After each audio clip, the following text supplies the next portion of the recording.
All is in readiness here in Washington this morning for the nation's 47th inauguration of a president.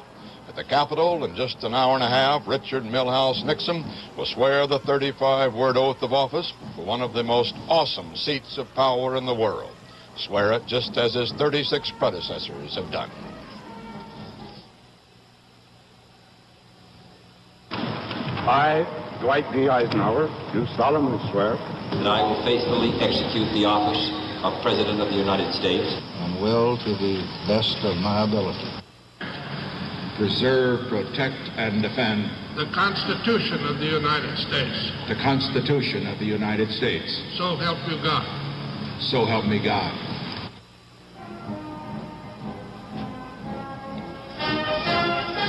Good morning. I'm Walter Cronkite, and these are my CBS News colleagues, Roger Mudd and Eric Severai. We'll be with you until 4 o'clock this afternoon to report the second inauguration of President Nixon, the inaugural parade, and all the other events associated with this historic occasion. This is a CBS News special, the presidential inauguration. This morning, Richard Milhouse Nixon takes the oath of office for a second term. This broadcast is sponsored by the Savings and Loan Foundation for your Savings and Loan Association.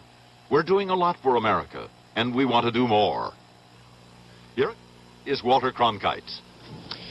Well, this is our 47th inauguration in some 184 years of this nation's history since George Washington first took the oath of office there in New York on the Federal House steps in 1789. This is the 37th President of the United States, Richard Milhouse Nixon, this time taking the oath of office for the second time on this inaugural platform here at the nation's capital, and he's only the 13th president to do that, to have two inaugural ceremonies at the Capitol. A record number of times for Richard Nixon on this platform, 4 times in a principal role, twice as vice president and now twice as the president. Even Franklin Delano Roosevelt, who had 4 terms in office, didn't do that because in his second term he took the oath at the White House during World War II. In 1961, Richard Nixon watched his rival, John Fitzgerald Kennedy, take the oath of office after Kennedy had barely beaten him out in the election. 1969, he took the oath of office as a minority president with the man he barely defeated that year, Vice President Hubert Humphrey, present on the stand.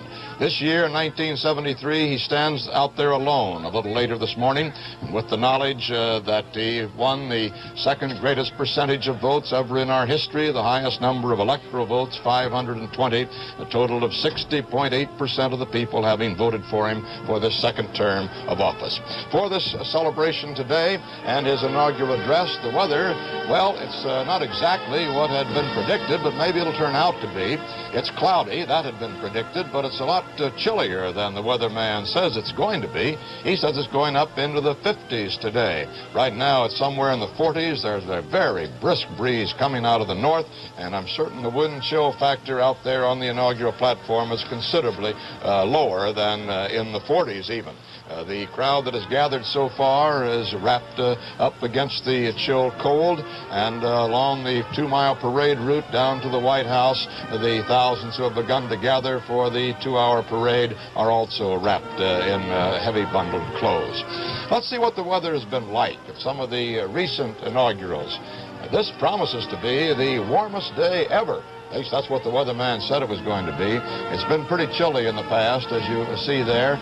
You can't forget that last year it was windy and cold, like it seems to be this morning, but there wasn't any forecast for the temperature to go up into a spring like the 50s, as there is today.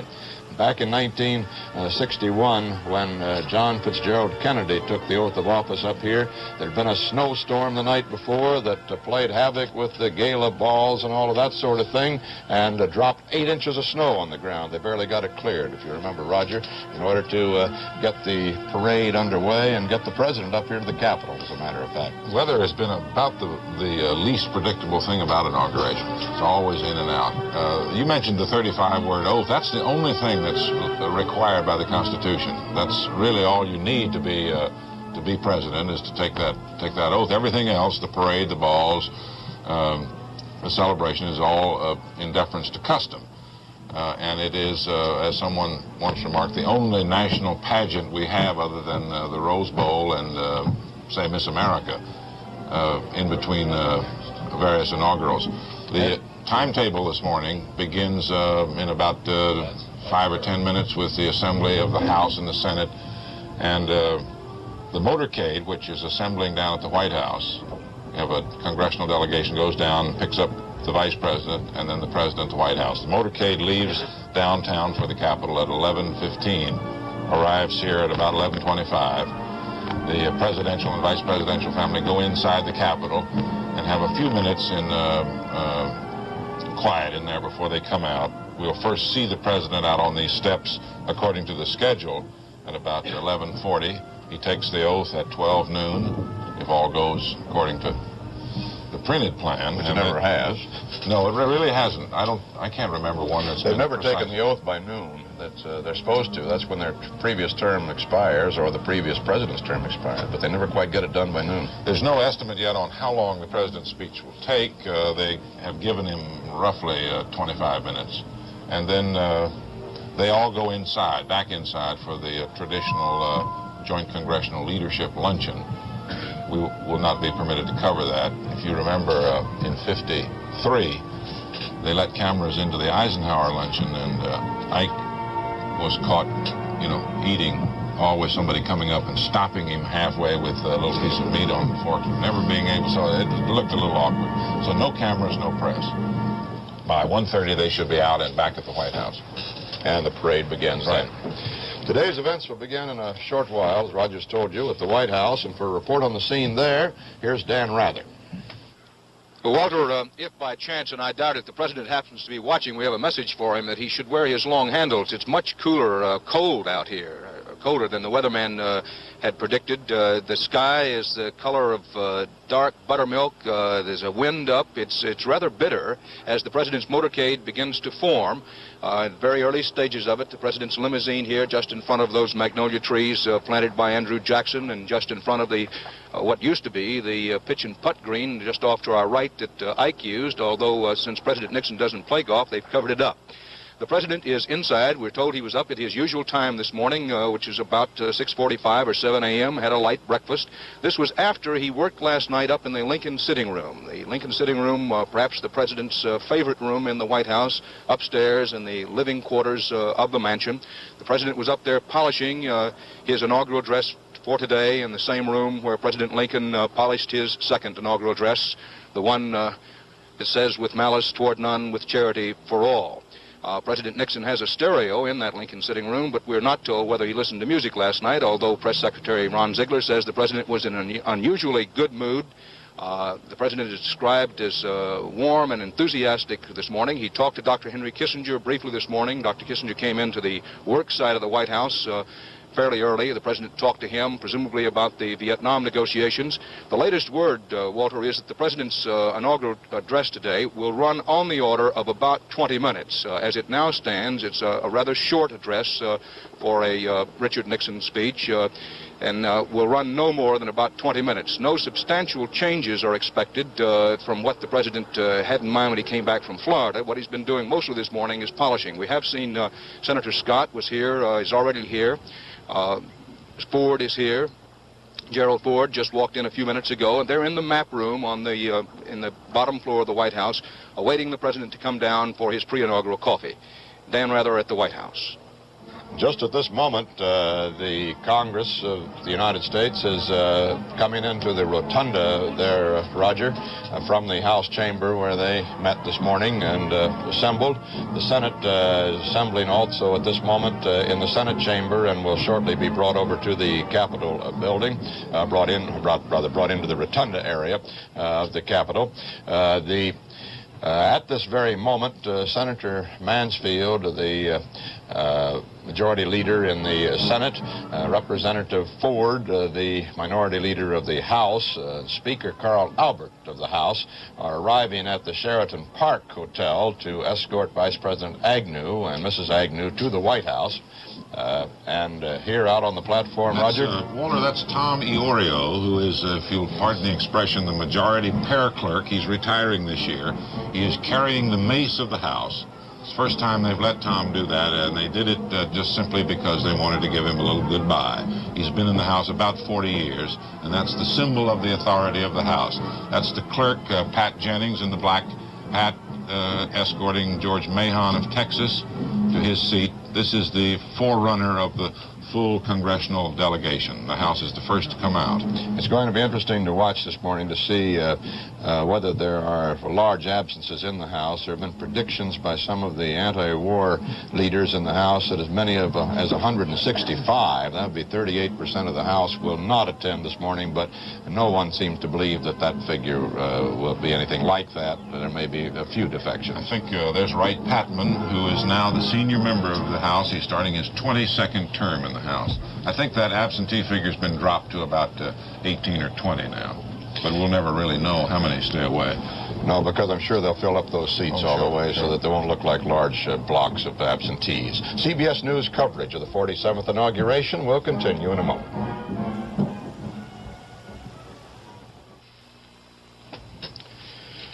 Charles Kuralt travels on the road for CBS News, as you know. Today his travels, as they have for some 50,000 other persons, it's estimated, brought him to Washington. He's here now at the Capitol. Charles? Walter, Roger was talking about the Constitution a minute ago. Here it is, and what it says in here is, the terms of the President and Vice President shall end at noon on the 20th day of January, and the terms of their successors shall then begin. That's all it says. It doesn't say there shall be a big party, but it doesn't say there won't be either, and so there almost always is. Could you people just sort of move into one line, please? The busiest sight to be seen in Washington this week was the sight of people picking up all their tickets to the party. Let's say you wanted to be left out of nothing, that you wanted to go absolutely first class. Well, then, you stepped up to the window. It was necessary to bring money. Have 2 separate checks, please.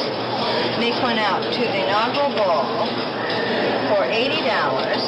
You'd want, naturally, 2 good tickets to today's parade. The best ones, 14,747 of them, cost $50 each. So, for a couple of seats on a wooden bench, $100.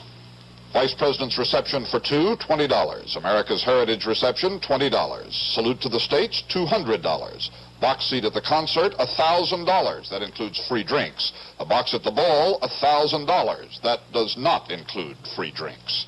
For $1.50, you get a drink in a plastic glass. Let's assume a rather sober evening for the two of you, $6. Total so far, $2,346. It's getting expensive, but whatever you do, don't try to back out now and get a refund. I'm trying to get a cash refund. No, we don't make refunds here. We only sell tickets at this window. Can you give me a receipt for those 2 tickets? No, not me. I didn't sell them to you. Well, I've been over to that. All right, let me get you a troubleshooter. They shouldn't send you here. I don't know him. Well, sorry. He's at this. I have the number and everything. I've been to four lines now. I sympathize with you. And everyone tells me something else. The inaugural committee expects to take in $992,059 from the parade and $1,820,000 from the balls. That leaves a few odd 100,000 to be picked up here and there. And that brings us back to you. Of course, there are hundreds of souvenirs you can buy, but these are the indispensable, which is to say the official souvenirs. Official felt-tip pen, $3. Official white marble paperweight, very nice, $3. Official combination ballpoint pen and telephone dialer, $1.25. There are 6 official lucite paperweights. Total price, $84. This is the official crested tumbler. We'll take a dozen, $12. This is the official inaugural license plate, $15, but those aren't the ones you want. You want the personalized ones with 4 letters or numbers of your choice, $25. Official inaugural book, hardcover, $5. These are the official inaugural medals of silver and bronze. We'll take a complete set, $111. And the official sterling silver plate, serially numbered, individually hallmarked, packed in a velvet case, $150. Add 5% sales tax, and we come up with a total of $414.22, which is more than you would pay for a Niagara Falls t-shirt. There is no official inaugural t-shirt. If you're going to pay this much, and some people actually are, you'd probably want to send an airmail postcard home to the kids. So 10 cents for a card, 11 cents for a stamp, and the total is $2,760.43 for the Washington weekend, plus plane fare, hotel room, taxis, and tips. And that alone ought to make it a weekend to remember. Charles Kuroff, CBS News, on the road at the inauguration. All of those souvenirs, at least the official ones, help to pay the expenses of the inaugural committee. This inauguration is going to come to the highest cost of any yet, some $3.5 to $4 million. Of that amount, the government, the federal government, the Congress, pays out about $600,000. That's to erect the stands up here at the Capitol. The city of Washington is out around $800,000 for extra cost for police and patrolling the streets and the cleanup and all that sort of thing. The rest of that is the cost of the inaugural balls and the souvenirs and the programs and the invitations, all of that go out. But they get that money back, the inaugural committee. Last year, when the cost of the, or 4 years ago, when the cost of the inaugural was around $2.3 million, they made $1 million. They gave 2/3 of it to charity and kept 1/3 of it as a slush fund for this 1973 inaugural. CBS News coverage of the second inauguration, Richard Nixon, will continue in a moment. Roger, this inaugural is going off a little ahead of schedule. This is the Senate coming into the rotunda, and they're 2 months ahead of schedule. They're right on the mark. There's Barry Goldwater, followed by Bennett Johnson of Louisiana, 2 freshmen, Mr. Haskell of Colorado, Gurney of Florida, Childs of Florida. There's old ex-ambassador Kenneth Keating walking with the Senate today. He's back, being replaced as ambassador to India by Pat Moynihan. Jack Miller of Iowa defeated. Roth of Delaware. This is, don't recognize him, but just ahead of him is Floyd Riddick, the Senate parliamentarian. Miller was one of the surprise defeats at the last election. Mathias of Maryland just ahead of him, and Jennings Randolph of West Virginia. Following the Senate and assembling now in the Senate wing of the Capitol are well, I will pause and point out Henry Kissinger. The White House has taken over probably 100 seats on the steps of the Capitol, and I think most of the White House staff is going to be seated up on the steps behind the president rather than off in some left field corner today. Roger, Henry Kissinger has been the social lion of the gala parties here in Washington in advance of the inaugural itself. Last night at the concerts, he was trying to get backstage for a cast party. The concerts, and they held him a half hour outside signing autographs, pushed him against a wall, had him trapped. He was with Nancy McGinnis, that very attractive, tall, blonde socialite whom he's frequently seen. This is Frank Vallejo. Let me get my pointer and I'll see if I can show you. Mr. Vallejo is the Sergeant-at-Arms of the Senate, and Reverend Elson is the Senate chaplain. There's Jim Eastland of Mississippi. He's the new president pro tem. And the leadership, John Sparkman, John McClellan, Henry Jackson, John Stennis. John Sparkman, once a vice presidential candidate in show. You forget that, Stevenson, don't you? 20 years ago. That's Milton. No, it's not. It's Pastore of Rhode Island, and Fong of Hawaii, and Haruska, Curtis, Montoya, Dominic. I don't know who they're shaking hands with. It looks like from the back, I'm afraid to identify a man from the rear, but I would say Fishbait Miller, but I'm not sure. It is Fishbait. He doesn't have an official part in this inauguration, but he always manages to find the part. There's Senator Muskie. There's so many personal stories on an inaugural stand. There's a man who had a dream once of standing here today to take the inauguration as the 38th President of the United States. It's just been, less than a year ago, I'm sure he was convinced that he might make it. There's Mondale of Minnesota and Stevenson of Illinois. See Robert Dole there just a moment ago, who's just been replaced as the chairman of the Republican National Committee by George Bush, the former UN. This is the new man right there. That's Clark of Iowa. That's the former administrative assistant to John Culver, who's a congressman. Culver decided he didn't think he could win against Jack Miller in the Senate race, so he decided not to run, and his assistant, Dick Clark, says, I'm going to try it. And he upset the apple cart, defeated Jack Miller. Now, behind the Senate will come the diplomatic corps, the Supreme Court, the cabinet, and the governors. The governors, during the last hour, have been over in the old Senate office building at a brunch. They'll come over by subway, and they are forming in various holding rooms in the Senate wing. Each group has an escort officer.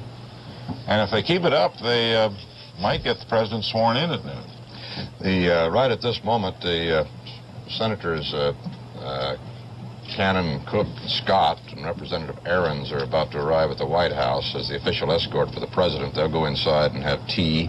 Agnew and his escorts will arrive there, and they'll leave the White House about 11:15, about 20 minutes from now.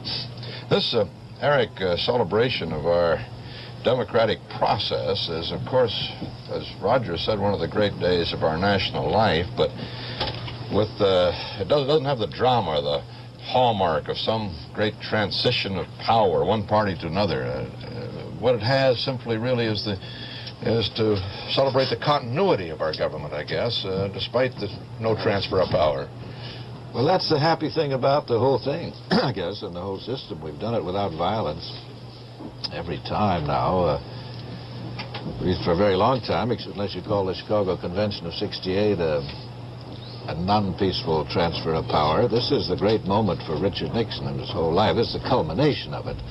All those defeats, up and down, barely squeaked, barely defeated in '60, barely squeaked by in '68, and now this enormous majority. As you said, Waller, only the 13th president able to make a second inaugural speech to the country.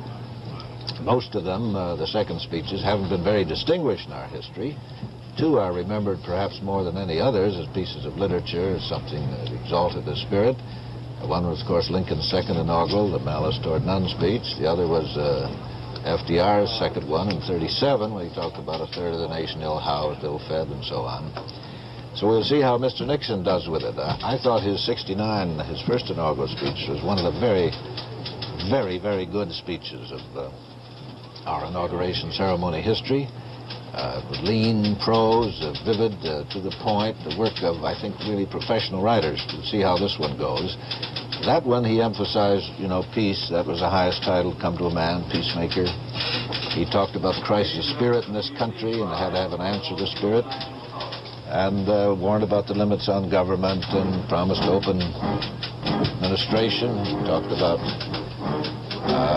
reversing the flow of power back to states and localities. Let's see how he picks up the theme in this second inaugural. How much consistency or what he changes. I'm sure the public and the whole world will be waiting to see if he has anything specific to say about the Vietnam peace today. There have been no announcements out of the White House. This will be his first public appearance since the night before the election, November 6th. That is to make a public address, public speech. Let's take a look around these Capitol grounds as we see Senator Percy of Illinois taking his place to stands now. Getting kind of an overall view of the scene here. Their colors are just being brought in before the Marine Band, which is the President's Band, as they say, which is arrayed there right below the inaugural stand. Surrounding this east side of the Capitol, some 19,000 places have been made, isn't that right, Roger, for the guests here, not counting a considerable number of press. who are right in front of the stand. I think the press number's about 800 almost. They're directly in front of us. There are we could pull back on that scene right there, Roger. We could see it perhaps. Get a wider view. That's the president's stand, that curving balustrade there, and just behind that railing is that inch-and-a-half thick bulletproof glass that will protect him. The camera can pull back just a little, then we can see where we are. There's the glass. Behind those are the upholstered seats. The president and vice president will sit right to left, and then it's almost the president stands is almost divided as if, are you a friend of the bride or the friend of the groom? Right. The president's family is on one side, and the vice president's family is on the other side. Incidentally, Roger, a little bit of sun is coming out here now. We've got a high camera up on the one side of the Capitol. Now, there's a pretty good shot from that camera that you can see the crowd gathered back there. That is an general standing. General standing room, it's called. And preferred standing closer in. And the preferred standing room is assigned. Each congressman gets a few of those, and senators get a few. And the White House gets a few of those, as well as their seats that they can assign. And back there, you see the Supreme Court just coming up there on the left. As this camera pans, that camera is facing east and is panning from south to north. You see right behind our booth there some of the seating facilities, and in a moment you will see the television stand, from which one Democratic congressman, bitter as were so many Democrats about our coverage of the '68 convention, we kind of forget that the Democrats were once mad at us too. He said, no wonder the people don't trust television anymore when the demigods of communications sit in insulated, isolated splendor, reporting on events they can neither touch, nor smell, nor taste, nor feel. That's us, Walter. And I don't know what happened to David and Chet that year, but I know that I didn't touch, taste, smell, nor feel the 37th President of the United States. If that congressman did, I'm just sorry I missed the story. So, there's here we are right there. Moving in. I'm wave to break the window and crash out and wave at the camera, but I won't do that. The sun's coming out, and that's going to raise the temperature here a little bit. Maybe the weatherman will turn out to be right. On the other hand, over there to the north is some of the darkest clouds I've seen for a very long time, and while he says there is no chance of rain, those clouds certainly look laden to me. CBS News coverage of the 47th inauguration will continue after this pause for station identification. This is CBS. A moment ago, Roger, you were talking about that stand out there, the inaugural stand. AP's Lee Bird said to call that great structure with its 8 Corinthian columns a platform or a stand is like calling Westminster Abbey a church or Taj Mahal a crypt. Let's take a look now around Washington at the various inaugural locations. First, Dan Rather at the White House. Dan? Well, Walter, the motorcade is forming up. Vice President Agnew arrived here a few moments ago with Mrs. Agnew, went inside with Senators Cannon and Cook, who are part of the Congressional Inaugural Committee.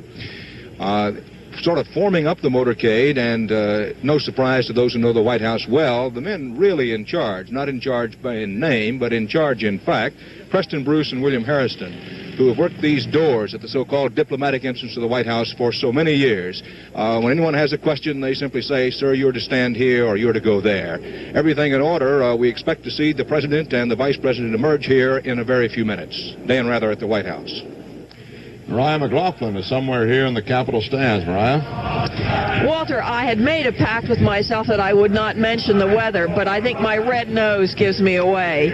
It is really cold out here and windy. Most of the people that are behind me, not in these stands directly behind me, but behind them in what is called the preferred standing area, are wrapped in blankets, and they really are feeling this chilled wind. I've talked to some of the military who also say they're cold because their respective commanders told them not to wear their overcoats.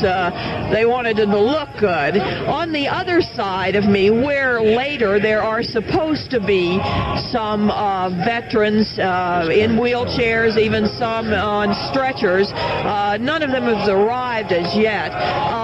just a few moments ago, 4 buses came up, and about 500 or 600 people got out. The buses had big signs on them that said members of the First Family, and I talked to a number of them, and they all said they were related to either Pat Nixon or to President Nixon, and some of them allowed us out they hadn't seen each other in a long time, and some said they hoped they didn't see each other again for a long time. And so right now, everybody is just waiting for the ceremonies to begin. So back to you, Walter. Not far from where you are there, Barry Seraphin is at the Law Library entrance. That's an entrance into the Capitol building, and it's the entrance through which the President and the official party will enter the Capitol very shortly. Barry? Walter, we've already had an interesting assortment of people arriving here, ranging from Arthur Burns of the Federal Reserve Board to John and Martha Mitchell to Colonel Sanders of fried chicken fame. Martha Mitchell arrived wearing a bright tangerine coat and carrying a white fur coat over her arm. Most of the people here will not be able to see President Nixon when he arrives and gets out of his car, because the Law Library entrance to the Capitol is behind the inaugural stand.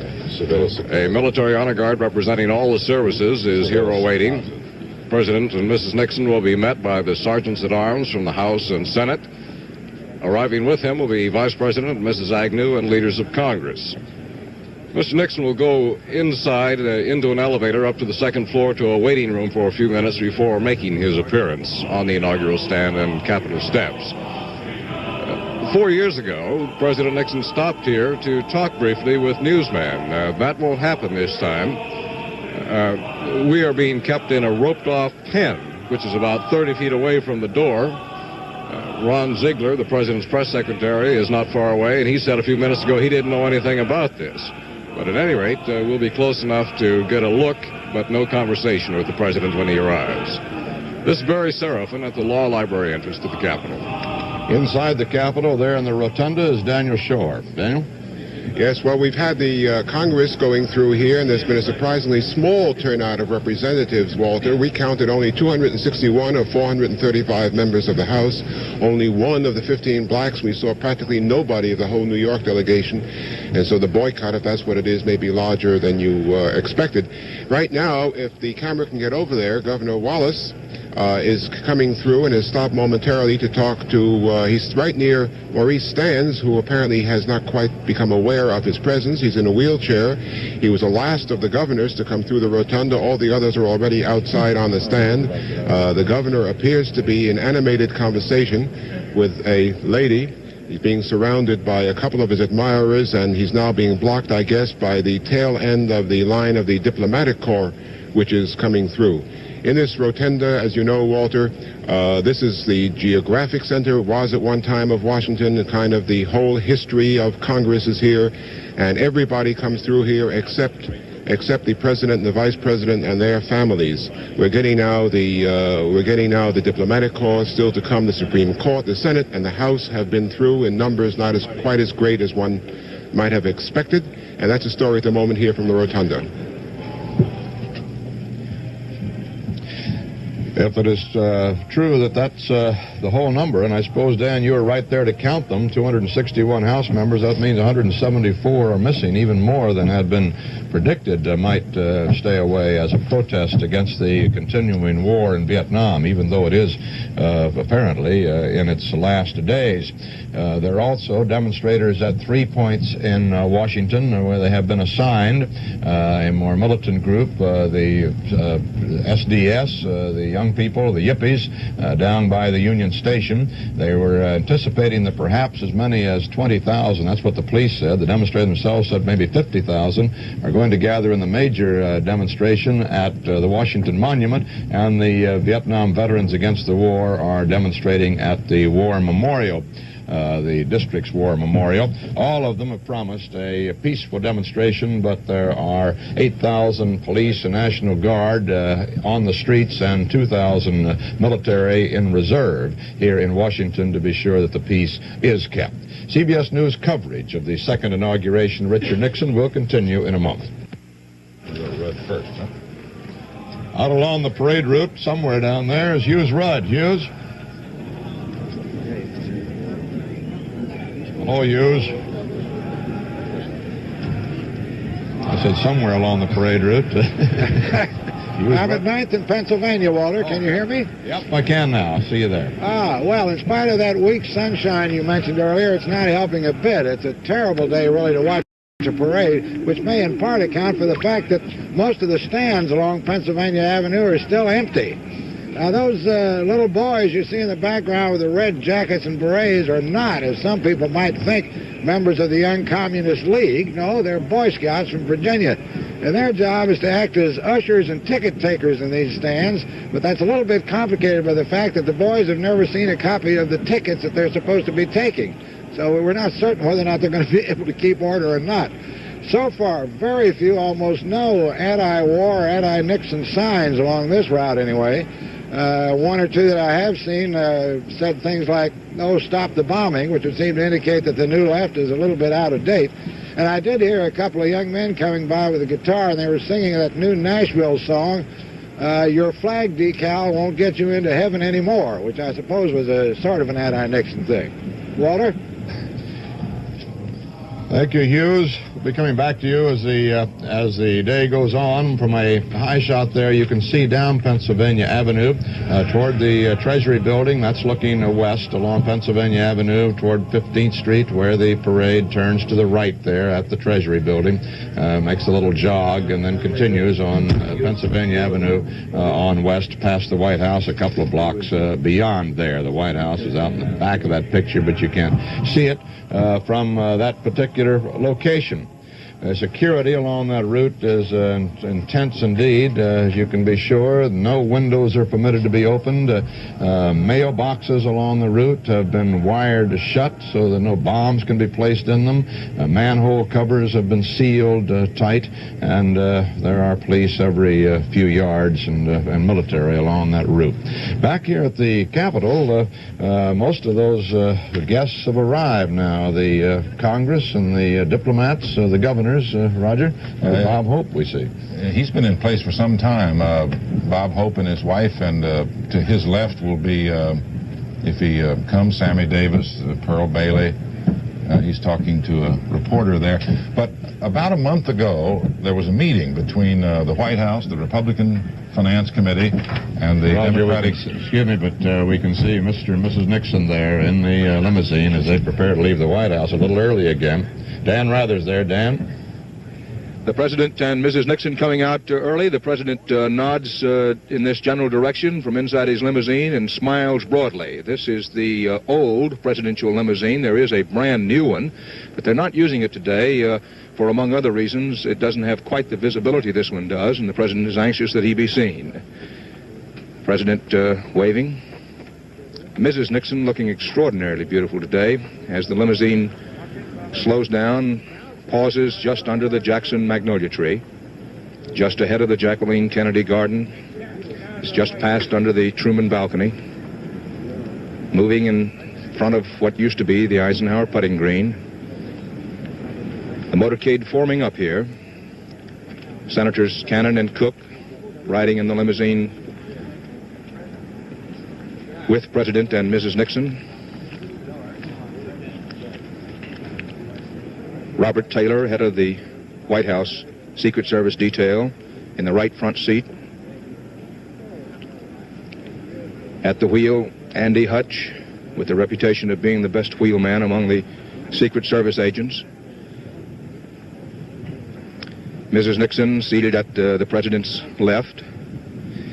This limousine, in which the President and Mrs. Nixon are riding, has a slide-away top, which those riding inside the President can order the top to slide away and he could stand up. And if the weather had been a little bit better, or if it gets warmer during the day, of course that's still a possibility, but it's so bitterly cold out here today that I'd have to say that that's only a remote possibility. We mentioned that one reason that the President wanted to use this limousine was that he could be seen along the parade route. Of course, every president coming back from his inauguration wants to wave along the parade route, and this limousine does have very good visibility.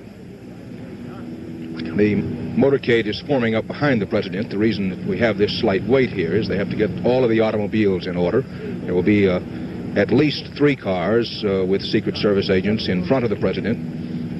limousine and about 6 or 8 cars behind him. Since it's so cold today, one is reminded of those inauguration days in the past where it was bitterly cold.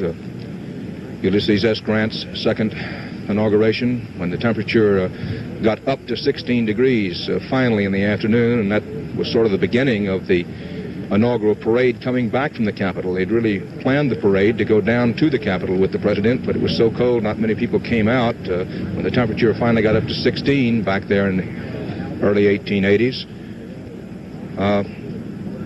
people formed the parade for Grant in that second inauguration to come back, and it's been more or less a tradition since then. Then there was the case of William Henry Harrison, of course, 1841. Chose to ride his white Charger down to the Capitol instead of the carriage, got wet and cold, chill, and a month later died. Isn't that cold today? Temperature in the 40s, but a blustery wind as the president in his limousine starts to pull away from the White House. 2 police cars ahead, Secret Service car pulling just in behind. And in the distance, music from the parade route. Just barely can be heard. The president can see out the window of his limousine the Washington Monument with the flags still at half-staffed in memory of the late President Truman.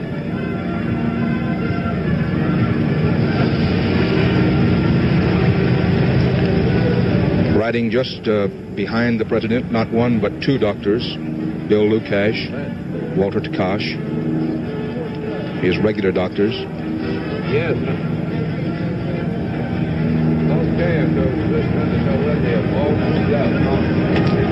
The motorcade for the second inauguration of Richard Milhouse Nixon is formed and starts out the southwest gate of the White House, where there'll be a turn and made around to Pennsylvania Avenue.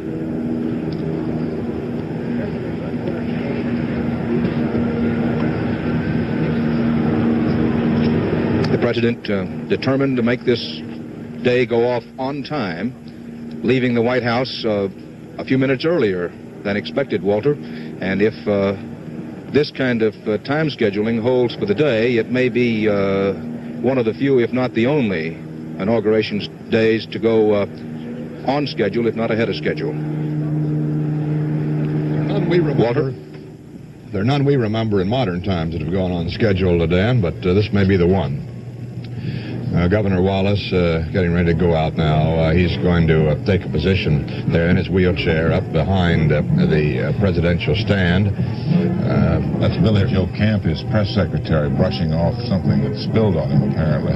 There are 2 people who will be in these stands today, in the presidential stand, who have had first-hand knowledge of the need for security. Not only George Wallace, but Mrs. Marcos of the Philippines, who is still nursing wounds from an attack by an assassin out in Manila. Bruce Morton is across from the White House in Lafayette Park. Bruce? Walter, Dan was saying a minute ago this may be the first punctual inauguration ever. The president is fond of firsts, as you know, and here a little ahead of schedule is the police motorcycle escort. The motorcycle is just going past our position now, and coming along right behind them, the motorcade. I think you can just see now the first of the limousines coming into view here. The drive down to the White House, of course, not a long one. As Dan said, this really used to be the parade. Everybody gathered, the president's friends, military units, political clubs, to escort him from here to the Capitol, and that got turned around a few years ago so that the big show really is now. And there is the limousine, the first family. The president waving as he went by these still empty stands. The parade, of course, won't be for some hours yet. Car behind him with Secret Service men in it. There's a small congressional escort, Howard Cannon of Nevada and Marlo Cook of Kentucky, who are chairman of the Congressional Inaugural Committee, plus, of course, the leadership of the House and Senate. Majority Leader Mike Mansfield, Republican Leader Hugh Scott in the Senate, Speaker Carl Albert, Majority Leader Tip O'Neill, and Republican Leader Gerald Ford of the House. All came over to say hello to the Nixons and the Agnews, and have now joined this motorcade on their way to the White House. We've got a good shot there of the limousine, which is just pulling down Pennsylvania Avenue now. There's no sign at all of any demonstrators in this part of the avenue. It's been closed off for some time while security people checked out the stands. If there are any demonstrations, they've got to be further down the avenue, somewhere closer to the Capitol, but all very calm and very quiet here. They're making the turn now, the corner of 15th Street there, past the Treasury Building. Pennsylvania Avenue, as you know, Walter, takes kind of a jog there for a couple of blocks and then picks up again and heads straight down towards the Capitol. They've made the turn now onto 15th Street, and they've left our site. Walter?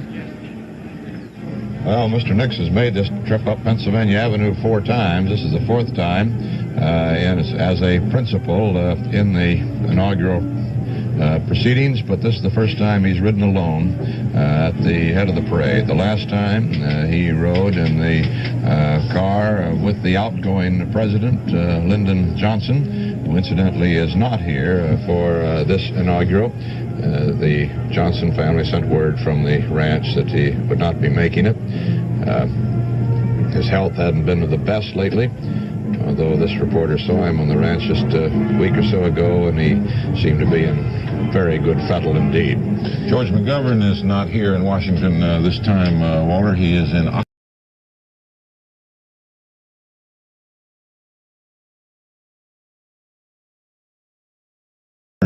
Oxford lecturing. Tom Eagleton is said to be at home in St. Louis. I don't know where Sergeant Schreiber is.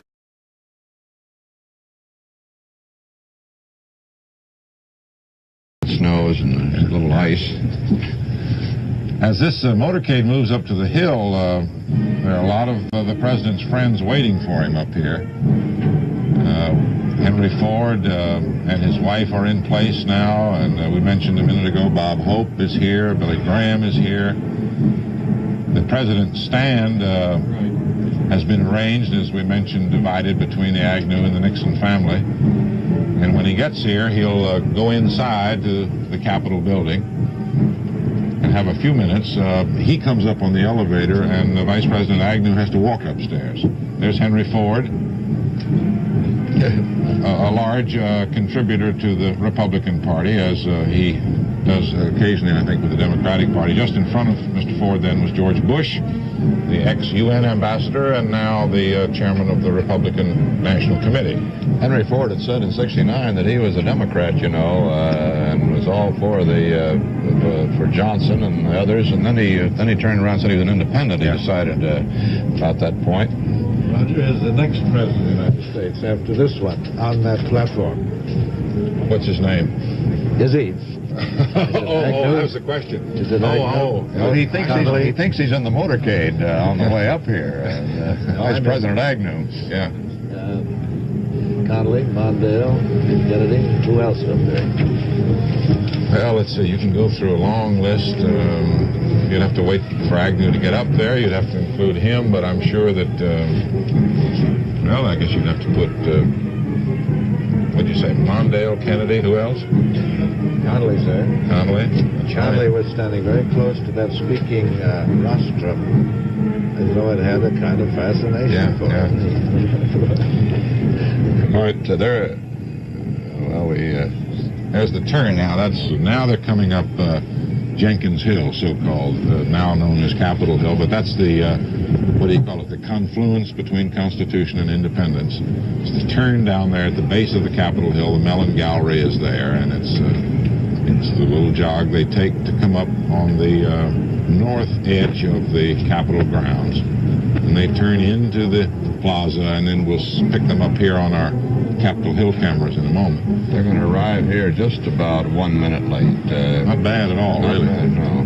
And so here they are coming up Capitol Hill, which, as you pointed out, Roger, looks like accentuated by the... Looks like a ski slope, but it is really a fairly gradual rise.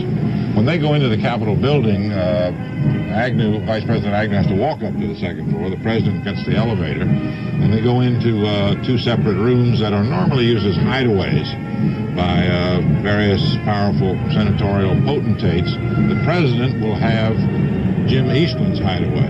It's a two-room suite that has a kitchen in it.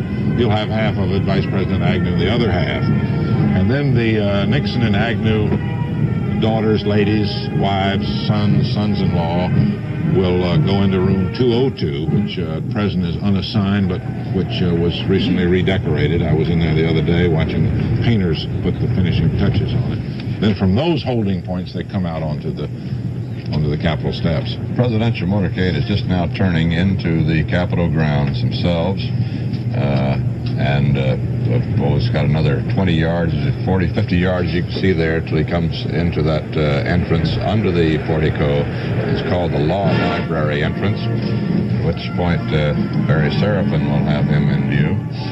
You ought to have him right now. There is no law library as such anymore. It was given that name because at one time the Supreme Court had its courtroom in the Capitol building before they got their new edifice in the 30s. So they had to have a law library attached to it. That law library is now actually a police changing station, sort of a guard room, but it's still called that. There's the car arriving at the law library with all the salutes going up. Barry Seraphin, you can come in now. Barry? Yeah. Walter, the president has just arrived and is getting out of his car with Mrs. Nixon. The military honor guard here has snapped into a salute. There's plenty of security on hand, too, Secret Service and police. The president and Mrs. Nixon arriving with Senators Cook and Cannon. The second car, Vice President and Mrs. Agnew. The few people who can see from the bleachers are all craning their necks to get a look at the president, who is already in the building. Senator Mansfield, Representative Ford, Speaker Albert, all arriving with Vice President Agnew. Mrs. Mamie Eisenhower walking on the arm of Senate Minority Leader Hugh Scott, accompanied by Julie Eisenhower.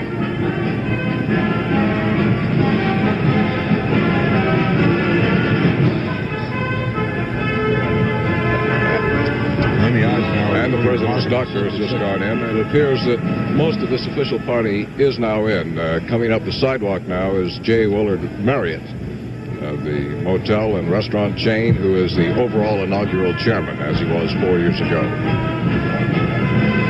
President Nixon will go inside, spend about 10 minutes in a waiting room up on the second floor before making his appearance on the Capitol steps.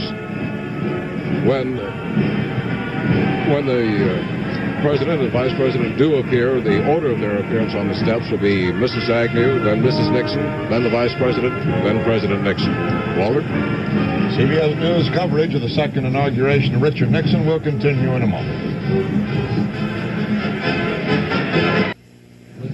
So far, this inaugural of Richard Nixon for his second term as President of the United States is going very much on time. The President and the Vice President and their families now in the Capitol building will be coming out shortly onto that inaugural stand where the guests have been assembled now for some time waiting their arrival. Walter, we were mentioning a moment ago, just before we saw the President down at the White House, that about a month ago there was almost an all-night session between the Republican Finance Committee representative, the Republican National Committee, the White House, and the Congress. And they divvied up these prize seats on Capitol Hill. For the first time, the big, heavy contributors to the President's campaign have been seated on each side of these East Front Capitol steps. So we can show you just what we mean. Now, right here on my little pointer, right there, is Clement Stone, who is chairman of the Combined Insurance Companies of America. He's a contributor of more than $1 million to the president's campaign. Along this whole line is reserved for Mr. Stone. Behind them is John Rollins of Delaware, who is a conglomerate man and a vice chairman of the Republican Finance Committee. Behind him, John Shaheen, who's an oil man, contributed $150,000 to the campaign. Then Tom Pappas, an importer of food, an oil man in Greece, $70,000. Then behind them, the Ford Motor Company has a long line of seats. And at the top, Max Fisher of Detroit, a very successful Republican fundraiser, and the Texas Oil Company. Over on the extreme left, we have Bernard Lasker, former chairman of the New York Stock Exchange. We have, look at my little chart, Sun Oil Company. Sun Oil Company and the Pugh family of Philadelphia. Richard Mellon Scaife, who contributed over $1 million. ABC, CBS, General Motors, H. Ross Perot of Dallas, is a very successful electronic data system. So that's the way these seats are divided up. It involved heavy negotiation between White House and party and Congress. Congress does not like to be told where to put people. Congress regards everything as unofficial unless they say it's official. So it's really been a constant tug of war between the White House and the Congress. Roger, we might note that Clement Stone, that big contributor, the insurance man from Chicago, also hosted a banquet here last night for the 180 of some 300 living Congressional Medal of Honor heroes who were invited. All of them were invited. The 180 made it, and they had quite a banquet for them last night that Clement Stone picked up the tab for. They have given the Medal of Honor winners, there's John Rollins, just behind Mr. Stone, by the way. I mentioned his name a moment ago. But they have given the Medal of Honor winners extraordinarily royal treatment since they've been here. This luncheon and the Joint Chiefs of Staff have had a party for them with minimum 2-star, 3-star generals at every table. And we also have up here on the Capitol grounds a special area behind our broadcasting booth that's labeled wheelchair veterans of Vietnam. That's directly behind us in Section H. Bob Schieffer is there on the presidential stand, mingling with those guests. May not be quite the word, but he's there somewhere. Bob? Well, Walter, I'm over in the section where the senior members of the Congress have been seated, just to the right of the inaugural stand itself. And they chose, the senior members chose the seats that they would get by seniority with the chairman up on the front seat. And some of the senior members thought they were not going to have very good seats after all, because just when they sat down, some water started tumbling off the top of this platform here. Chairman Mahon over here to my right of the House Appropriations Committee had to wait a while before he was able to sit down, but that emergency has been cleared up, and of course these congressmen have been around Washington for a long time, and they're hardy fellows, so they're all set now and they have good seats. Oddly enough, the worst seat in the House is apparently going to go to the president's daughter, Tricia. She'll be able to see the president, but she's going to be sitting directly behind one of these posts here to my left. Bob, so that's right about now, here, Walter. These applause are for Mrs. Eisenhower, a remarkable lady at 76, widow of the late president. Coming in to take her seat, and she's been attending all of the galas and the functions, and now Tricia Nixon and her husband Edward Cox are coming in. And Julie Nixon. Nixon children live at the White House. Mr. Cox passed his bar examination, New York bar. He's a graduate of Harvard Law School. He's so far unemployed, but I think is going to report to Fort Benning in February as a first lieutenant in the Army. Had a second lieutenancy in the ROTC at Princeton, I think. Julie's husband is out in the Mediterranean in his role as a Navy officer. His ship's due back, or he's due back anyway, this spring, and out of the Navy finally. He's on the cruiser, the USS Albany, with the 6th Fleet out there. Bob Schieffer, I'm wondering if you still hear me there. Yes, Walter. Did any of the congressmen say anything about their missing members of Congress? No, Walter, they didn't. These are all the senior members up in the front, the committee chairman, and they all seem to be in very good spirits and having a good time. A lot of them brought their cameras, and the main topic of conversation up here was when Colonel Sanders, the fried chicken fella, came in, and several of the congressmen spotted him, and the word went right through, and everybody got a lot of fun out of that. So that's been the main topic of conversation up here so far. Colonel Sanders appears at an awful lot of places that he's not really scheduled to be. He followed Barry Goldwater all over the United States in the '64 campaign, and after a while Barry got so he ran from him when he saw him in that white suit on a runway somewhere. Well, there seem to be around 160 members of Congress missing from the stands there. Who that is. Missing from the stands. The other demonstrations against the war are not drawing the large numbers that were anticipated for them, at least so far. The main demonstration, which was forming up at the Lincoln Memorial to march against death, as they called it, to the Washington Monument, where Senator Philip Hart and Walter Mondale were supposed to make some speeches later today. The police thought it might be 20,000. The demonstrators themselves were estimating 50,000, and about 6,000 of them there so far, it's estimated. There are only 40 or 50 of the SDS and the Yippies down by the Union Station. That's the group at the Lincoln Memorial forming up for their march toward the monument. And I'd say at the Union Station Plaza, that is what the police say are the more militant demonstrator groups, although they too have promised nonviolence. That would be the SDS and the Yippies. The Youth International Party. Now Mrs. Agnew is just coming down the steps to her seat in the inaugural stand, and shortly after that, Mrs. Nixon, the First Lady, will arrive to take her seat in just a moment, Ham. That was Mrs. Howard Cannon who escorted her down the steps, and she was seated by Tom Gay, who was the executive director of the Joint Committee. Each important group has an escort officer. The next, you said Mrs. Nixon, and she will be escorted by Mrs. Marlowe Cook, Nancy Cook, who her husband said planned the menu for this afternoon's luncheon. Now let's see, I'm trying to check a time. At 11:38 the president was due out, so we're not but what, maybe 2 or 3 minutes behind schedule, which is pretty good, isn't it? Practically right on it. Yeah, There she Nixon. is. Mrs. Nixon. And that's Mrs. Marlowe Cook, Nancy. They're Kentucky people. Senator Cook is the Republican who is most in evidence as the representative of Congress in the joint inaugural. I have the fashion notes provided me for this, Roger, if you'd like to hear them now. Go right ahead. That's sable collars and an all-wool green coachman coat. Designed by Jeremy Wren of New York. Apparently those plugs have to be put in on all fashion items. Who designs the thing? I never understood that, but that's in there. Light all-wool crepe dress she has, dyed to match the coat, we're told. Underneath that coat, it has a fitted waist and soft gathers, long sleeves, and soft rolled collar. And will Maestro please hit the music?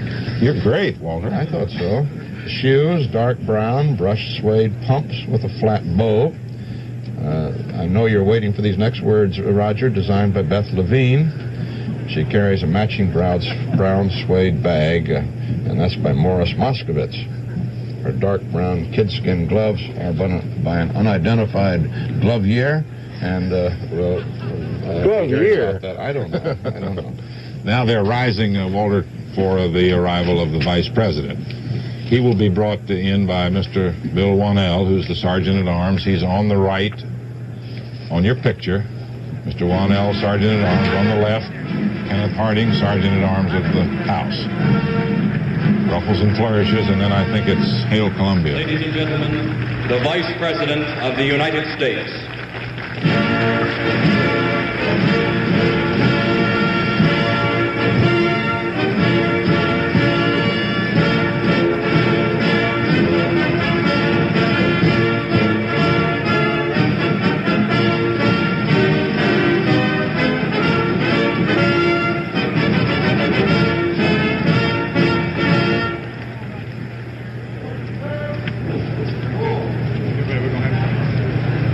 Now, Mr. Wannell and Mr.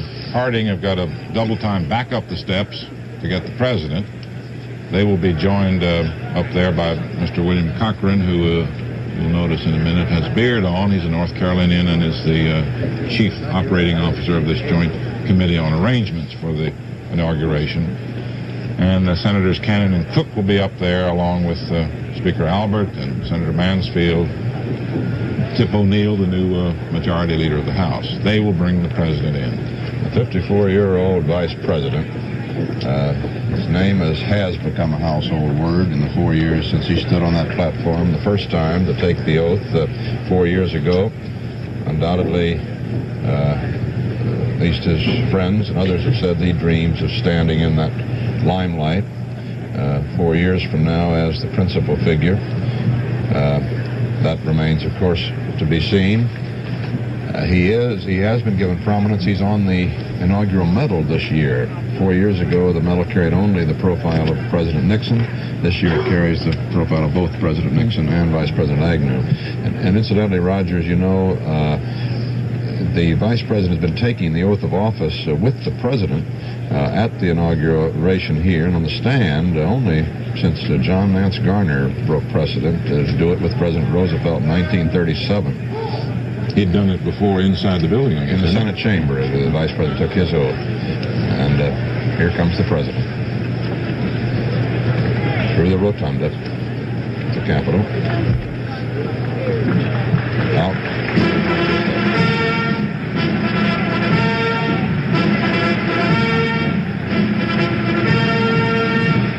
Ladies and gentlemen, the President of the United States.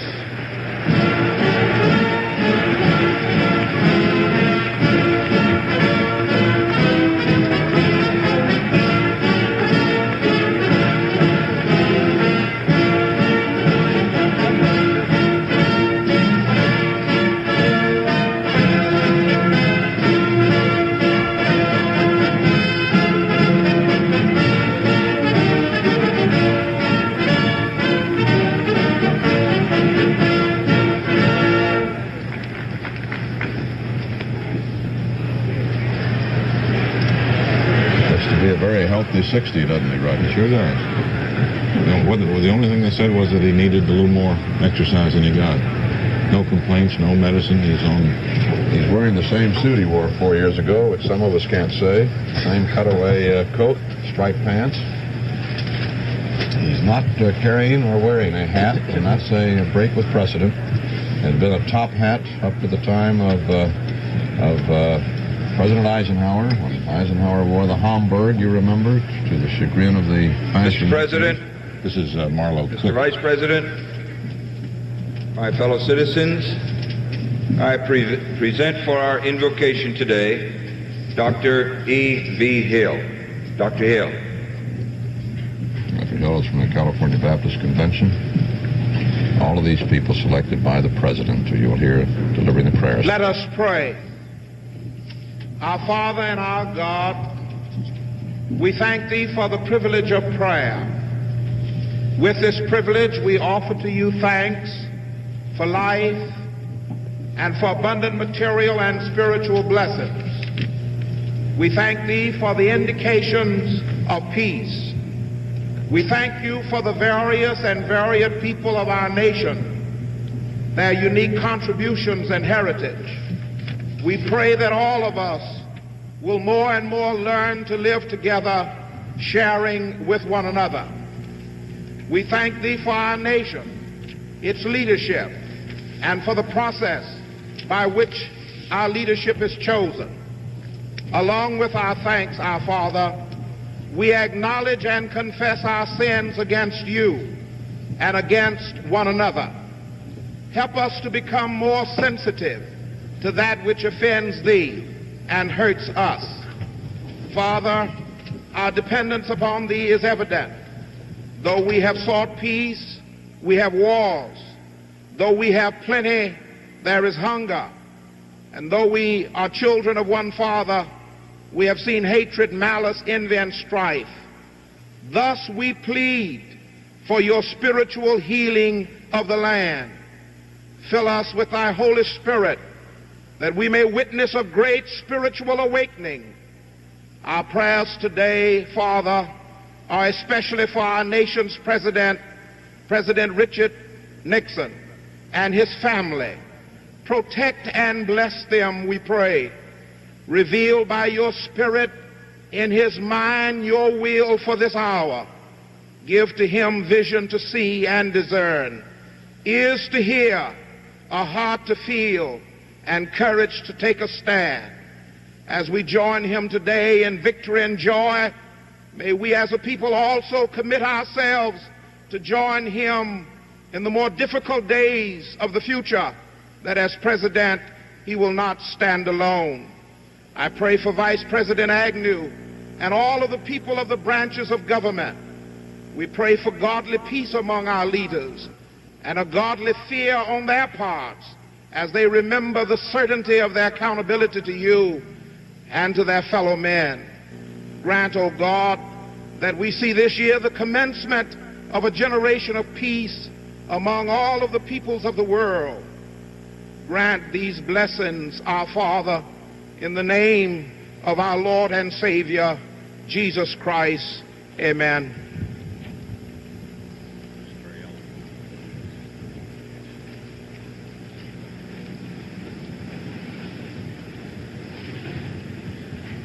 We will now be favored with the inaugural fanfare, expressly written and presented by the outstanding Marine Corps Band under the direction of Lieutenant Colonel Dale Harpham.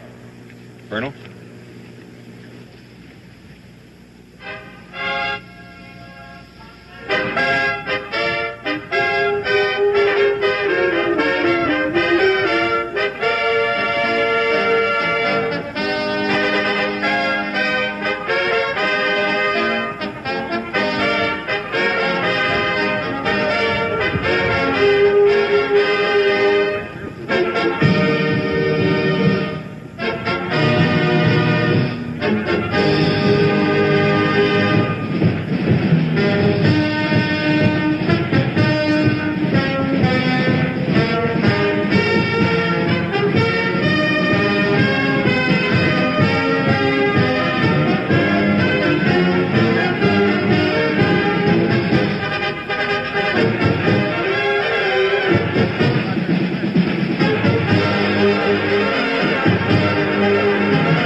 Rabbi Seymour Siegel will now lead us in prayer.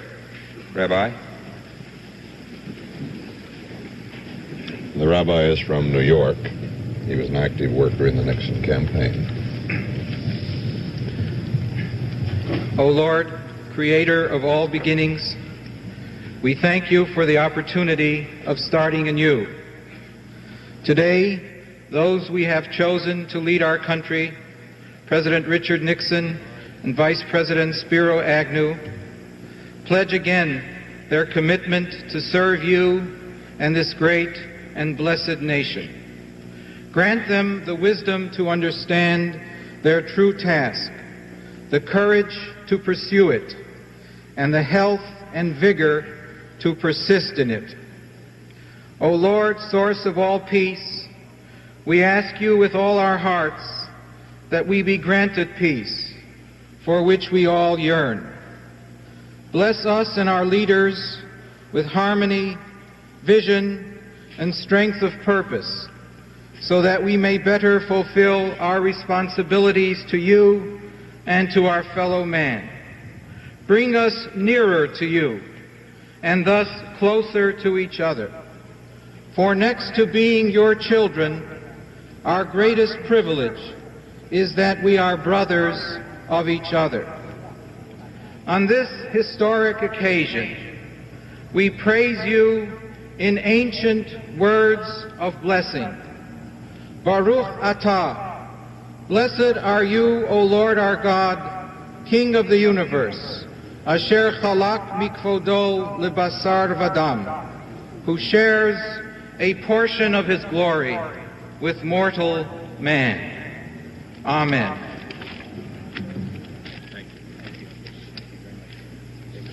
This is the Jewish Sabbath, of course, which gives some problem for Orthodox and conservative Jews such as Rabbi Siegel. He was given a room right up here in the Capitol, so he does not have to use modern transportation and could walk through the ceremony. I present now the distinguished Chief Justice of the United States, the Honorable Warren Burger, who will administer the oath of office to the Vice President. This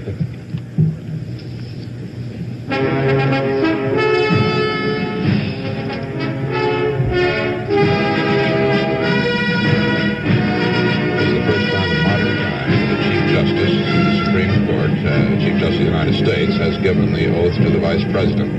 And since the last 100 years, it's been done by an official of the Congress. Vice President, would you please, with your left hand on the Bible and your right hand raised, repeat after me. I, Spiro Theodore Agnew, solemnly swear. I, Spiro Theodore Agnew, solemnly swear that I will support and defend the Constitution of the United States. That I will support and defend the Constitution of the United States against all enemies, foreign and domestic.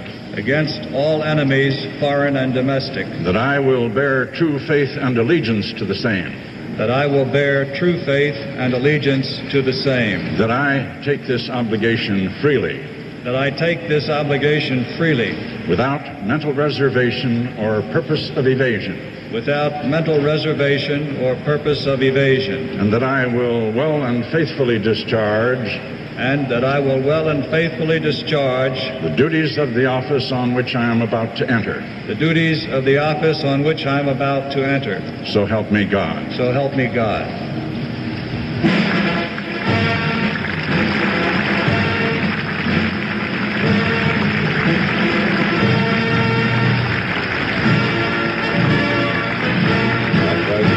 Oath is twice as long as the presidential oath. It is the same oath that is taken by all federal officials. The presidential oath is dictated by the Constitution itself and is just half as long, some 35 words.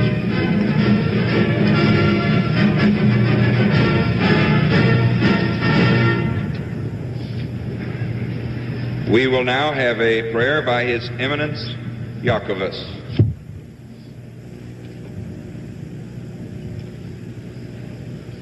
Archbishop Jacobus of the Greek Orthodox Church. O triune God, Father, Son, and Holy Spirit, the Creator and the Redeemer and the Comforter of all, who art present everywhere and fillest all things, bless, we beseech Thee, our President and Vice President, who in apparent recognition of the awesome responsibilities of their offices stand reverently before Thee, anticipating the fullness of Thy grace and of Thy wisdom. Immerse their minds in the radiant spirit of Thy truth, their hearts in the tenderness of Thy love, their conscience in the purity of Thy sanctity, their will in the light of Thy commandments, their whole being in the bounties of Thy infinite mercies, and vest them with the splendor of Thy omnipotence, so that they may overcome the wiles of the adversary and fearlessly and victoriously respond to the prayerful expectations of our people and of the peoples throughout the world. For we wrestle, our Lord, not against flesh and blood, but against principalities and against powers, against wickedness in high places, conspiring and aiming at the destruction of the image, the conscience, and the soul of man, for whom Thou hast shed Thy blood upon the cross. Illumine, Almighty One, our President, Richard Nixon, to clearly perceive reality, even though it is blurred by both confusion and disfigurement of truth. Give him the vision to discern Thy presence and suffering, where anguish and pain take their heaviest toll, and gird him with the ability to ever renew his commitment to Thee and to the exploited and suffering ones. For Thou hast commanded us to be ever alert and duty-bound and concerned in our fellow men's painful quest for justice and freedom and dignity and peace. And to Thee, our only Master and servant of men, do we ascribe glory and adoration now and unto ages of ages. Amen.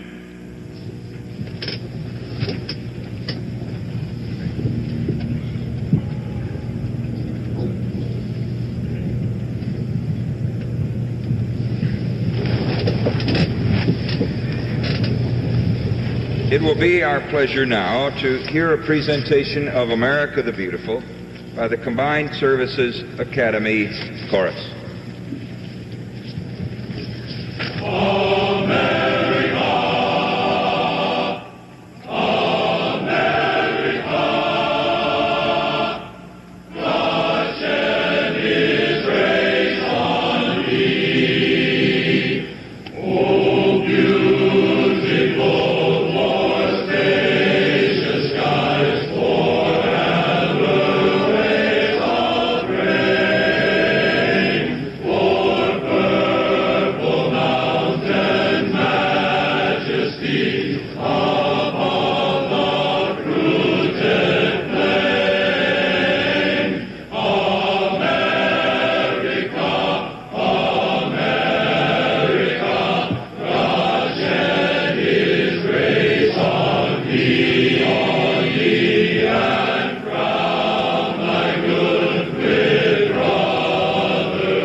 That all men are created equal, that they are endowed by their Creator with certain unalienable rights, that among these are life, liberty, and the pursuit of happiness.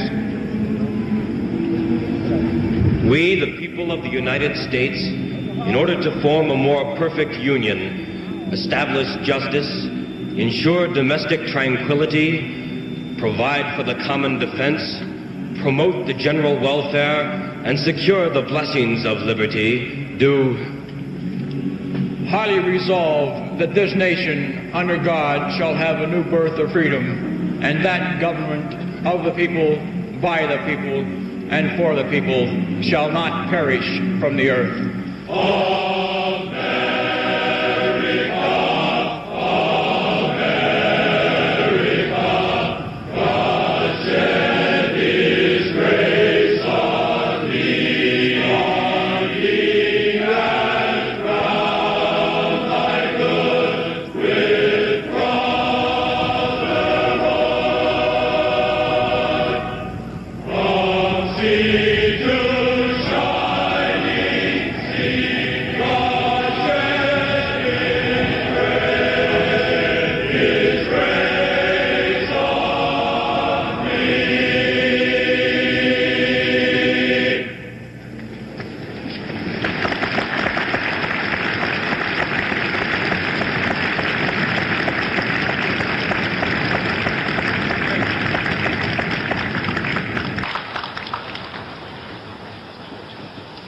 Now, fellow Americans, the Honorable Chief Justice will administer the oath of office to the President of the United States of America.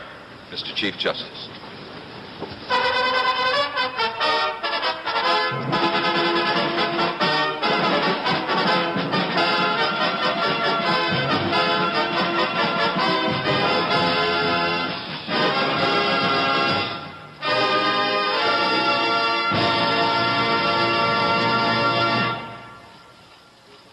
President, are you ready to take the constitutional oath? If you will place your left hand on the Bible and raise your right hand, and please repeat after me. I, Richard Nixon, do solemnly swear. I, Richard Nixon, do solemnly swear. That I will faithfully execute the office of President of the United States. That I will faithfully execute the office of President of the United States. And will, to the best of my ability, and will, to the best of my ability, preserve, protect, and defend the Constitution of the United States. preserve and protect and defend the Constitution of the United States. So help me God. So help me God.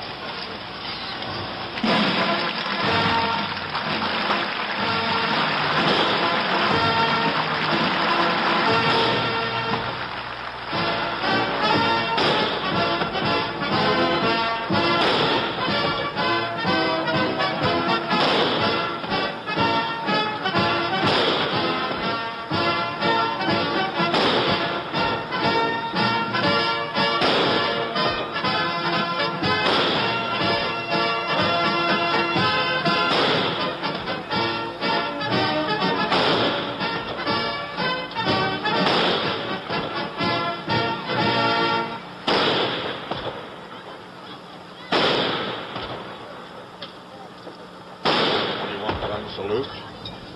The guns placed right down there, as you see, on the lawn just to the north of the Capitol building. The Marine Band playing Hail to the Chief, and President Nixon has taken the oath of office for his second term. The two family Bibles on which he's taken previous oaths as Vice President and President used again. Again, the Bible's open to the Isaiah 2:4. Beat your plows into, beat your swords into plowshares, and so on. Mrs. Nixon again holding the Bible.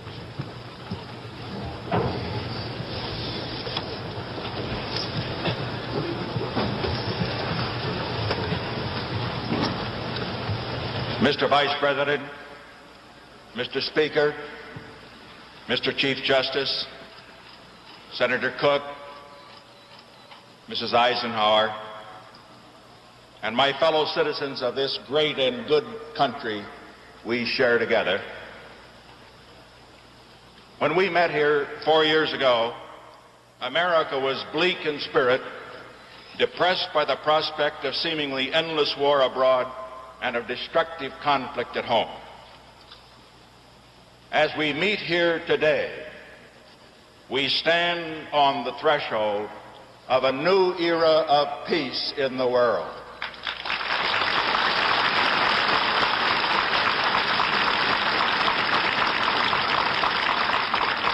The central question before us is, how shall we use that peace?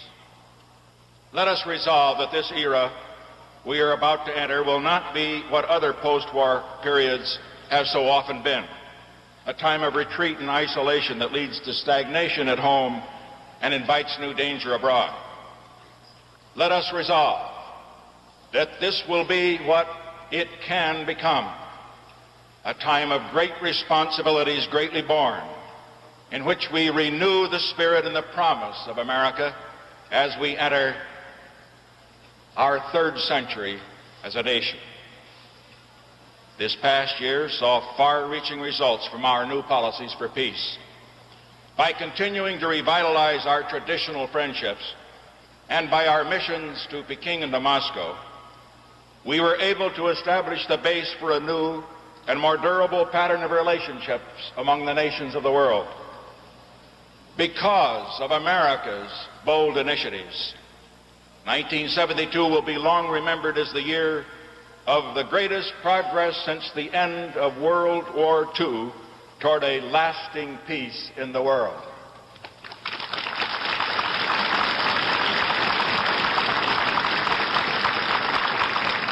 The peace we seek in the world is not the flimsy peace which is merely an interlude between wars, but a peace which can endure for generations to come.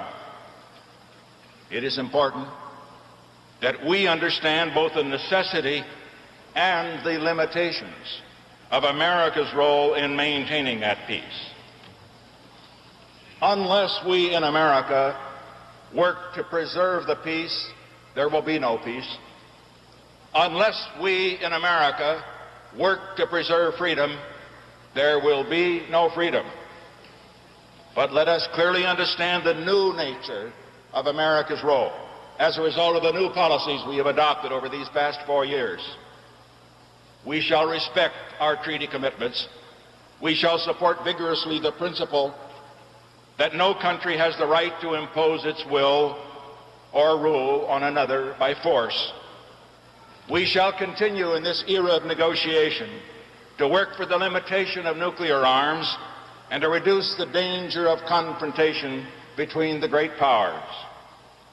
We shall do our share in defending peace and freedom in the world, but we shall expect others to do their share. The time has passed when America will make every other nation's conflict our own, or make every other nation's future our responsibility, or presume to tell the people of other nations how to manage their own affairs.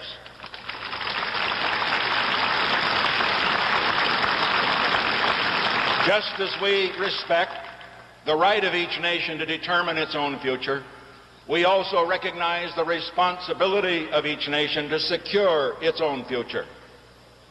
Just as America's role is indispensable in preserving the world's peace, so is each nation's role indispensable in preserving its own peace.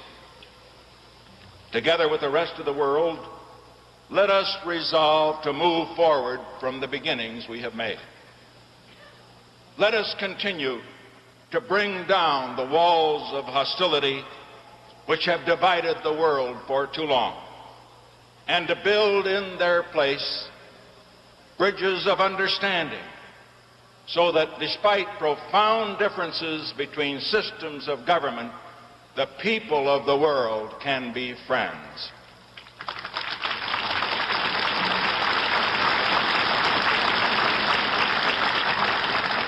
Let us build a structure of peace in the world in which the weak are as safe as the strong, in which each respects the right of the other to live by a different system, in which those who would influence others will do so by the strength of their ideas and not by the force of their arms.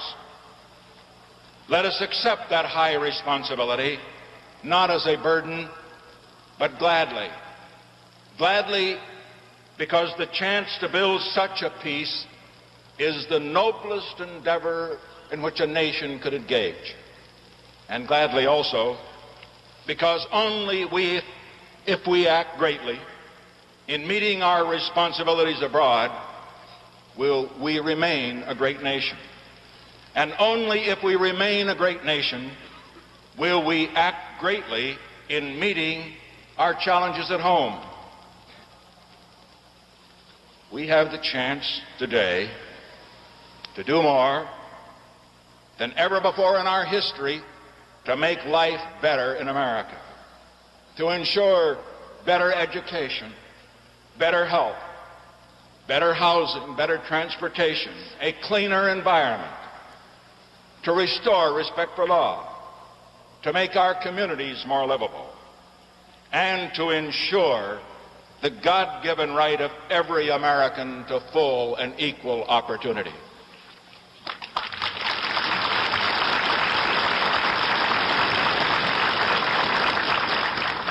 Because the range of our needs is so great, because the reach of our opportunities is so great, let us be bold in our determination to meet those needs in new ways.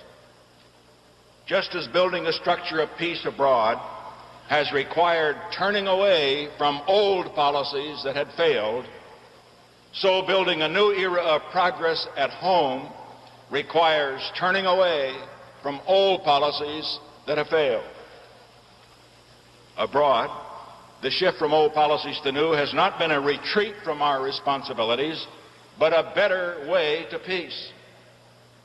And at home, the shift from old policies to new will not be a retreat from our responsibilities, but a better way to progress. Abroad and at home, the key to those new responsibilities lies in the placing and the division of responsibility. We have lived too long with the consequences of attempting to gather all power and responsibility in Washington. Abroad and at home, The time has come to turn away from the condescending policies of paternalism, of Washington knows best.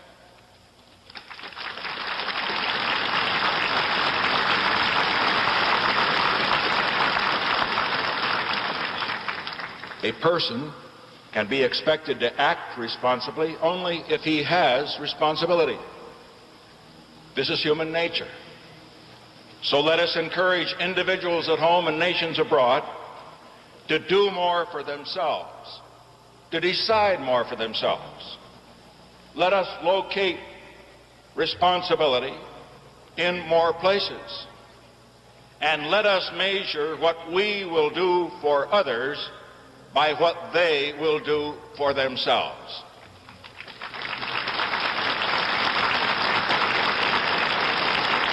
That is why today I offer no promise of a purely governmental solution for every problem. We have lived too long with that false promise. In trusting too much in government, we have asked of it more than it can deliver. This leads only to inflated expectations, to reduced individual effort, and to a disappointment and frustration that erode confidence both in what government can do and in what people can do. Government must learn to take less from people so that people can do more for themselves.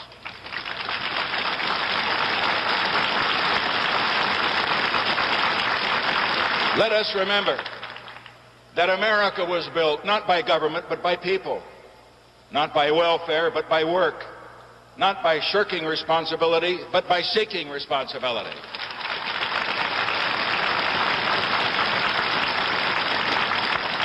In our own lives, let each of us ask, not just what will government do for me, but what can I do for myself? In the challenges we face together, let each of us ask, not just how can government help, but how can I help? Your national government has a great and vital role to play. And I pledge to you that where this government should act, we will act boldly and we will lead boldly. But just as important is the role that each and every one of us must play as an individual and as a member of his own community. From this day forward, let each of us make a solemn commitment in his own heart to bear his responsibility, to do his part, to live his ideals, so that together we can see the dawn of a new age of progress for America. And together, as we celebrate our 200th anniversary as a nation, we can do so proud in the fulfillment of our promise to ourselves and to the world. As America's longest and most difficult war comes to an end, let us again learn to debate our differences with civility and decency.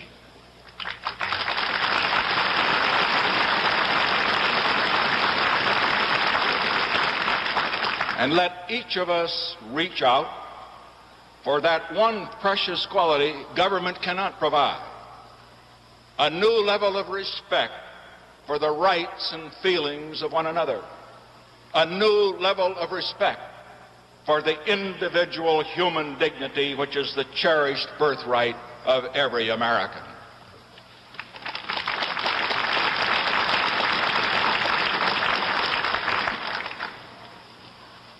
Above all else, the time has come for us to renew our faith in ourselves and in America. In recent years, that faith has been challenged. Our children have been taught to be ashamed of their country, ashamed of their parents, ashamed of America's record at home and its role in the world. At every turn, we have been beset by those who find everything wrong with America and little that is right. But I am confident that this will not be the judgment of history on these remarkable times in which we are privileged to live.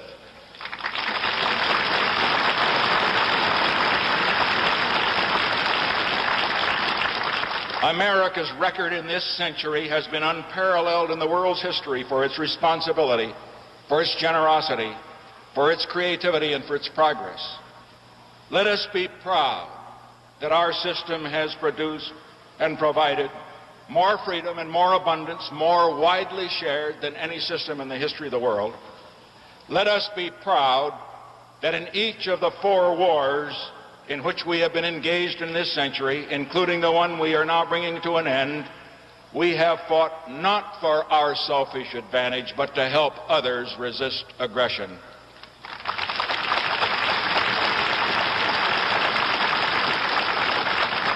And let us be proud that by our bold new initiatives, by our steadfastness for peace with honor, we have made a breakthrough toward creating in the world what the world has not known before, a structure of peace that can last, not merely for our time, but for generations to come.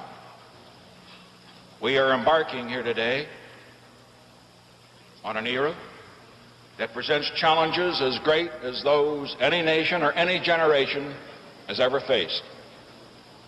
We shall answer to God, to history, and to our conscience for the way in which we use these years.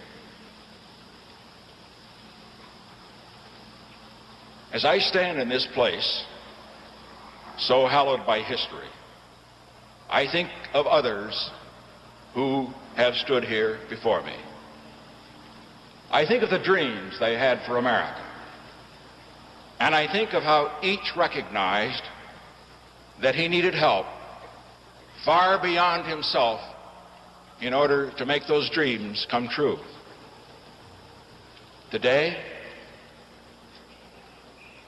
I ask your prayers that in the years ahead, I may have God's help in making decisions that are right for America. And I pray for your help so that together we may be worthy of our challenge. Let us pledge together to make these next 4 years the best 4 years in America's history, so that on its 200th birthday, America will be as young and as vital as when it began, and as bright a beacon of hope for all the world.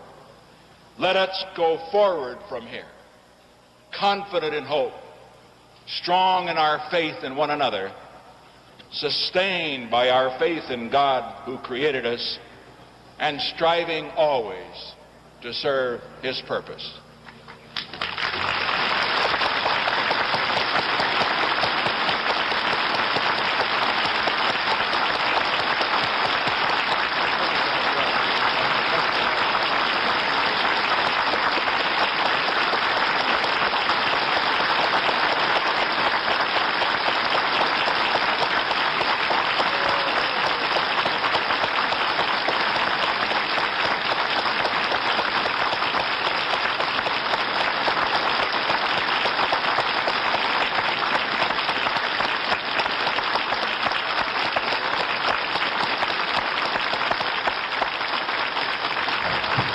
Mr. Nixon's second inaugural speech ran a minute 25 seconds shorter than his 1969 President, speech. Mr. Vice It was President, interrupted 14 times for applause. benediction will be given this day 69 speech. by Cardinal Terence J. Cook.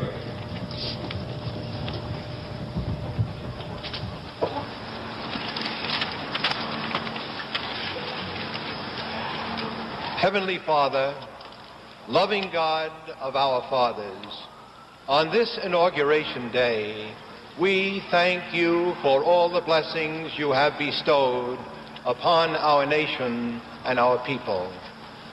We thank you for the vast resources of our land, the lofty hopes and ideals of our citizens, the devotion and dedication of those who bear the responsibility of public service. Heavenly Father, as we approach the second centenary of our freedom and independence, our gratitude for the past carries with it an earnest prayer for the future. We have yet so much to accomplish, There are even now so many of your blessings not yet adequately shared, so many of our hopes and aspirations still to be fulfilled. Help us to succeed in the great continuing task of assuring a fuller life, true liberty, real peace, and perfect human dignity for all. Heavenly Father, our nation's motto proclaims that we trust in you.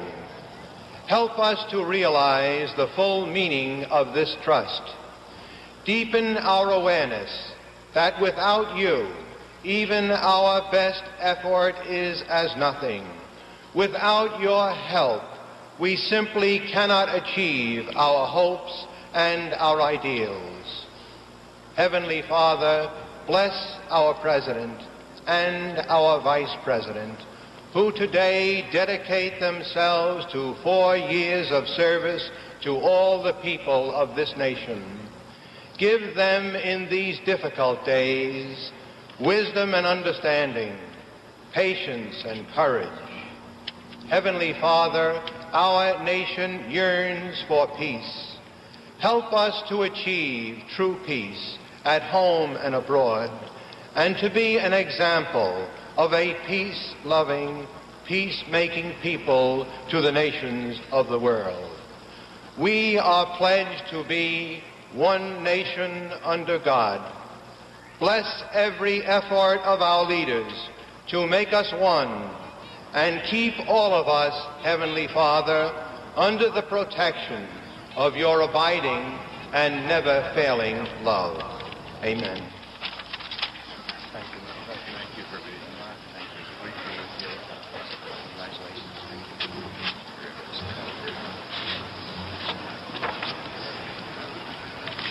May I suggest to our guests on the platform that when the ceremonies are concluded, they remain in their chairs until our honored guests have left the platform. Fellow Americans, the inauguration of a president is more than a tradition of ceremony. It is an opportunity to recommit our nation to the ideals of liberty and peace upon which it was founded. And with this thought in mind, we will now be favored by Miss Ethel Ennis, who will sing the Star-Spangled Banner. Miss Ennis.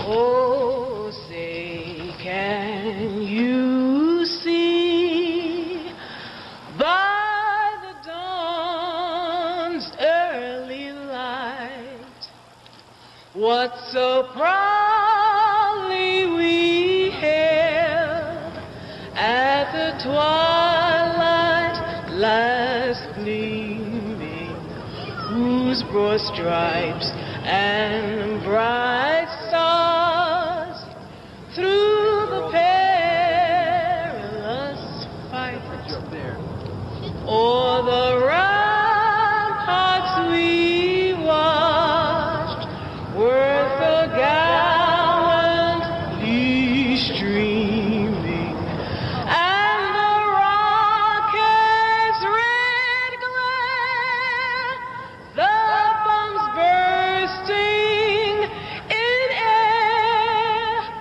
gave proof through the night that our flag was still there. Oh, say, does that star-spangled banner yet wave o'er the land of the free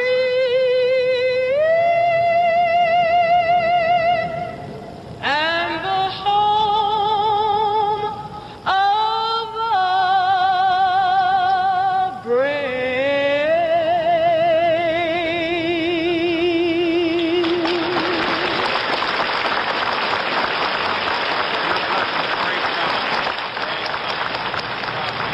President congratulating Ms. Ennis, who is from Baltimore, friend of Vice President Agnew's. She sang at the Republican Convention in Miami Beach, the national anthem. I must say that's quite an a cappella rendition. She would not sing with the Marine Band. They offered her the services of any orchestra that the government could provide. She says, no, I sing by myself. Well, she doesn't need it. And no, a cappella like that, the words stand out clearly and have meaning, and it's quite a thing. That's known as a photo opportunity in the parlance of White House press people, and they're standing there, and we'll stand there for about a minute to give the still photographers and newsreels and anybody else in the crowd who brought their own cameras to photograph the first and second families. So this is the exit of the newly inaugurated President and Vice President, and they're off to that joint leadership luncheon, escorted by the sergeants at arms. They will go back to that luncheon, Roger, and you and Eric Severide will be here at this CBS News booth overlooking the inaugural stand while they are at lunch to talk of the inaugural address and the portent of things to come.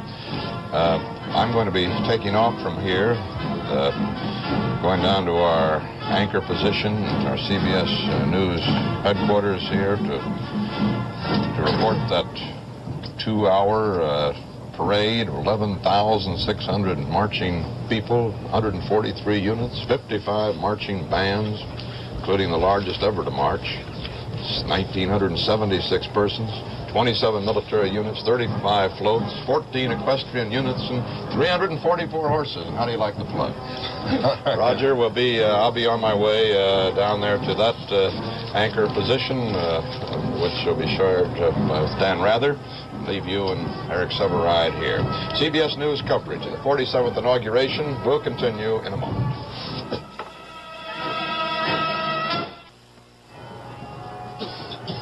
This is Roger Mudd back at the East Front Plaza of the Capitol. The official party has left the platform. They're going into S207, which is the Senate reception room, for the luncheon to be given by the joint leadership of the Congress. That's Senators Mansfield and Scott and Speaker Albert and Congressman O'Neill, and with them will be the presidential families, the Nixon daughters and one son-in-law, and the Agnew son, Randy, who is here, I noticed, with a new gunfighter mustache. The 3 Agnew daughters, they will be there, plus the various constitutional officers of the House. We have just heard the president's inaugural speech, and all of us have listened carefully. We got advanced text of the speech, I guess, probably an hour and a half ago, and there were some ad-libs in it, and also it serves as a point of departure. Eric, it did not come across as having the buoyant feeling of 4 years ago. No, I thought it was a very different speech. There were no surprises. It was very low-key. If we're going to be literary critics, it certainly wasn't the piece of literature that his speech of 4 years ago was. That had all the earmarks of very professional writers. He's not a professional writer. He sort of puts it together from ideas, had suggestions of others, and I would imagine that's what he did this time. The word Vietnam was not mentioned in this speech, as I recollect. There are many themes from the '69 speech, however. The theme about a new beginning here, something has happened in the world to bring forces together so we can have a long, long period of peace. He said that 4 years ago. Also that we're not going to do as much for other countries or as in many places, but we're not going to be isolationists. The repetition again of the federal government doing less for people. He touched on that. He gave the portents of that 4 years ago. And the sharing out of responsibilities. This business of localities doing more is very, very real with him. The business of stopping the growth of federal bureaucracy is very real with him. I think they're matters of fundamental faith. He'd said 4 years ago, too, you know, let's lower our voices. There's been too much screaming at one another. And this time he said, let's have some civility in our debate. Very much the same. There was not, however, a repetition of his promise of 4 years ago of keeping an open administration, open communications with everybody. Nor was there any reference to other countries in terms of helping poverty-stricken countries in material and economic ways. Most of the emphasis was on keeping peace and a new power balance of some kind. It was almost like a kind of return to normalcy speech. He certainly is a far different man, immensely more able man than Warren Harding ever was, but this had some of the overtones of that, as though we've been through a long period here that's been not only very hard on us all, hard on the whole world, but that we've approached it wrong, or at least conditions have now changed in the world and at home, so we don't have to do and approach these things as we did. This is a very far cry, of course, from the Kennedy speech when he said in '61 that we would bear any burden, pay any price to salvage freedom around the world. This is a speech of withdrawal, trying to cut our cloth a bit. Had a certain pinched quality to it. A subdued quality. It's almost as though we're going to be kind of a caretaker operation here now for some time. Now, the use of the Kennedy quotation was in '61. What would it... Was Kennedy's well, there were the overtones of it, but it's completely changed. Yeah. Kennedy said, ask not what your country can do for you, ask what you can do for your country. And Mr. Nixon says, ask what you can do for yourself. And now this is a very different kind of thing, as though the whole business since the New Deal, all the way up through the Great Society, if it's not fundamentally wrong, it's gone much too far. And things, the bureaucracy, federal bureaucracy, I think he believes is no longer really rationalizing life. It's helping to paralyze it. And this must be held back. Now, 4 years ago, number one, he said, let us lower our voices. And number two, I promise an era of negotiation and not confrontation. Right. Those are the two things that I remember.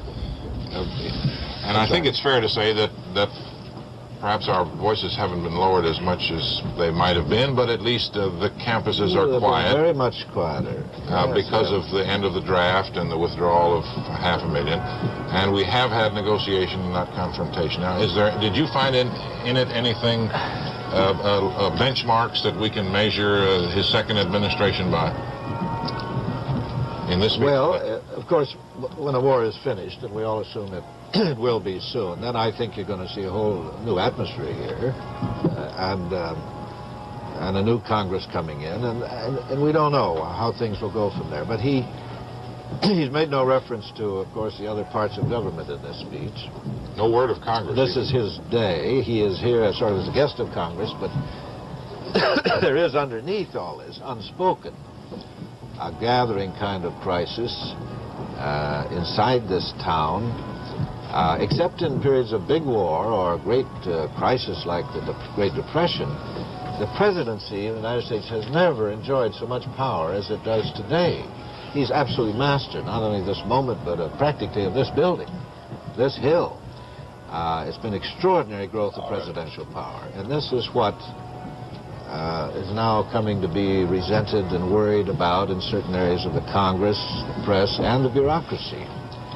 Just looking at his cabinet, I think only 2 of them now have been approved by the Senate. 4 years ago, he had everybody approved except Walter Hickel. But the Congress, the Senate, is refusing to give him the pleasure of a sworn-in cabinet. No, he means what he says. Yeah. He has concluded that Congress is too archaic. You know, we always used to say, it was said for generations, historians, political scientists, that the president proposes, but the Congress disposes. Well, that's changed now. The president disposes. He even takes funds that have been appropriated, even though there's been a veto of what he's done. He both proposes and disposes to a very great degrey. There was none of that. There was no sense of arrogance in his speech, but he sits there really with a power that is quite extraordinary.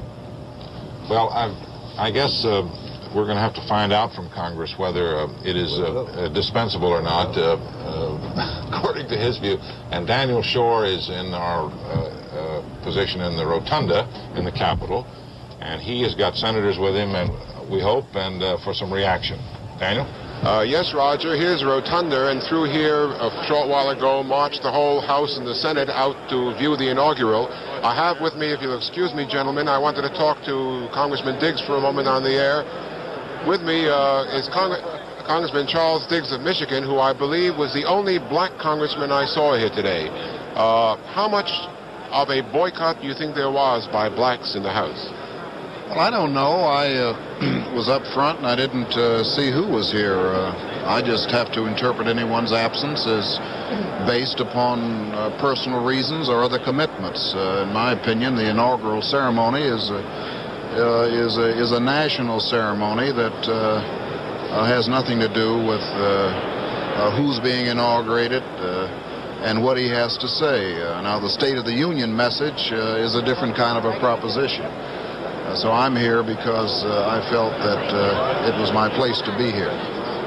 Congressman, the president is saying don't ask what the government can do for you, but what you can do for yourself. How do you feel about the philosophy that he's enunciated?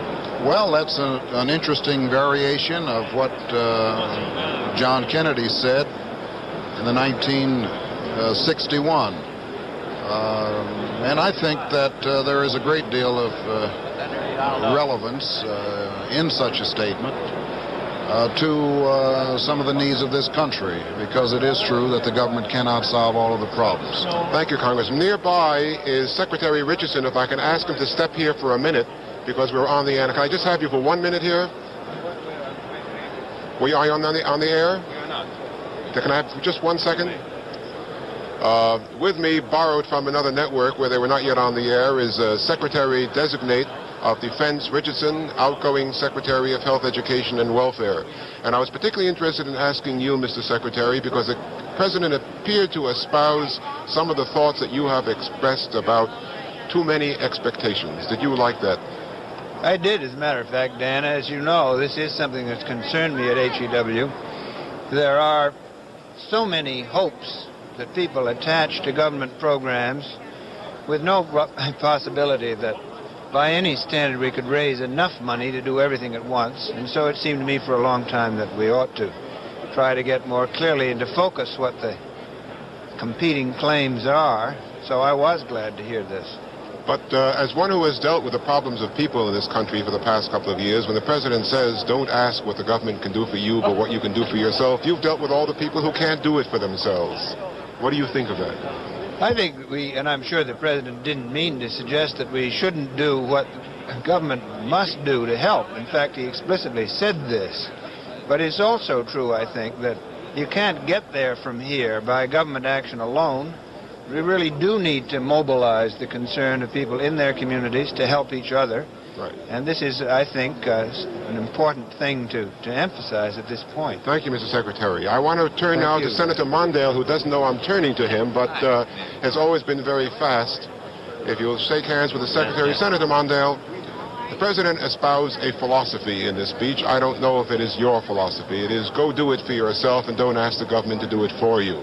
As a liberal in the Senate, how do you like it? Well, I feel that there's a great deal of merit to the concept that people have to essentially look out for themselves. But the basic difficulty is that many people, because they're ill, because they're tragically poor, because they're handicapped, because they have other difficulties that are beyond their power to handle, need help. And I'm one of those who feel that one of the most important things we do in the federal government is to work with state and local governments on programs to give them that opportunity. Thank you, Senator Mondale.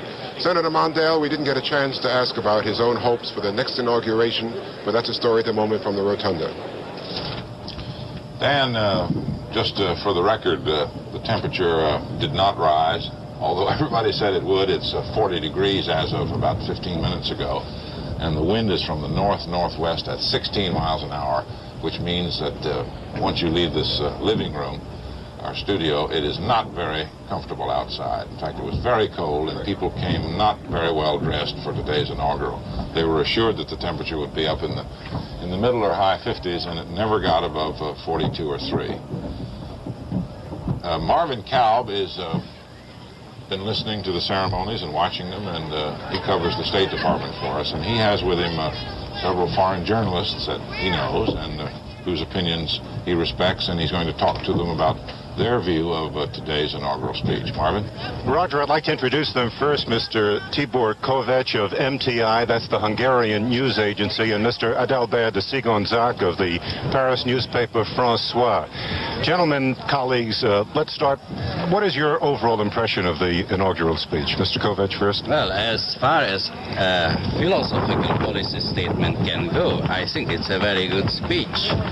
If matching political actions are following up, then it might be historical. In what sense?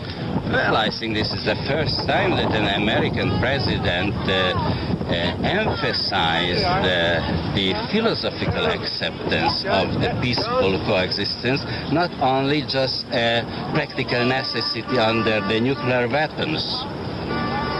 Mr. de Sigonzak. I wouldn't go as far as that. I think it's a very important speech and an interesting speech because it does show that the president is continuing the policy which he has applied in these first 4 years, that there's a continuity of relations with the communist countries, there's a continuity of the relations he wants to re-establish and modify to a certain extent with the Western allies. But how all this is going to be done is not very well defined. At this stage, there's only a sort of general philosophy, and now one has to develop all this in a more precise form, and we'll see in the next few weeks what shape all this is going to take. Gentlemen, I have to cut back to Roger. Roger, back to you now. I'm sorry.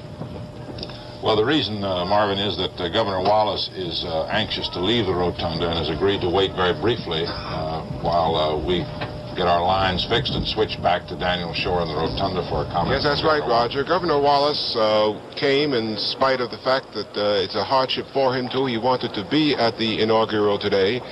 He listened patiently to the address, and I think the first thing I'd like to ask him is, there was a philosophy in this inaugural speech by President Nixon, and I wonder how much it accords with yours. Well, I thought the speech was fine. I think the attitude that one must do for himself what he can instead of depending upon the government is something that must prevail in this country if we are to survive. And I think for too long everyone has looked to Washington to solve their problem, and the problem has to be solved either at the local level or within themselves. Not that Washington shouldn't do what it ought to do under the circumstances within the context as intended for the national government to do in the past, but generally speaking, it was a good speech, and I agreed with it. On a platform like that, do you think you can support President Nixon during the next 4 years? Well, of course, 1976 is a long time off, but I thought the speech was fine. I take it when you say that you're speaking as a man who is still a Democrat and not moving over. Well, of course, we come here today to pay homage and honor to the man who occupies the office, but also the institution itself. And I would come to the inauguration whether I agreed with any of the philosophy of the president or not, because it is an institution that we honor on today. But I did agree generally with the speech that Mr. Nixon delivered. Although sitting behind Mr. Nixon, not being able to hear as good as I would like to hear, I would say that I will read the speech in the newspapers at length. You look pretty well. Could I ask you how you're feeling these days? Daniel, I'm feeling fine. I'm doing well. It's been about 8 months since I had my accident, as I call it, in Maryland, and I'm doing all right. It's going to take a little while longer, but I'm coming along fine. If you knew that President Nixon was going to say today, on his second inaugural, so many of the things that you agree with, would you have made the race? Well, I think maybe making races and primary campaigns throughout the country help alter and help form the viewpoint of the leadership of the national parties. And I feel that the campaigns that I participated in, the primary campaigns, and that which I espoused, which is now being talked about by many people, including the president in his inaugural address, is something that helped to bring that about. You're saying you think in the Nixon speech of today there may have been a little bit of Wallace? Well, I didn't invent what I've been saying. What I've been saying is what many people have been saying, and what many Republicans have been saying, and what many Democrats have been saying.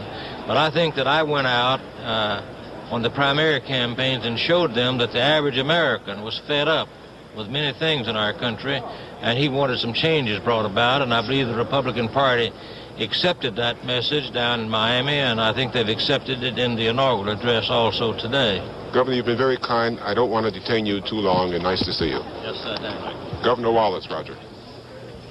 It's interesting, Dan, the other night at the Salute to the States, the so-called gala, which was Thursday night, the governor and his wife were there at the Kennedy Center, and he got a standing ovation, and the response to his presence from the Republicans was almost as warm as it was for Vice President Agnew, and the Hollywood star in charge of the gala at the time, Hugh O'Brien, said to further applause that, Governor, if you can't stand for the people, we'll stand for you. Just briefly, the demonstrations that had been forecast in varying amounts have not really materialized enough to worry the heavy security forces in Washington. There were, during the President's inaugural speech here, a few shouts, not quite audible to the television audience, but audible to the security people, a few shouts of "killer" and "stop the war." There was no quick move made to silence them. A few were asked to leave, and they did leave, but there's been nothing that has caused security forces to worry excessively. CBS News coverage of the second inauguration of Richard Nixon will continue in a moment.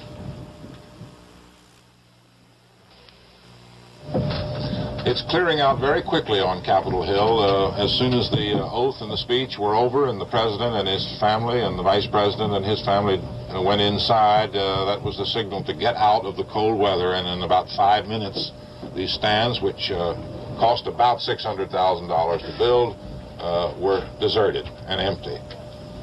A long line of motorcades taking of cars in a motorcade taking officials back to the White House. There are 2 other luncheons on the Hill in Washington today, one other one on the Hill in addition to the President's. There is a luncheon for the Cabinet being given by Senator John McClellan, chairman of the Senate Appropriations Committee, and Senator Percy of Illinois.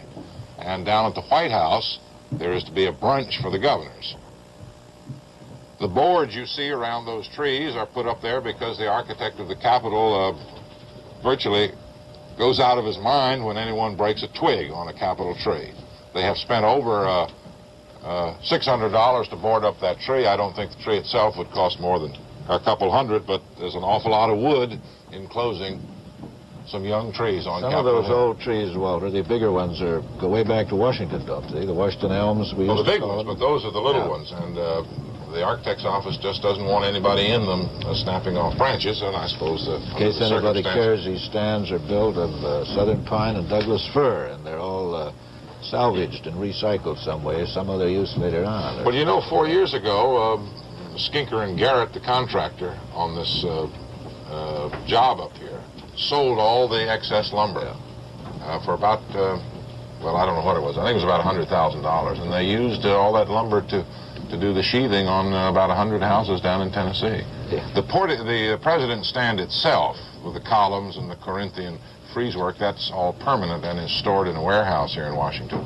But slowly the people are leaving and going back to hotels for brunch and lunch and drinks and a little warmth, and then to get dressed and go to the galas and the inaugurals tonight.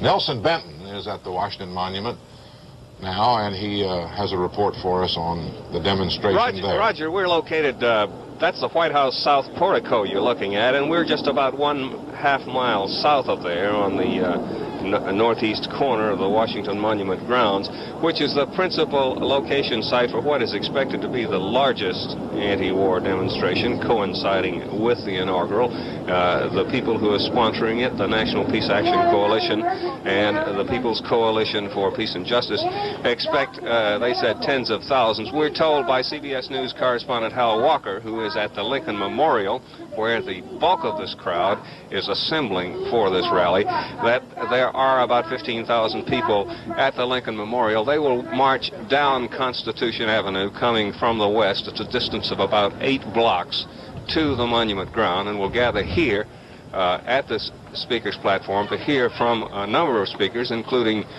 Senator Philip Hart of Michigan, a Democrat, the new congressman from the state of Georgia, Congressman Andrew Young, who was assistant to Martin Luther King, just elected, also Congresswoman Bella Abzug of New York, the Reverend Philip Berrigan, who will speak to this crowd. The rally itself is due to begin at about 2 o'clock. and it will last for a couple of hours. There's another demonstration site in the capital city, right close to the Capitol itself at Union Plaza, and CBS News correspondent Ike Pappas is there. There are about 1,500 demonstrators here now. They arrived at this point, Union Station, just as the ceremonies up at the Capitol, which is about 3 blocks away from this point, were ending. So what we have at this point is a mix of people, those coming down from the ceremonies down Delaware Avenue, up on the hill, and the demonstrators carrying their placards and their Viet Cong flags, the black flags of revolution and so forth. And we do have a contrast also. The people here in their finery, their inauguration dress, and the demonstrators who are in their dungarees and the traditional dress of the protesters.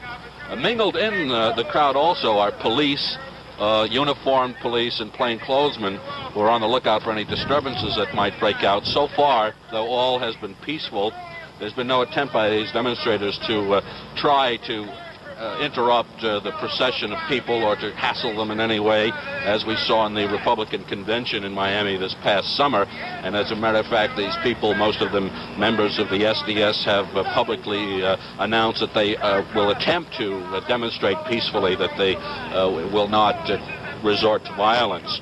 The demonstrators are attempting at this point to hold a rally to protest the war. Leaders admitted this morning that some of the urgency has been taken out of these demonstrations by the imminent signing of the peace treaty, but they said no ceasefire is in effect, that the killing is still going on, and that they are here to protest that fact. The demonstrators marched here some 12 blocks down 8th Street without incident. After the rally here, they will proceed, they say, to the Washington Monument to join the other demonstrators. This is Ike Pappas at Union Station. Ike, U.S. Park Police now estimate the crowds at the Lincoln Memorial on their way to the Washington Monument and those already at the Monument demonstration site at about 20,000. We spoke a moment ago about the effect of the cold weather, and some of the ceiling is fluttering down from the still photographers above us. But we spoke a moment ago about the effect of the cold weather on the crowds and how ill-prepared so many of them had been. Mariah McLaughlin is here on the Capitol Plaza, and she wants to talk to a few who were here. Roger, most of the people, as you said a few minutes ago, have gone. I'm standing here between 2 shivering Marines, and people really weren't prepared for this cold. We had a couple of people who had to be taken away in ambulances. There was a great deal of work in the first aid stations. People just frozen hands, frozen feet. The area that had been set aside for the wounded veterans, those in stretchers and those in wheelchairs, that plan was abandoned. There was a glassed-in area for them, and it just formed a vacuum, and it really was too cold. I talked to a few people about the speech, and they all said that they thought it sounded very good, and they hoped all that the president said would come true. I also talked to Ambassador Henry Cabot Lodge for a few moments, and he said that he thought it was a very impressive speech, and he liked the line that you all have quoted so many times about taking care of yourselves. I don't know if you noticed, Roger, a few moments ago, a whole line of open convertibles moved out of the Capitol Plaza, getting ready to take people down in the parade. And I talked to a couple of the drivers, and they said the intention right now is to go down in open cars. And that's about all there is from here, Roger. Back to you. Open cars, boy, that's a tough one today. Daniel Shore, still on duty in the rotunda, is now with Senator Muskie. We're going to hear some reaction from the man who might have been. Dan? Man who might have been indeed, Roger. It was just 4 years ago at the first inaugural that I stood here interviewing Senator Muskie, trying to draw him out on his plans and on whether he had hoped that 4 years later today he might be the one being inaugurated President of the United States. And I guess, Senator Muskie, the first question has to be, now 4 years later, what do you think about it all? Well, interestingly enough, I devoted very little time to thinking about the last 4 years and spent more thinking about the challenges that lie ahead and trying to get some clue out of what the president had to say that would indicate whether or not we could expect something new and different in the months immediately ahead, or whether it was going to be a continuation of say, the differences that divide the president and the Congress in so many instances. It was interesting that the president never used the word Congress in his whole speech. He didn't use Vietnam either, though he spoke to the war that was drawing to a close. He never mentioned Congress. He talks about... Well, he really does. Is this coming battle with the Congress over powers, over who's going to wield the power of the purse and the power of war making, is that going to be a serious fight? I think it is, and it ought not to be regarded as a personal fight between the president and his political opposition. The president, obviously, in his first 4 years has developed some very strong convictions as to what the role of the presidency ought to be vis-a-vis the Congress in the field of both foreign and domestic policy. And those views, I think, have created, some fundamental constitutional issues. The Congress has its responsibility to uphold its position, and the president obviously will do that in his case. And it seemed to me that this speech today was most notable in not suggesting that there's been any change in his view on this confrontation. This president does things deliberetely. And when he excluded issues of this kind from his speech, he did it deliberately, which is my signal that he's going to continue to persist in the views that have become more and more visible in the week since the election. Senator Muskie, thank you. Maybe 4 years from now. Maybe 4 years from now. Thank you, Dan. I look forward to that. Senator Muskie.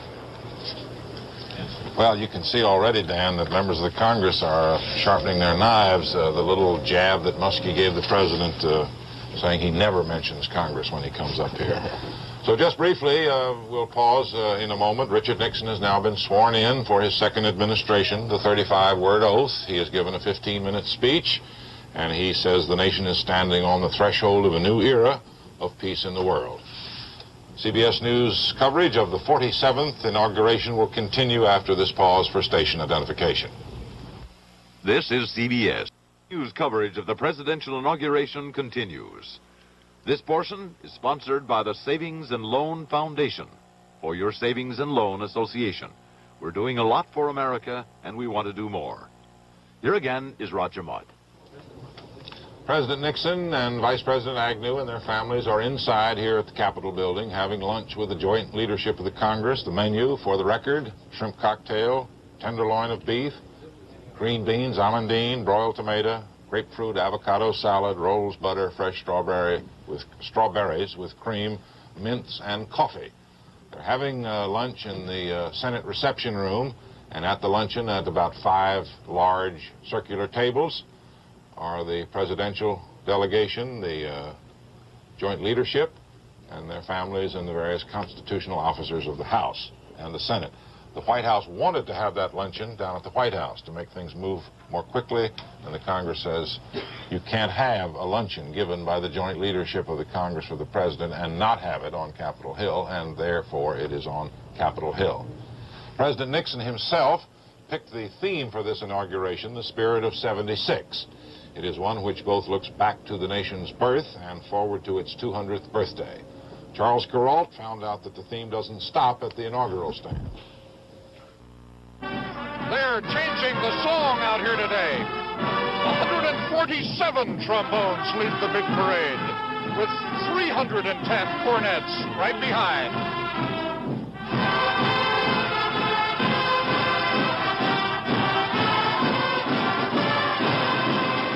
And that is not to mention 694 flutes and clarinets, 68 tubas, and 27 big bass drums.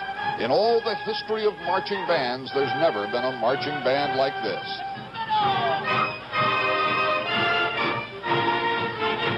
1,976 musicians. 1976, get it? From 20 high schools in Fairfax County, Virginia. They had one rehearsal, that's all, at the only place that was big enough, a Naval Air Base runway. And for a while there, it looked as if the thing would never fly. Any more bass sax? Contrabass sax? Double contrabass sax? Baritone saxes? Any baritone sax? I'm trying to quit. Quit what? Let's go. Baritone sax. 2 more tubas up front. Let's go. Okay, now majorette. Majorette. Flag, right? Yeah, right. Majorette.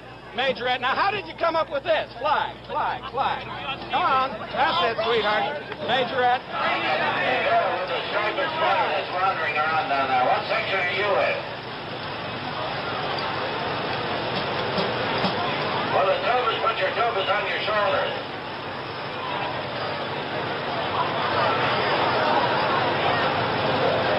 All right. Now, will the two tubers who are in the rear here, pay attention. Hey, the girl in the brown coat. You should be right next to the boy with the blue shirt. Give me a signal when the rear of the band is all right. Through all this madness, the man whose idea this was, Tommy Walker, a producer of spectaculars, kept insisting it would work, on the theory that while the flutes couldn't hear the trumpets, they could both hear the cadence of 164 drums and cymbals. Please, gang, when we get going, listen to one another. The only way this can happen is to listen. And if you listen, this is going to be the most sensational thing that ever hit the street.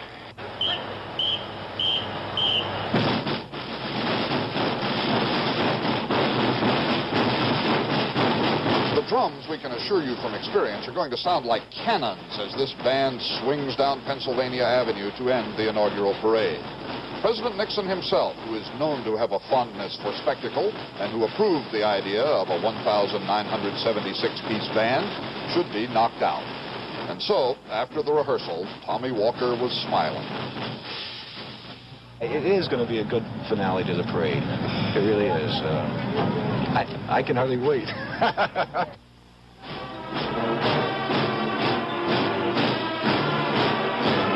147 trombones led the big parade with 310 cornets right behind. It's just a shade unwieldy. But one consolation to the organizers, the band is so big and it takes so long to pass that if the brass at one end is playing one song and the flutes at the other are playing another song, it's unlikely that anybody will notice.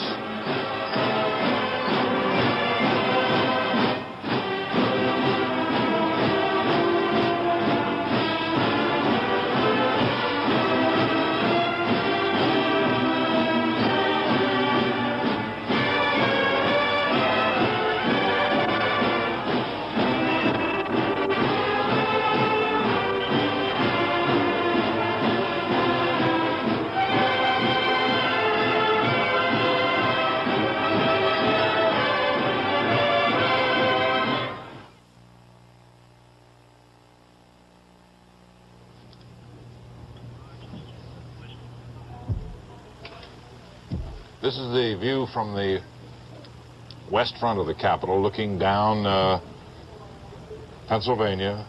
The big bell tower there is the old post office building. Almost, that's about 12th in Pennsylvania. And as best I can make out, that's the parade forming up, or at least reaching some sort of formation to begin the procession from the hill down to the White House. CBS News coverage of the second inauguration of Richard Nixon will continue in a moment. What do you want to know about money?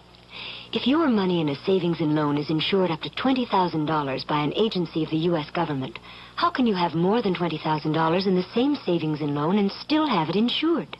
The answer, multiple accounts. One in your name, one with your spouse, one with each child. With multiple accounts, this family's savings can be insured up to $100,000. Your savings and loan wants you to know how money works. How does compound interest work? Suppose you deposit $50 in a savings and loan and add $50 every month for 15 years. At current interest rates, you could then withdraw $50 a month every month for the rest of your life, your children's lives, your grandchildren's, forever and ever, and never touch the money you deposited. Your savings and loan wants you to know how money works. Just reading the schedule of what's ahead, at about 1:15, the presidential luncheon is over. At 1:20, the sergeants at arms of the House and Senate bring out the president and his wife and the vice president and Mrs. Agnew to the motorcade, which starts at the law library door, which is what you're looking at now. Those cars are in line and ready to go in precise military order. And then at 1:25, the motorcade departs to the White House in also very precise order. And behind them comes the parade. And by the time the president is at the White House, the first units of the parade will be swinging by. And if their promises hold true, as they have so far, the whole thing should be over by 4 o'clock. Eric, I'd like to hear a little more from you about what everybody has alluded to except the president, which is the conflict between the executive and the Congress. Do you think it's as serious as Muskie says? Well, I think once we get peace in Vietnam, the mood is going to improve. But yes, I think with the fundamentalists up there who are concerned about the whole process of government in this country, it is getting pretty serious. You know, I would think that those congressmen would keep the president at luncheon just as long as they can. They haven't seen much of him for quite a while. And they're not going to see him in person on the occasion of the State of the Union speech, which is the end of this month, early next month. He's just going to send it up in written form, which used to be the practice, I guess, before Wilson started going up in person. I believe that's right. But I think you can foretell what some of the lines of criticism and argument are going to be about the themes here that he's expressed. He, of course, takes off from the proposition that the gap between people's demands and expectations and the capacity of government, particularly at the federal level, to meet them is just so great it can't be done. And let's get those demands down somehow, as well as the budget, which is what really worries them. They're afraid of a bust somewhere along the line with these deficits. That's behind so much of this. But it's odd, perhaps, to talk this way about more self-reliance, individuals falling back on themselves. This is the complaint of so many people, that we live in a time of great units, enormous units, great corporations, big government, big military, big universities. How do they do that? And I think you'll see a line of argument developing in the Congress, in many places, in the press, intellectual community, that what he's talking about here is let's diminish this welfare state, but he's talking about aid to individuals. And they will argue on the other side that what is coming, almost with his blessing, is a kind of a corporate, not a welfare state, but a corporate state. That he does not act or does not talk in terms of doing less for business. This whole inaugural is attended by hundreds and hundreds of corporate heads from all over the country, every kind of industry, all of whom want something from government or don't want government to do something to them. It seems to me the figures indicate it's becoming a more and more closely knit relationship, the corporate structure and the political structure of the country, where you're getting a greater gap between the political community, the power community, and the cultural and intellectual community. I don't know if this is healthy for a country or not, but I think that's about where we are. And I think in Congress that'll be a lot of the argument, and they will associate that argument with their worry about the loss of their own power. It's strange that because so many presidents have come from the Congress in recent years, that once they leave it, they really would like to get rid of it. Well, they know how archaic it is and how difficult it is. CBS News coverage of the 47th inauguration will continue in a moment.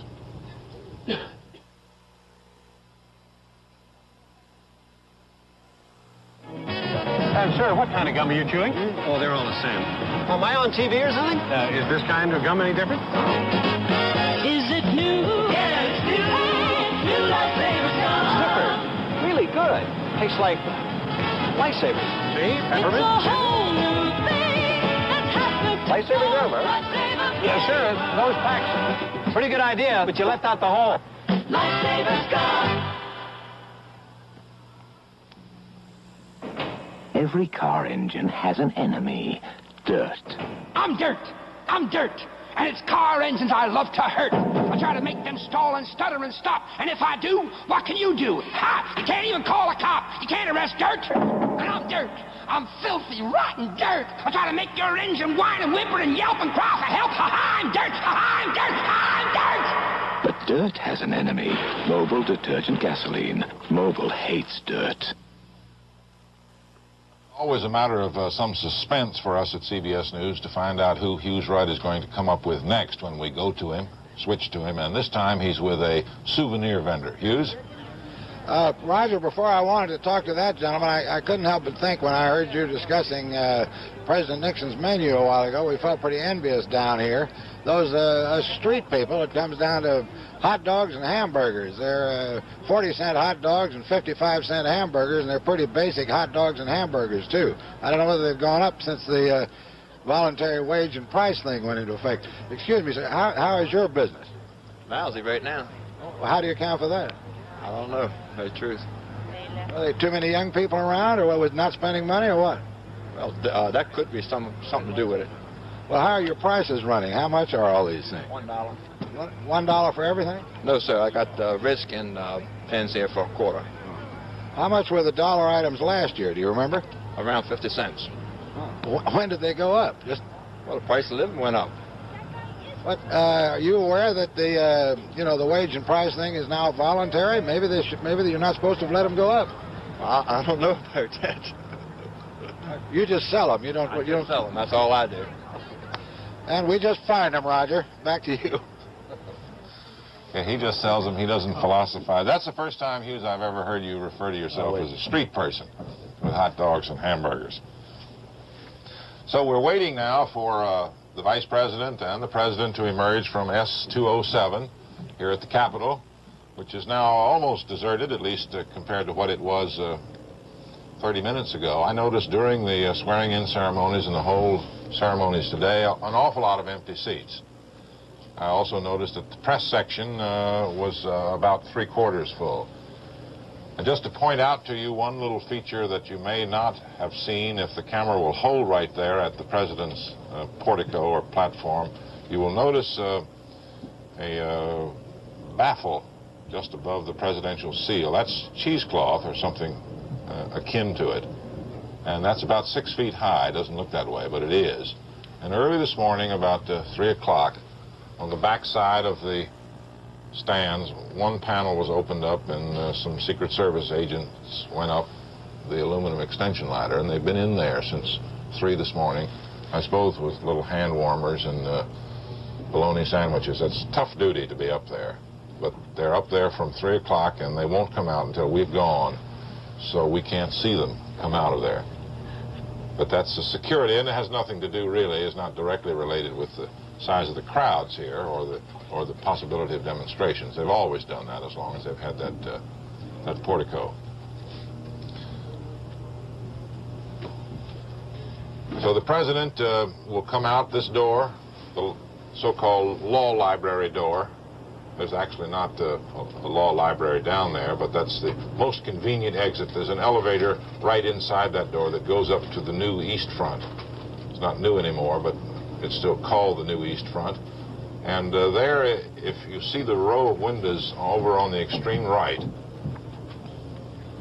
that's right, if they keep moving in, just through there, through those rooms and across the corridor is approximately, on the second floor, approximately where the President is. S-207 is just beyond those. And that luncheon is something I gather from talking to various congressmen and senators that the presidents really don't like to go to, but are sort of sandbagged into going because they have to come up here to take their oath of office. The ceremony on the Hill is really a reaffirmation of the three branches of government, despite the current controversy between the executive and Congress. It's the President comes to the Congress to be sworn in by the Supreme Court Chief Justice, who comes over from his court chambers. There's no rule that says it has to be done here. No, it's not. It's been done elsewhere. Roosevelt did it. Didn't he do it in the White House in the war years? 45. In 45 he did it. Washington did it in New York the first time. But it's a good tradition, and interestingly enough, you know, Eric, Mike Mansfield said the other day that he thought the cost of the inauguration and the unbelievable security that we had to engage in had gotten out of hand. And then Marlowe Cook the other day said that his committee on the inauguration was going to write a report, and he said, you know, really, if you want to make everything secure, swear the President in at Kennedy Stadium, and then bring him back to the Congress and have him address a joint session and have that on television. But if it was $2.5 million 4 years ago and it's $5 million this time, it'll go to $7 next time. and then you're over $10 million. And these senators are saying that kind of money is not worth this pageant. I don't... It doesn't come out, very much of it, out of the taxpayer's pocket. There is a congressional appropriation that's less than $1 million, I think. But it's mostly private money. They buy all these things, all these rich folks come, buy all these tickets, and they make a profit on it some way or other. What has happened is that the merchants in town, Garfinkel's and the Washington Post and the big department stores, put up a guarantee. Yeah. And so that there are operating funds, and then if there's a surplus or a profit, the money comes back. I think generally they recoup about 85 cents on every dollar they kick in. It's like the average college town in this country. All the sweet innocence is gone. It's business now. Well, they have merchandised this inauguration to the fullest extent. They've had the local Redskins football coach promoting ticket sales and on the radio, on the television. Bruce Morton is at Lafayette Park, and we want to hear his report from his vantage position. Bruce? Roger, I was kind of impressed with the idea of the inauguration merchandising itself. I think that's what the president was talking about in his speech, wasn't it? Don't let the government pay for it, but get out and make a buck with it if you can. What we're doing here, really, Roger, is waiting. There have been all kinds of security precautions here as the morning went on. At one point, had a man lying down on his back on a little cart with a flashlight being pulled along by the stands, looking for suspicious objects underneath them, I guess. They had some dogs here sniffing about for explosives or whatever. One dog found a bone. Nobody found any bombs. And in the last few minutes, some people, as you can see, have started to arrive. A series of buses have come over, I guess, from your area down at the Capitol. A couple of buses marked Diplomatic Corps, a couple of buses marked Press. And these stands, although they're nowhere near full yet, are starting to fill up. It's cold here, just as it is everywhere else in Washington. You can tell the early arrivals from the late. Those of us who came early believed the weatherman, and those of us who came later, the folks you see in blankets and galoshes and all the things that people take to football games. We're still, I guess about 25 minutes off the time when the president's escort is supposed to get here. Military units and then the cars with the president and the rest of his party. The stands are starting to fill up. The stand right behind me there is the one the president will be sitting in, of course. That's heated, which is helpful on a day like this. And there have been people in it all morning checking it out. I must have seen 15 Secret Service agents go by that way. I don't know who's in there just now, but there's one man there with a vacuum cleaner, so the president's vantage point will be spick and span. Roger? Okay, Bruce. That was Bruce Morton at Lafayette Park, which is directly across the street from the White House on Pennsylvania Avenue. And everybody is hunkered down here on the hill waiting for the president's exit. And it shouldn't be long. I think the last estimate was that the president would come out in about a minute. And that takes, I guess, probably 10 minutes to get in his motorcade from here to the White House. And at last report, he used to go into the White House and I think change his clothes. He wore, I guess you call it a morning coat and the semi-formal pre-noon dress for state functions. He'll change into a business suit and then, as Dan rather suggested, long johns perhaps, and then come out and be in place as the first units of this parade swing around. The parade is forming up here on the hill and will in effect follow him down from Capitol Hill down Independence, Pennsylvania to the Treasury, turn north on 15th, take that little jog around the Treasury Plaza, and then west on Pennsylvania in front of the White House. So there it is, open convertibles, serenely confident in 60, 65 degree temperature. All the tops went down. And I guess the game plan says tops are down, so tops stay down even though the temperature here is about 41 or 2.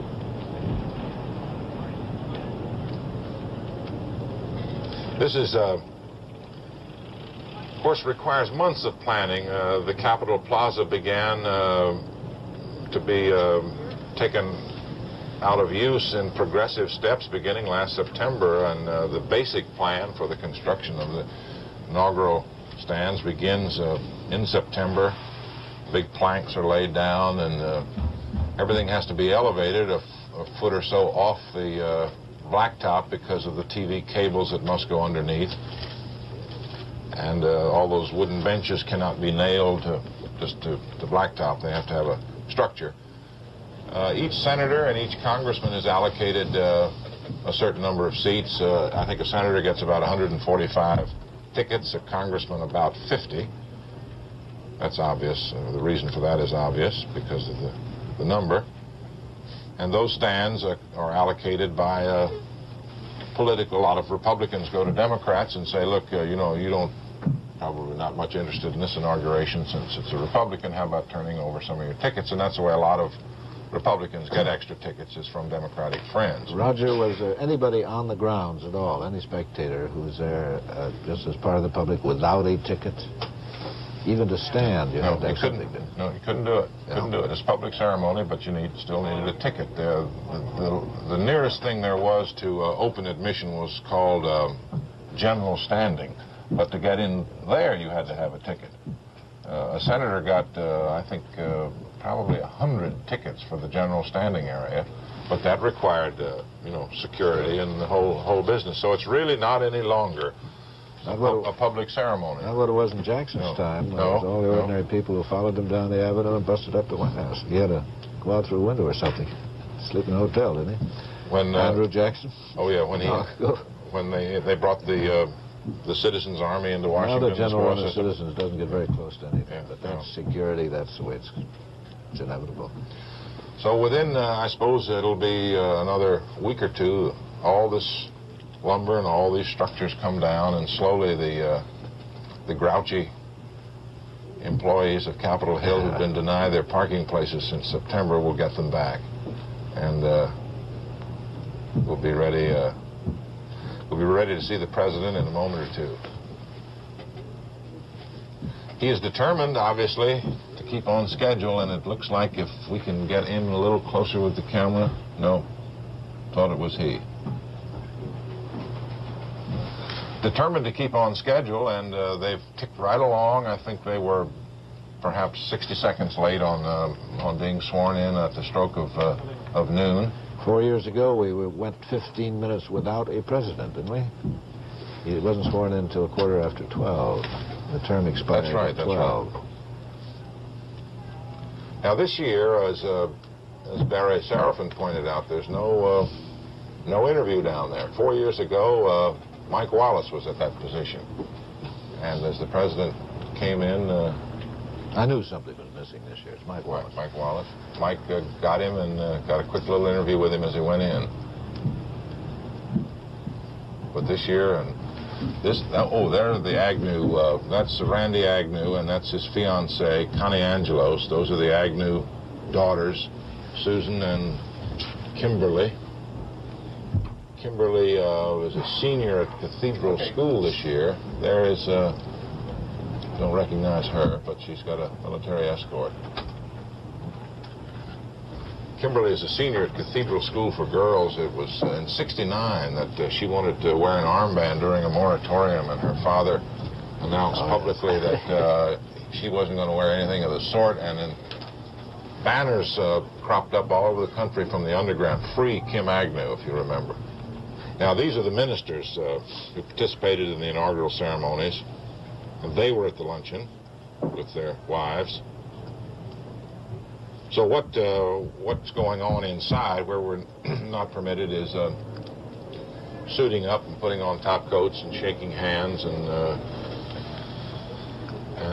senators scrambling for position to be seen. There's Senator Scott and Mrs. Scott, Jerry Ford, the minority leader of the House, followed by the Chief Justice of the United States and Mrs. Berger, followed by Senator Dole of Kansas, followed by Bill Timmons of the White House congressional staff, followed by Jim Eastland, the Senate pro tem, followed by Leslie Aarons, who is now ranking Republican in the House, senior Republican, followed by a Secret Service agent who is saying any minute now, followed by another agent,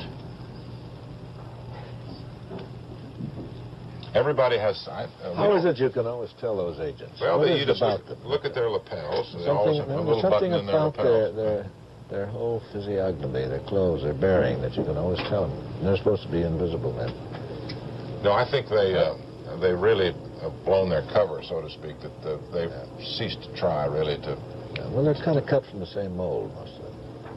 Okay.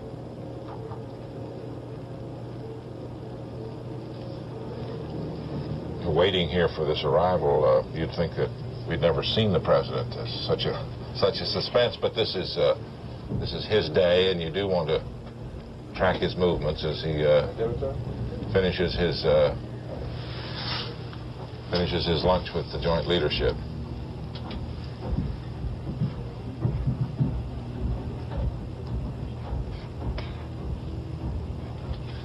Now, I think Walter Cronkite has maneuvered, we'll hold, that's Marlowe and Nancy Cook, Senator and Mrs. Cook from Kentucky. Walter has maneuvered I think it's about 13 blocks, 10 miles, 8 miles, something like that, down to our office from the Capitol. He's in place. Roger. And I want you to establish your presence, Walter. Roger, it's 13 miles today. It's a long way. It's a long way here to our anchor position for the parade, which is at our CBS News headquarters, where I sit now with Dan Rather. I want to tell you I had a tour of the city of Washington in getting here, and I'll turn advantage to defeat, or defeat to advantage, one or the other, and say that it was rather interesting, because I did tour a couple of the areas where the demonstrators are gathered, and there is quite a large crowd at the Lincoln Memorial. They haven't moved out yet in that principal demonstration, their march against death, but it looked to me like several thousand persons there, nothing like perhaps the 20,000 the police said, and the demonstrators said there'd be 50,000, nothing like that. But quite a large crowd of demonstrators are there. And, of course, the streets of Washington are filled and traffic is a mess. But along the parade route, the tens of thousands wait as Vice President Agnew and Mrs. Agnew now leave the Capitol and prepare to get into their car for the procession down Pennsylvania Avenue, the street and avenue of presidents. Along that parade route, the stands are pretty well filled. We had a last report, Dan, that I think there were 100 or so demonstrators at 14th and Pennsylvania. Walter? And security's keeping a close eye on them, yes. You're in place and electronically hooked up, so we're going to give you a goodbye from here then if you've got control. Is that all right? That's fine, Okay. Roger. As a matter of fact, I thought you had. I kind of grabbed the ball and ran with it there. I didn't mean to. No, that's if all you right. have more to say, I'd be glad to have you say it. No. Okay, we'll see you later. Thank you, Roger, and thanks, Eric Severide. Walter, one of the things that occurs to me about the demonstrators, and I agree, in looking around town, it does not appear that there's anywhere near 50,000 anti-inaugural people out and about, and I just wonder how much the weather may have had to do with that. It is cold out. We've said that many times during this day, but it is so cold out that you're left with the impression one really has to want to demonstrate. He may have to really feel strongly about it, to sit out there in the cold for 4 or 5 or 6 hours, as some of these people have done. As everybody says also, it's a little hard to feel that strongly now with peace virtually around the corner, too. As you remarked, or somebody remarked earlier today, the stop the bombing signs seem to be a little after the fact now. The protesters themselves have said, however, that they wish to protest still America's involvement in the Vietnam War and the attitudes that put us there and so forth, so they're continuing with their demonstrations nonetheless. And, of course, the Students for Democratic Society and the Yippies, the more militant wings, as identified by the police, who were demonstrating at the Union Station, and we've heard virtually nothing about them. There are 1,000 or so are there, I gather.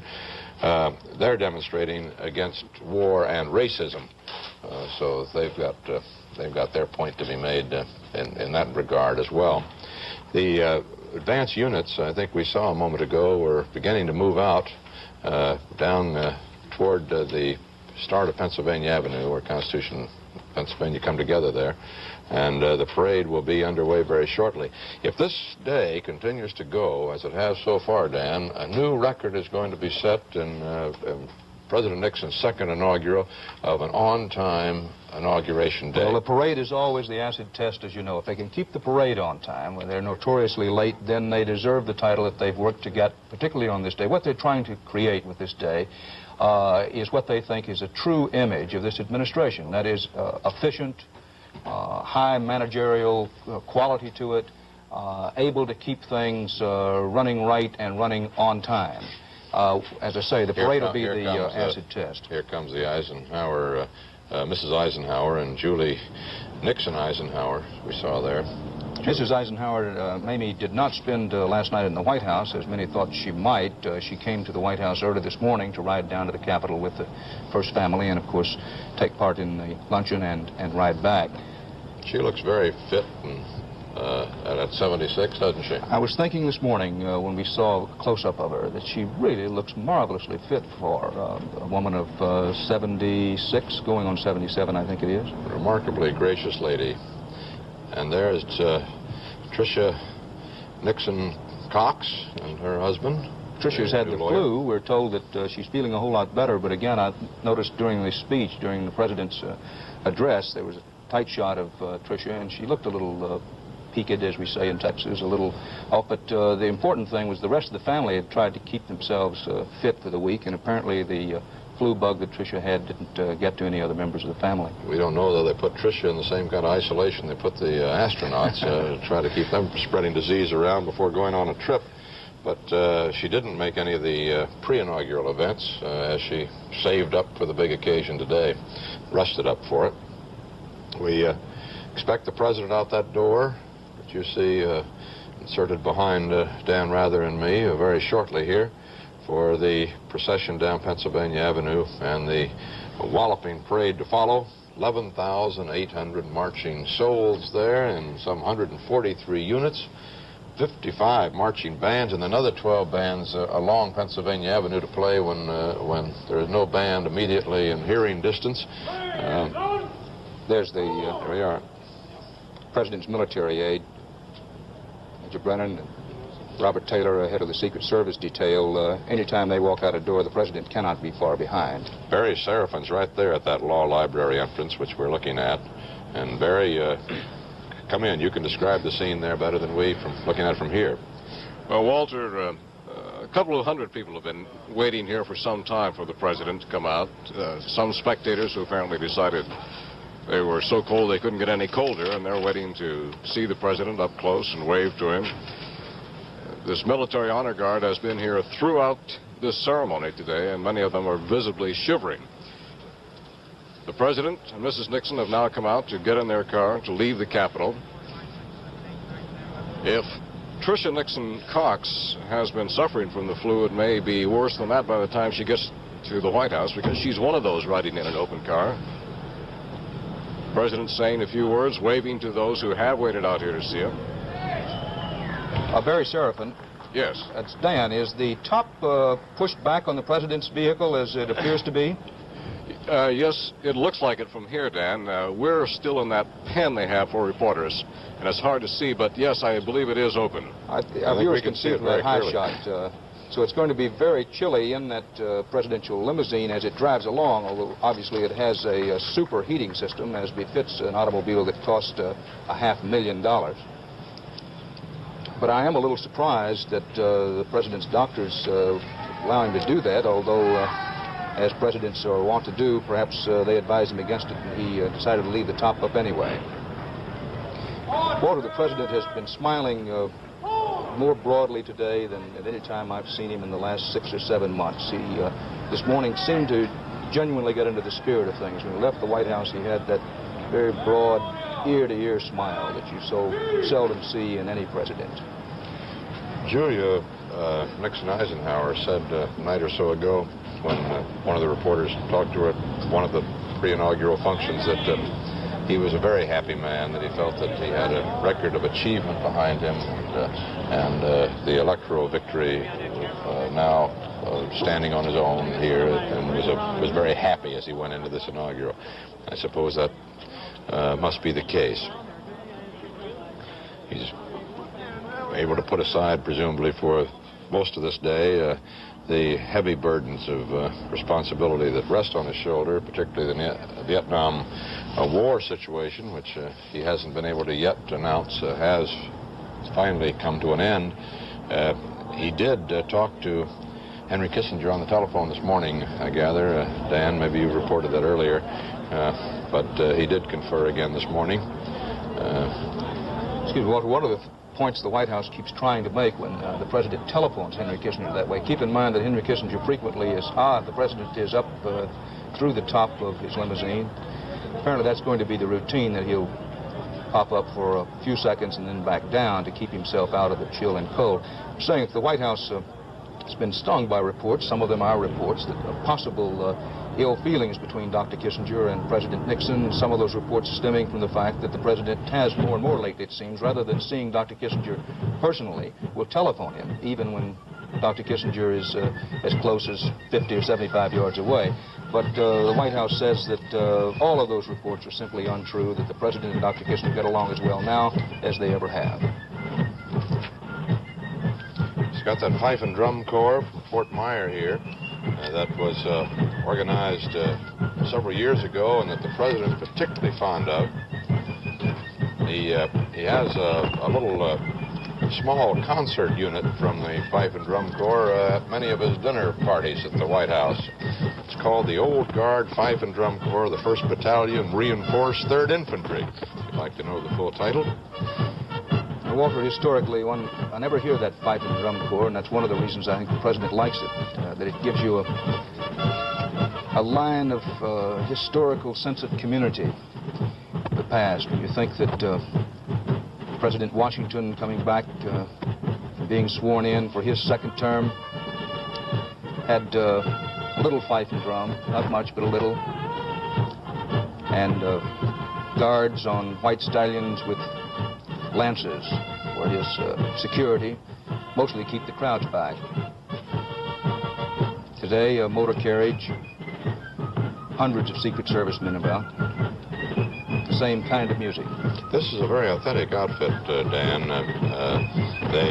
It's an authentic replica of the fife and drum corps of the Revolutionary era. The uniforms, those black tricorn hats, white wigs, black leather neck stocks, shirts, waistcoats, breeches, stockings, buckled shoes, red greatcoats when they wear them, if they're not wearing today. Incidentally, the military was told today to leave off their overcoats if they thought it was going to be warmer than it is. They play wooden 6-hole fifes and handmade rope tension drums. And the music comes directly from George Washington's Revolutionary Army era. Drum Major Staff Sergeant Thomas R. Everhardy of Milwaukee, Wisconsin. This is a beautiful shot, always is, from one of the knolls that form part of Pennsylvania Avenue. This shot is looking down from the Capitol as the president's motorcade moves back toward the White House. Now, this shot, obviously, from front again, as you can see, President Nixon standing up in his limousine, waving mostly to the right. Mrs. Nixon has remained seated inside the automobile. We mentioned earlier that the Secret Service has now a new presidential limousine, which we'll be seeing some of in succeeding months, if not weeks. But this is the same one used by President Johnson and President Nixon through all of his first term. There is a crowd of rather raucous demonstrators awaiting the president down 14th Street. He's now, I'm making a quick guess. It looks to me like he can't be much beyond 3rd or something like that, so he's got a way to go before 14th. But there is a crowd of demonstrators there. They burned a flag there a little earlier today. There was there were no arrests made at that point. But the Secret Service, the police are keeping a very close eye on that group. The much larger group of demonstrators, and they're now estimated as many as 25,000 perhaps, have assembled at Lincoln Memorial, and they've just begun their march, March Against Death, they call it, up toward the Washington Monument, where they will hold a rally. behind the president's car there, and you don't get a chance to see much of them because, of course, all eyes are on the president, as are the television cameras, too. And that car immediately following his daughter, Mrs. Julie Eisenhower, with Mrs. Mamie Eisenhower, and then the vice president's car, Vice President Agnew and his wife. The next car is the family of the vice president, his 4 children, and then come a series of cars with the congressional leadership before you get to the first marching units. Congressional leadership and the cabinet and the chiefs of staff. They all come in various automobiles there.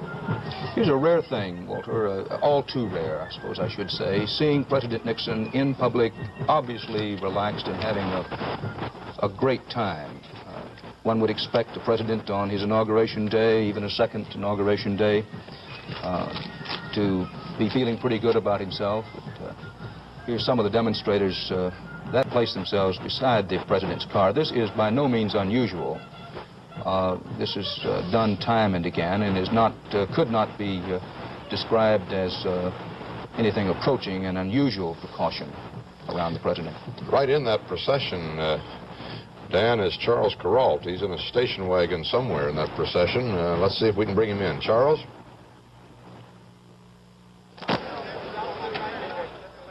Charles Kuralt?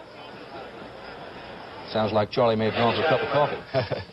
Well, as you know, with those mobile walkie-talkie arrangements, sometimes they get behind a building and you can't pick them up. We'll keep on trying to get Charlie, and the technicians are listening to me. Anytime they can bring him in and interrupt us. We'd like to hear from the procession. There's a great deal of there he is. Security everywhere you look around here.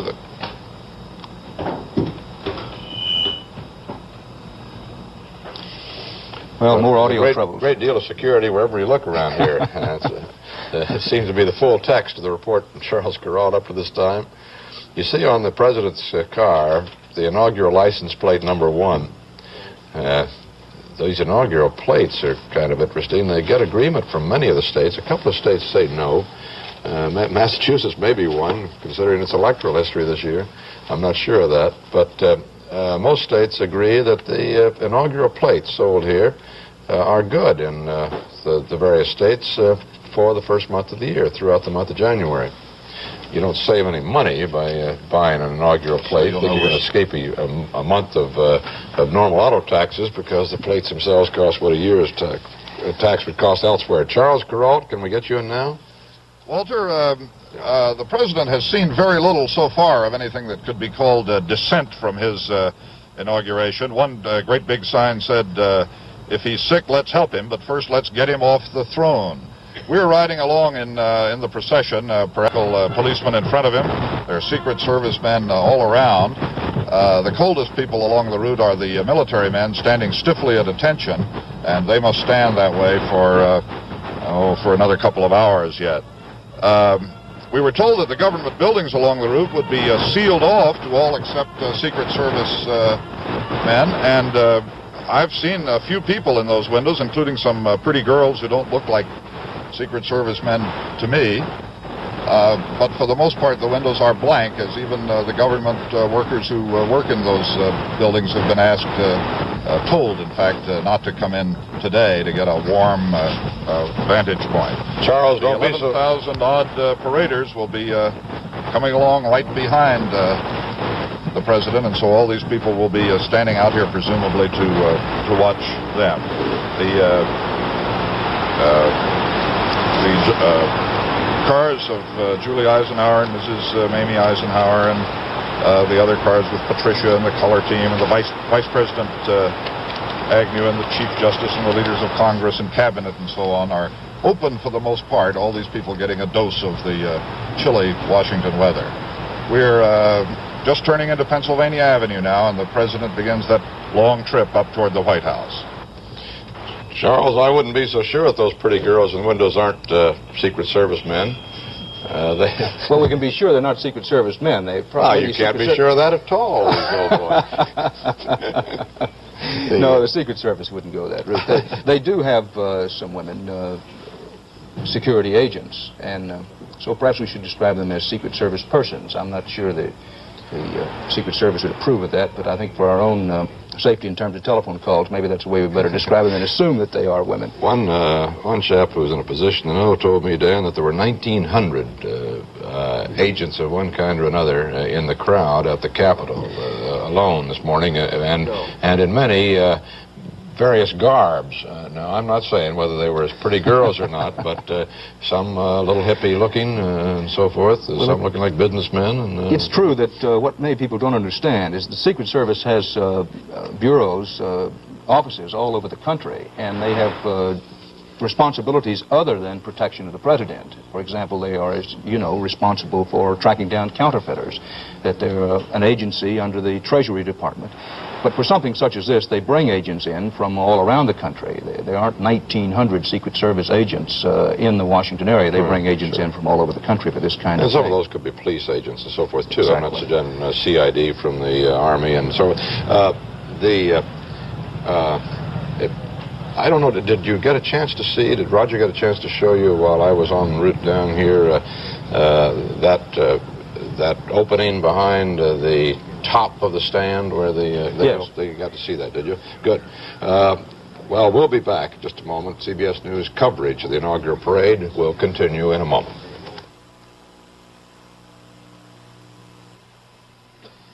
Well, it's turned out to be a rather cold, blustery day here in Washington. The weatherman's predictions that we'd have spring-like temperatures in the mid-50s apparently are not going to be realized. At 1 o'clock, just about an hour ago, the official temperature was 43 degrees, up just 1 degree in the last hour, and that's right at midday, of course. The wind is at 17 miles an hour steadily and gusting up almost to 30. The wind chill factor is pretty low, coming in from the north as that wind is, north and northwest. When you think about that, the president does not have a coat on. He has on a suit, a winter suit. Now, what he has on underneath that, who knows? You remember once President Kennedy wore thermal underwear when someone advised him he was going below ground. It'd be very cold. He got down, and the temperature was in the 90s, and he came up and said he almost fainted from the heat rather than the cold. But I will say this, that President Nixon, in my own memory, is seen without a coat in cold weather more often than anyone I can recall. He does seem to have the ability to withstand more cold weather than most of us. He's broken with tradition today. He's not carried a hat at all. Apparently there's none involved in this ceremony. There's none in the car, we understand.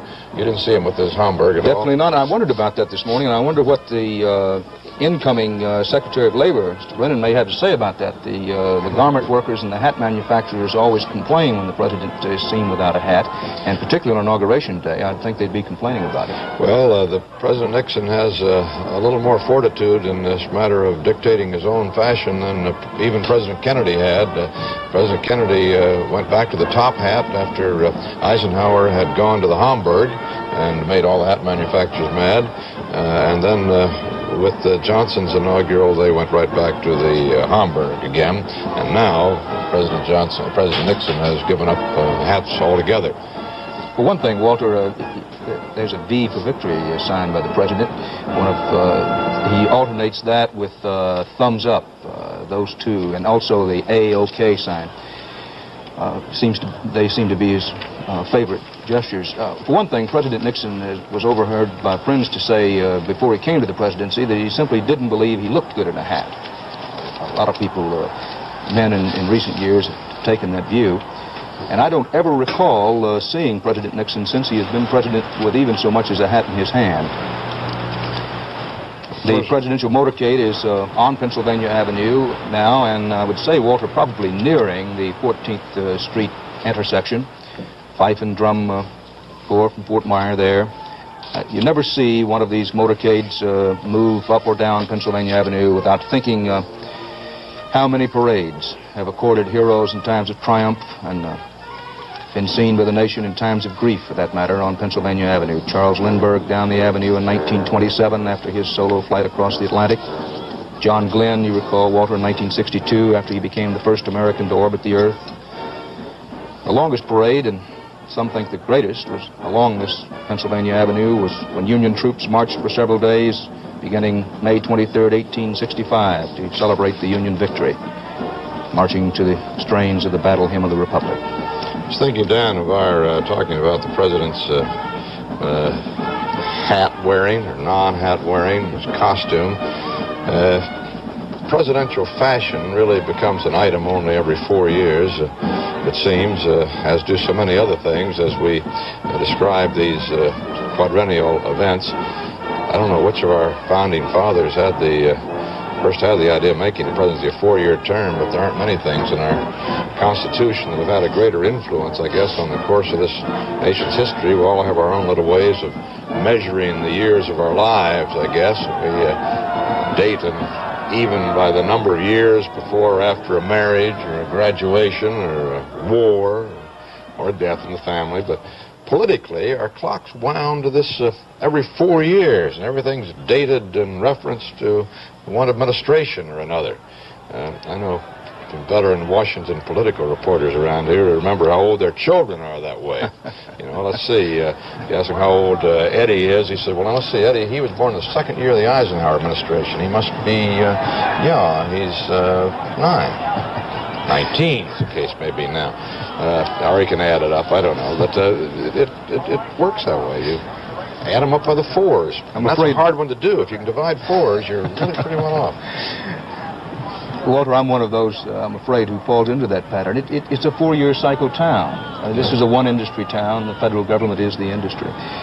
Watching President Nixon ride down Pennsylvania Avenue here and point out people in the crowd he knows, give the V for victory signal, clasp his hands together in the, championship form, wave, look one side and the other, at least for this day and this hour, it puts the lie to those who say this is a plastic man, a cardboard cutout of a person.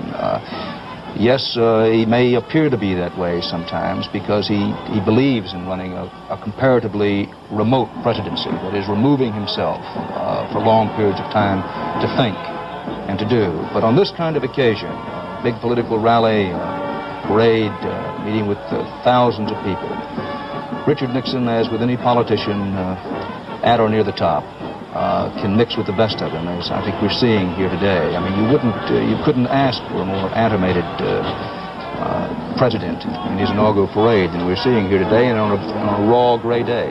Dan, let's try to bring in Charles Kuralt again and try to get the president exactly located there. I think he's getting pretty close to 14th Street. Charles Kuralt, can you hear us? Yes, Walter. Actually, the president's car is just past 10th. It's still 5 minutes or so away from the demonstrators we have heard are waiting for him up there at 14th Street. So far, about all he's seen are friendly faces. People who, for the most part, have paid $5 to sit on these wooden benches and stand as he goes by and wave with smiles on their faces. You're talking about hats, the hatless president. I want to tell you there are some hatless servicemen out here. That means they're out of uniform, but the wind is so brisk that we've passed several spots along Pennsylvania Avenue where the pavement is just littered with the hats of sailors and Marines.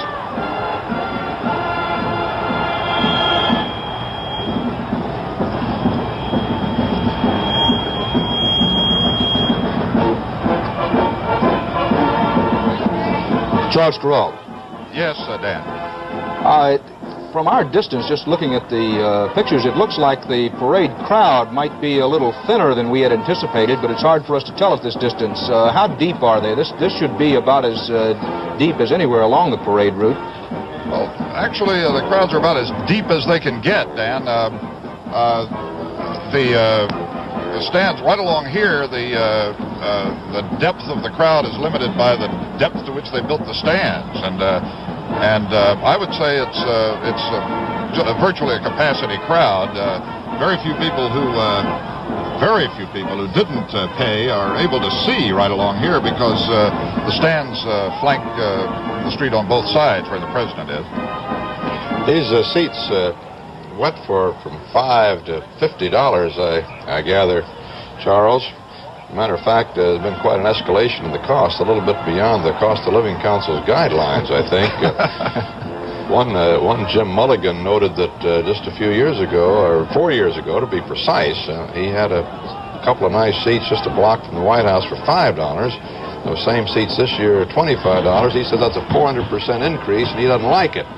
But after he noted that and said he wasn't going this year, he also noted he's a Democrat, and as a matter of fact works for one of the Democratic congressmen up on the Hill, so you can take that one for what it's worth.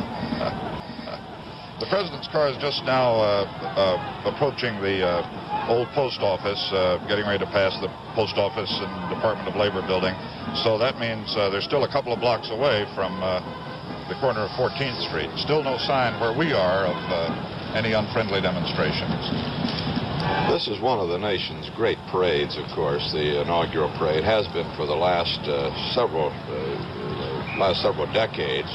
It wasn't always so, as we pointed out earlier. It does seem to me that though in parades in general, military parades around the country, maybe it's I don't know what it is, the parades seem to have more people marching in them than watching from the sidelines a lot of time, at least those in New York. Maybe that city's a little jaundiced, or maybe it's a sign of the times. I can't read that sign without my glasses, however, so can't tell you precisely what it means. You know, one of the things about these inaugural parades, Walter, they're like so many other parades, that it's a rare child who doesn't really like a parade. And in any parade crowd, and I noticed today coming over this one as well, a very high percentage of children in the crowd. And one of the reasons that you're able to get so many adults to come out, I'm convinced, to a parade, even an inaugural parade, is, as they will tell you, well, the kids wanted to see it, and it's a piece of history, and I wanted them to see it, so I shelled out the money to come down. Didn't you feel that way when you were a kid, Dan? You bet. I wanted to see every parade. I remember very well my father holding me on his shoulders to watch a parade with... It always turned out that there was some taller father holding a taller boy on the shoulders right in front of you, too, wasn't it? Well, that was the case, but I did get a glimpse of President Roosevelt, and I remembered he was the only president I ever saw in the flesh until I was well into my 20s. You're speaking of Franklin Roosevelt, of course. Some of us go back a little further than that day. Not quite to Teddy. You know, I've been wanting to inquire and wondering if Theodore Roosevelt's daughter, Mrs. Nicholas Longworth, Alice Nicholas Longworth, she's 89 years old, remarkably spry, well, there's Mrs. Nixon standing up in the car now, too. She was supposed to have been in the inaugural stand today, sitting next to Mrs. Eisenhower. I didn't see her up there. I hope she's well and simply decided not to come out in the cold today for this inauguration. She said of the last inaugural, she thought it was a splendid inaugural, and she's sure that her father would have said to it, bully.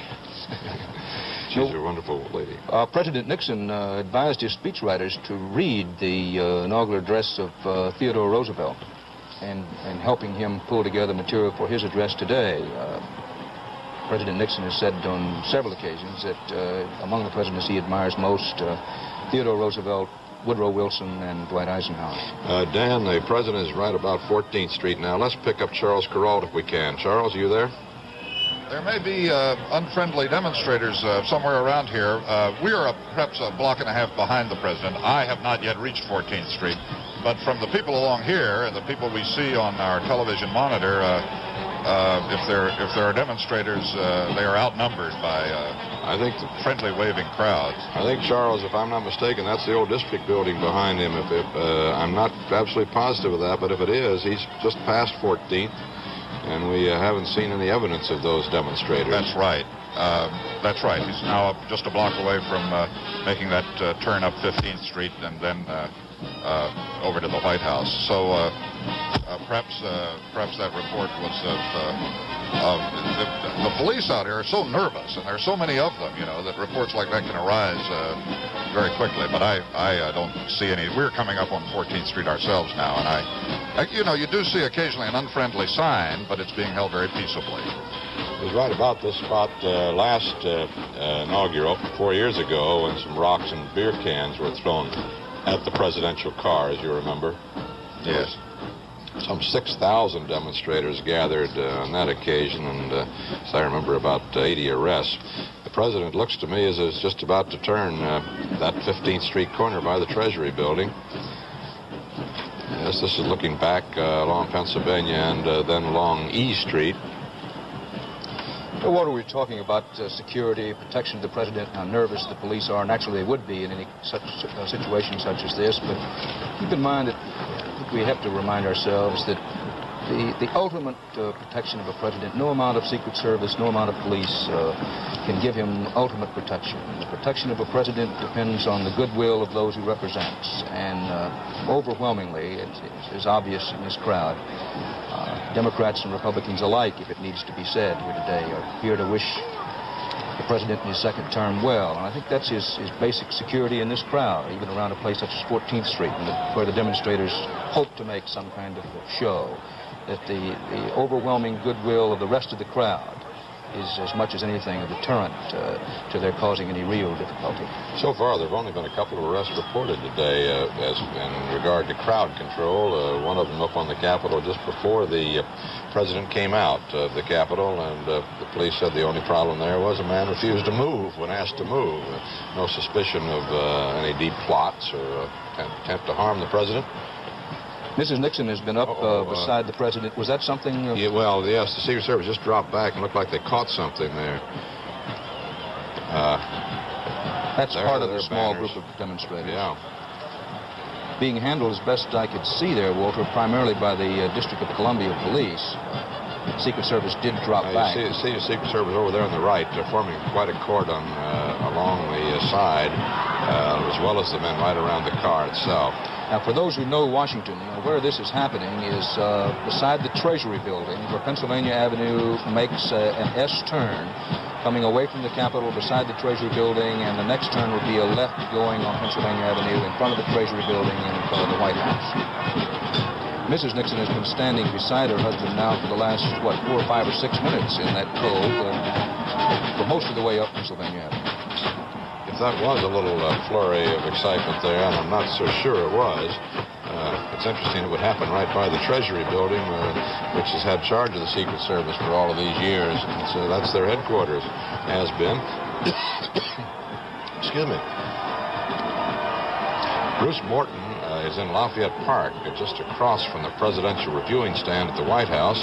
Perhaps Bruce can tell us what the scene is up there. Well, Walter, the stands have filled up here, and the first part of this mini parade, which precedes the real parade, is just arriving. That's the flying wedge of D.C. police motorcycles.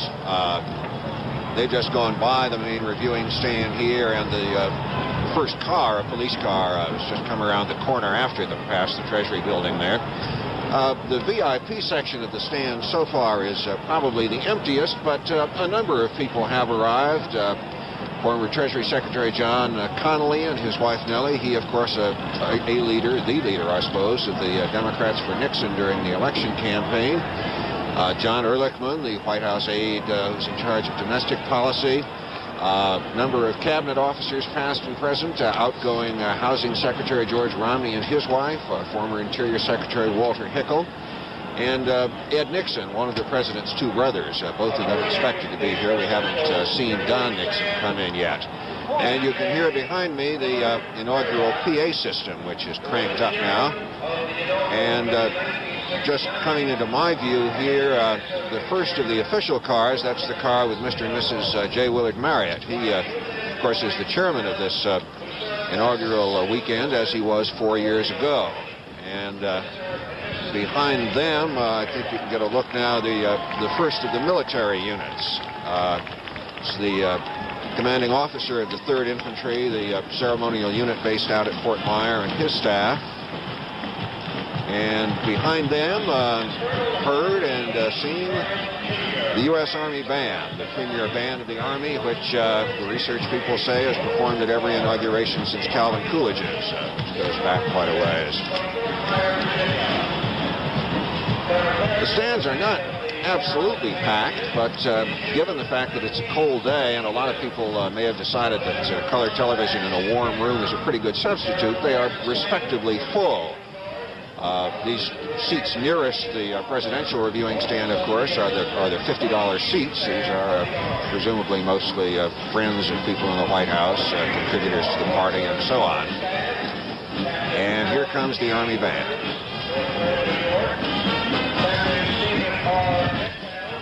Charles Carroll has reported to us that some tomatoes and bottles were thrown at the car at 14th Street. That's when we saw the Secret Service drop back there catching something.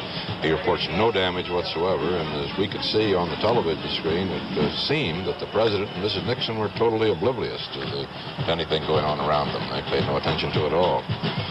This is frequently the case, Walter, when things are thrown. Not always, but frequently the case.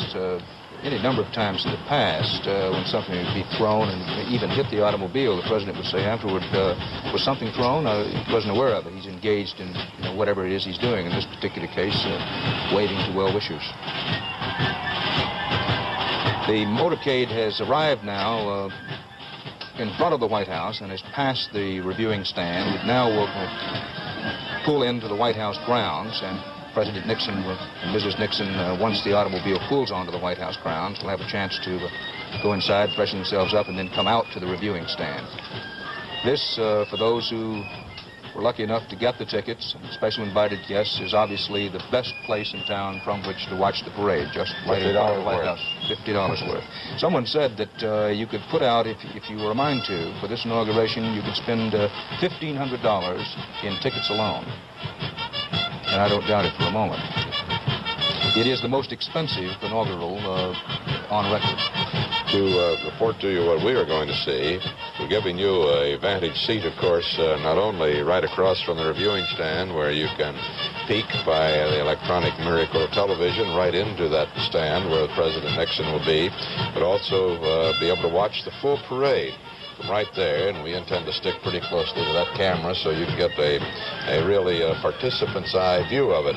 As the President comes by, his car swings in, as you say, Dan, and then these escort cars come by, most of them, and during that time, the President gets into the box so that when the first major marching units come, really the start of the parade, he's ready to watch it. Yes, we had a shot for just a few moments a second ago of the end of the motorcade. Keep in mind, for those of you viewing, sometimes it's confusing even for those of us who watch the parade. This is the motorcade bringing the President back to the Capitol. We have yet to see the actual start of the parade itself. It'll be starting in a few moments. So what we have here is the motorcade, and what you saw, what seemed to be the end of something a moment ago, was in fact the end of this motorcade, which numbers, looks to me, maybe 15 or 20 automobiles and a couple of these marching units, including the pipe and drum group from Fort Myer. That's the reviewing stand that was just in and out of your viewpoint there. The scene is the front of the White House on this gray, cold day. President Nixon has now been sworn in for his second term for, well, coming up 3 hours now. And to all appearances, feeling very good about it.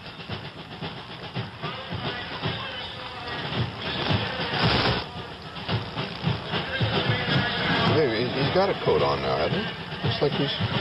Or is that still his suit coat, his morning coat? I guess it is. It's a little hard to tell.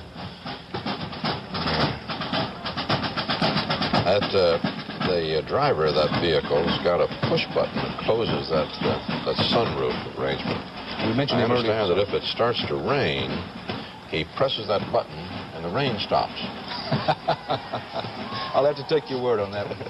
Walter, I know over the years you're such a good reporter, I know better than to go against the grain with you. But Don't believe everything you hear on television. That's what the Vice President keeps telling you, Dan. That automobile is not easy to handle. It's a difficult car to drive, as heavy as it is, and with armor plate and bulletproof glass and what have you. Andy Hatch, the Secret Service man at the controls of it today, will tell you he doesn't talk, but if he did talk, he would tell you that, for example, it's a difficult automobile to turn. It has all special power steering, but nonetheless it's a hard car to handle. Runs on regular gas, though.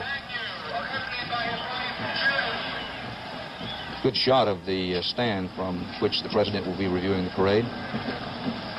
This is looking up Pennsylvania Avenue just in front of the White House. There again, the reviewing stand with the great seal of the Presidency of the United States above it. Vice President Agnew looks as though he may have dropped a pound or two in recent months, Walter. He looks a little thinner today than he has.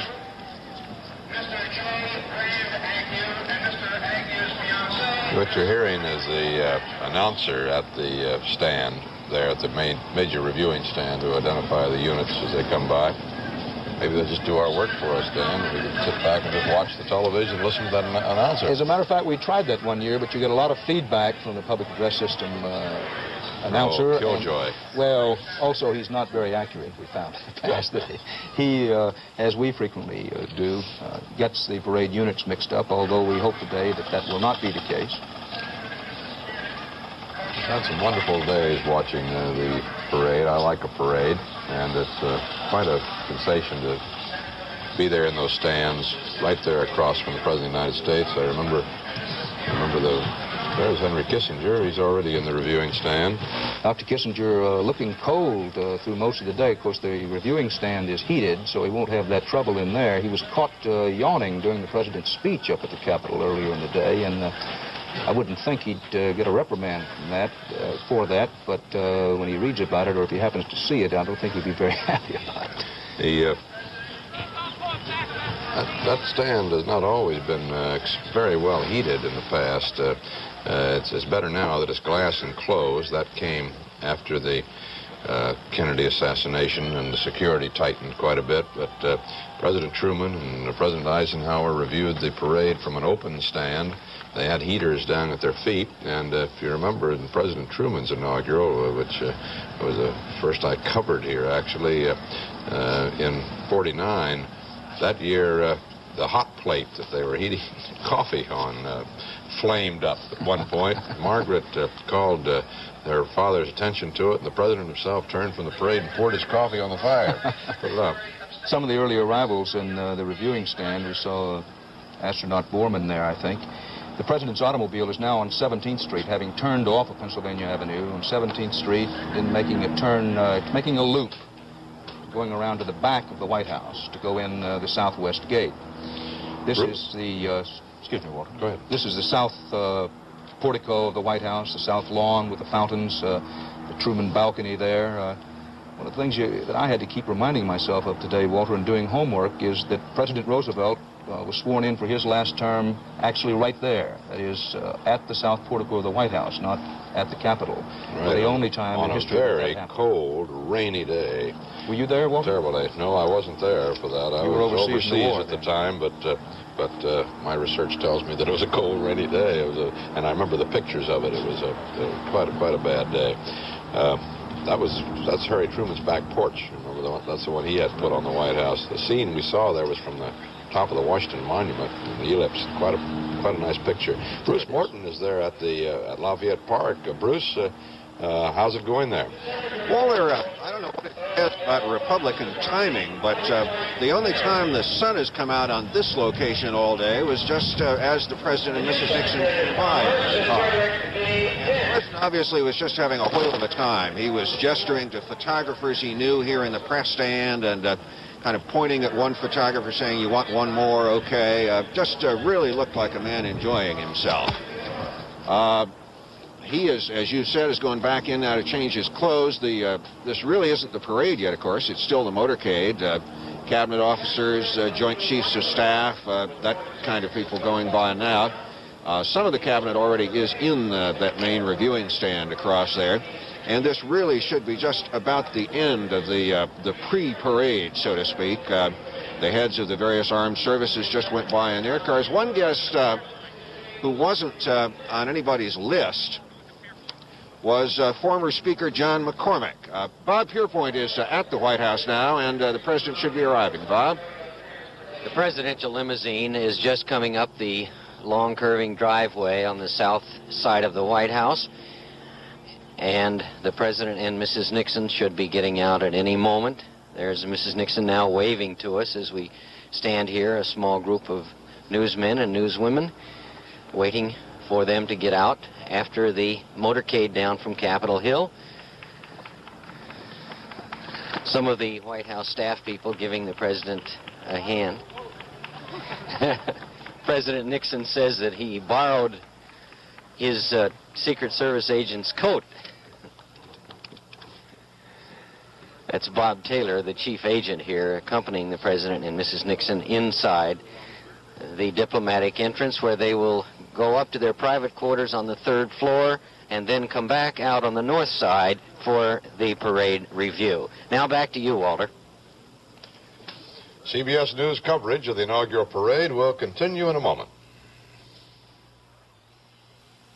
CBS News coverage of the inaugural parade continues.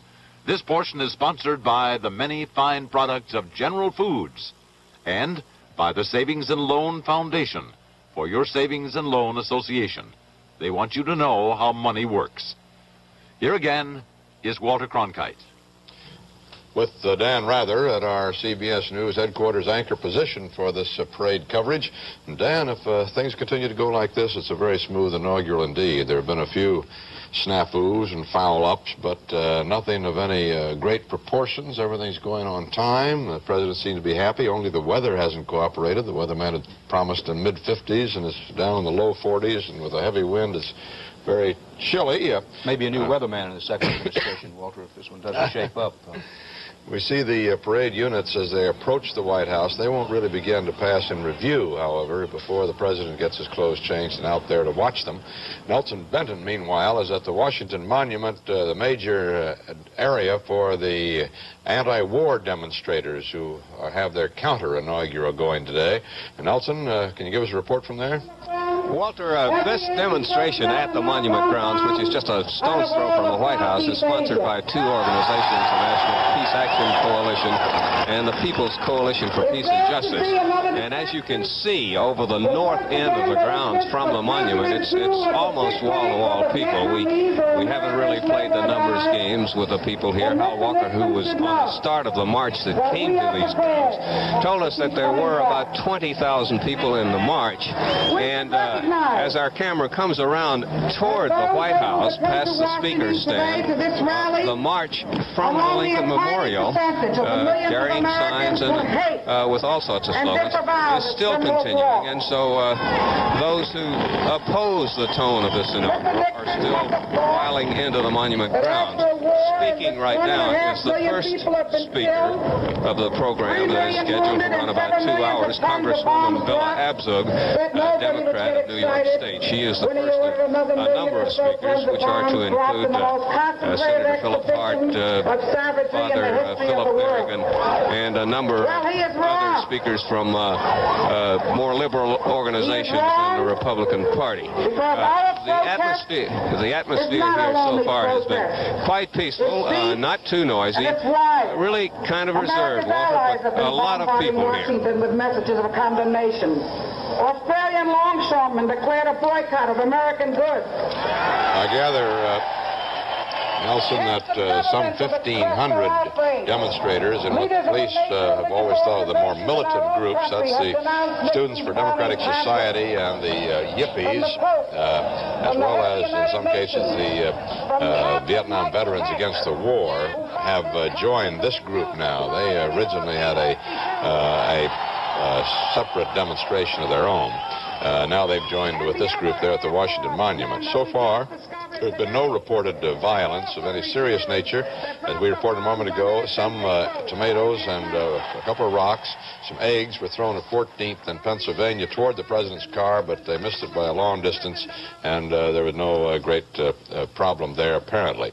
At the White House, Robert Pierpoint is with California's Governor Ronald Reagan. Bob? Governor and Mrs. Reagan are here with me, Walter, and they've been here for several minutes waiting in the inaugural stands and watching the motorcade as it went by. I'll start with asking Mrs. Reagan, did you see the President and Mrs. Nixon as they went by, and have you talked to them yet today? We saw them as they went by, but we haven't talked to them yet today. Haven't had a chance to visit with them yet. No. Where did you have lunch, by the way? Did they have a special luncheon here at the White House for the governors? No, it was across the street in the Executive Office Building. I see. Now, Governor Reagan, we understand that you may have some plans to come to Washington yourself in the near future. Can you tell us anything about that? The only plans I have now are have to do with the Governors' Conference next month, and then the possibility of a meeting with the President of Governors that would be coming in here to discuss some of the things that I think he referred to in his inaugural address about the decentralization of government. How did you feel about that inaugural address? Oh, I was delighted. I think he made it perfectly clear, if I can coin an expression, that he intends to a dramatic change in the direction of government over the last several decades, back to more responsibilities at the local and state level. And I couldn't be happier. That's your kind of government. Yes, I think that it can be a more efficient and a government with less concentration of power and size at the federal level. Thank you very much, California Governor and Mrs. Reagan. Back to you, Walter. CBS News coverage of the inaugural parade will continue in a moment.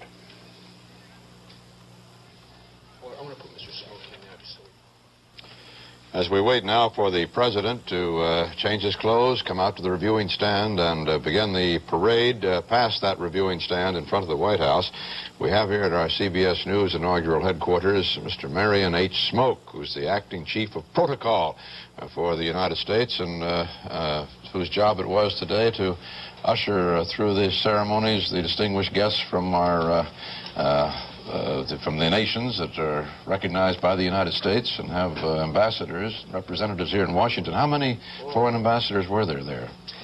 Walter, we had representation from all of the 121 nations recognized by the United States.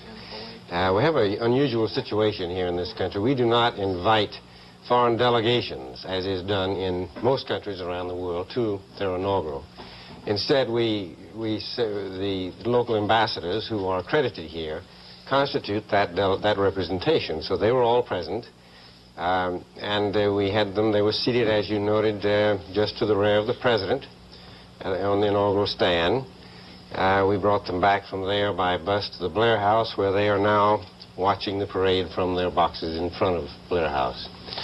We also had the representatives from the OAS and the UN officials. Good representation from the diplomatic corps, about 330 people. Did any stay away in protest against the Vietnam War, the president's bombing policy? No, they did not. They're all present.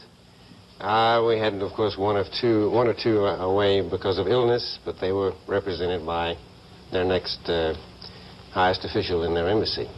Have any untoward incidents, Mr. Smoke? Anybody displeased with the seating or anything of the sort?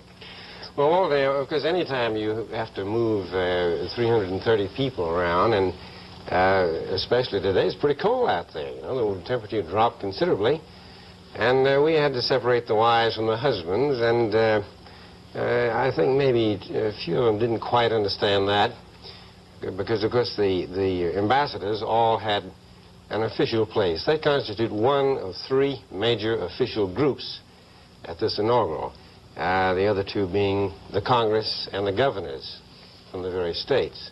So they had an honor and a place to sit there on the stand. The wives, on the other hand, we put down also in a place of honor, but not up with the official group. As a matter of fact, if the truth be known, the wives had a better view than their husbands did, because those people on the inaugural stand are back behind the president. Those are given the honor places out in front can see him. Yes, and of course we couldn't see the performers, the band, and so on. But we had good seats, and we were right there where the president came by and so on. Mr. Smoke, is it a difficult thing to explain, for example, to new ambassadors, the system where you have in a president all rolled into one, so to speak, both the head of state and the head of government? My own experience with foreign journalists is that sometimes this is difficult. They read it, but they don't really understand how this can be. I think it is a little difficult in some cases because, of course, our system does vary. Generally speaking, and around the world, the nations have a greater division of authority and power, as you know, than we do in our government, where the president is really has a tremendous burden. Sometimes I think if constitutionally we could separate some of these things, it would be a lot better. The things that a president has to do in this country it takes a pretty strong man to hold up. It really does. Mr. Smoke, just one specific question on anti-Vietnam War protest. How were the Swedes represented today with the difficulties between our two countries since the criticism of the Premier? Well, of course, we have a Swedish mission here. It so happens that the Swedish ambassador left on normal rotation just recently, but the Chargé d'Affaires was present to represent their country. Thank you very much, Mr. Smoke, for coming along with us to give us a little insight on how our inaugural was viewed by our foreign guests. Thank you, Walter. Great pleasure to be here. Thank you. CBS News coverage of the inaugural parade will continue in a moment.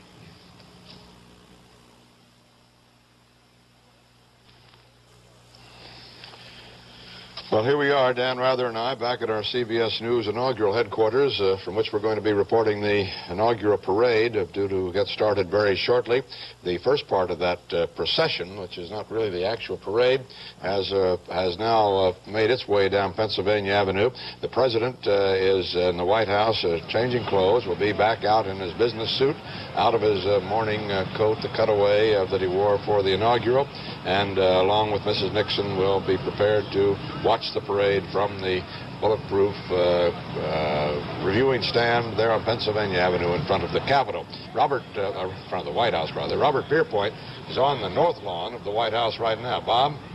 Walter, I have a suggestion for the president. In his first act in his second term, I think he ought to fire the weatherman. As you have all been noting, it was supposed to be a balmy day today, and it is miserably cold, especially for those of us who've been standing out in it for 2 or 3 hours. And I imagine that the president right now not only is changing his clothes inside there, but he's also warming his feet. The president was up in his limousine and out in the cold most of that time during that long drive down from Capitol Hill to the White House. And if you noted at the end of the drive, he did borrow a coat of his Secret Service agent, Bob Taylor, and put that coat on and then gave it back to Bob Taylor just as they arrived at the south entrance of the White House. You know, there's always been quite a discussion about whether the north side, is the front of the White House, or whether the diplomatic entrance side, the south side, is the so-called front door to the White House. Personally, I've always been of the belief that this is the front entrance because it's 1600 Pennsylvania Avenue. That's the address. That should be the front door. They should be coming out there shortly, but until they do, Walter, we'll give it back to you. Thank you, Bob. We're awaiting the president's arrival, and meanwhile, some units have begun to move down Pennsylvania Avenue. Of course, some of the distinguished guests, as you see there, are already in the inaugural the reviewing stand. Most of them there, as a matter of fact, awaiting the president. Down the left-hand corner, you see Secretary of State Rogers. That's George Shultz, just to Secretary of State Rogers' right. It's from the viewers left to right, George Shultz, Secretary of Treasurer, and also one of the president's personal White House aides, Mrs. Shultz, and the Secretary of State, and Mrs. William Rogers, wife of the Secretary of State. Walter, a moment ago, Bob Pierpoint was interviewing Governor Reagan of California, and we saw one of our monitors, that's Casper Weinberger, the new Secretary of Health, Education, and Welfare designate, and his wife just behind the Secretary of State.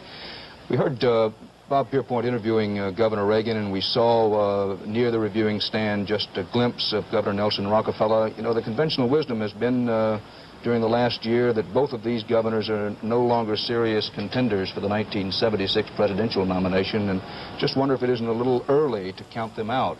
Reagan looked to be a very young mid-60s governor. Here comes the vice president, of course, with his Marine escort and, I believe, members of the, I was going to say the vice president's family. Obviously, Mrs. Agnew is there. Secret Service protection with him. The vice president, this is the back of the reviewing stand, I think, Walter. They're going to go into the reviewing stand now. You know, Dan, you're talking about the possibility of Rockefeller or Reagan being considered again in '76. While both would be among the oldest first-term candidates ever if they ran in their mid-60s, both of them, at that point, it must be remembered that our longevity increases all the time, and you take a look at those two fellows, they're very hale and hearty, you can certainly say at this moment. It does bring reminders, though, of William Henry Harrison, who was the oldest man ever elected to a first term at 68, and on his inaugural day insisted on riding up Pennsylvania Avenue on horseback without a coat, hatless. He gave the longest inaugural address ever in that cold without hat or coat. Then he went to 3 balls that night, and a month later the poor old gentleman was dead of pneumonia that he caught that day. Where the parade, as you see, is moving in little fits and starts. I think the president... There it is. There's hail to the chief. They should be coming in. Ruffles and flourishes. Excuse me. Could be for the vice president. It's for the Vice President, Walter, as he enters. They just played ruffles and flourishes.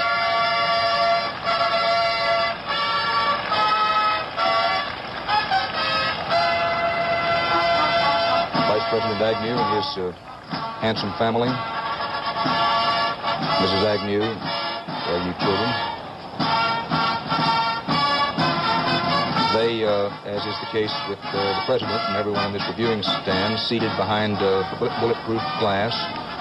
This glass put on the reviewing stand for the first time for the inauguration of President Lyndon Johnson in 1965. That was in the wake of the assassination of President Kennedy. So the Vice President and his family are in place on the front row of the reviewing stand.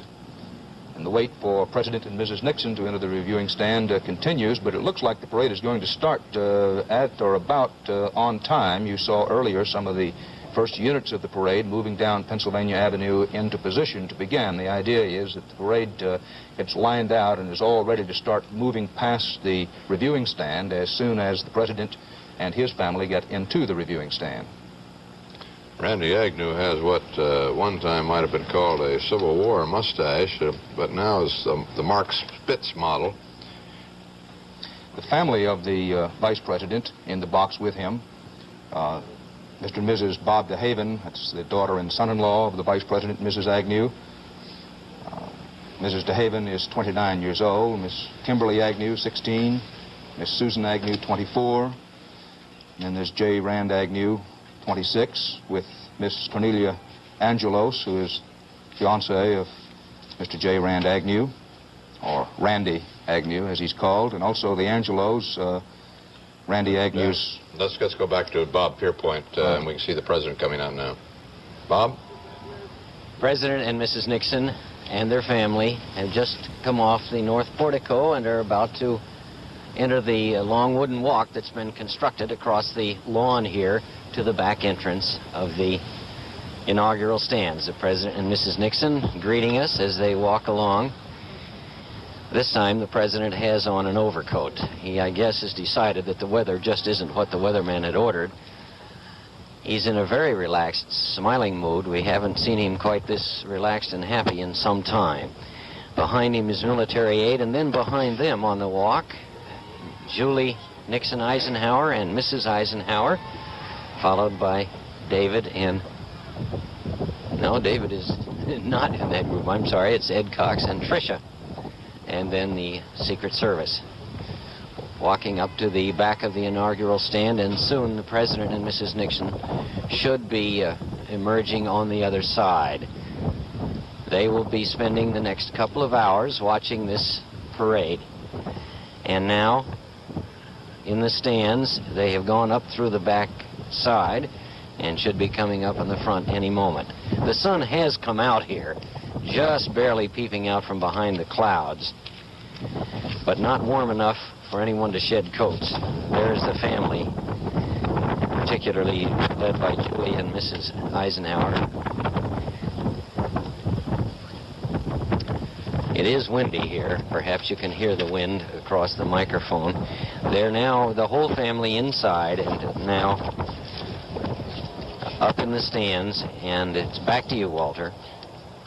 Now, when you said that you saw David Eisenhower there, I thought just for a moment, maybe, Bob, that President Nixon had done for his son-in-law what Harry Truman did for David Eisenhower's father back in 1953 when General Eisenhower was becoming the president. President Truman sent out to Korea and got Colonel John Eisenhower flown back here as a surprise for his father's inaugural. And the ruffles and flourishes for the President. United States, the first family, and Mrs. Dwight Eisenhower.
Dan, we can't see them there right now, but very shortly we'll be able to pick up the first unit of the inaugural parade, which is a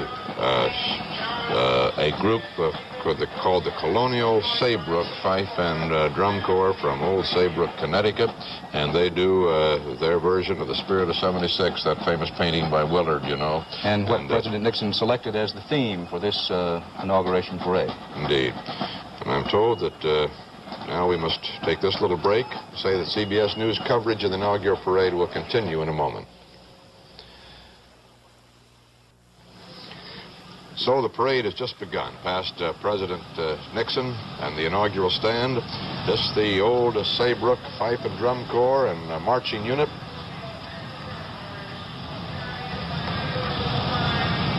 President Nixon is standing now. It'd be interesting to see how long he stands, or perhaps he plans to stand for the whole 2 hours of the parade.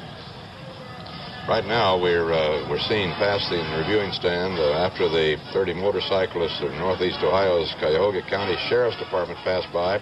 We're seeing the evolution of a flag. This is a color team depicting the evolution through 7 different periods of history. Just a moment ago, you saw some of the old uniforms passing by.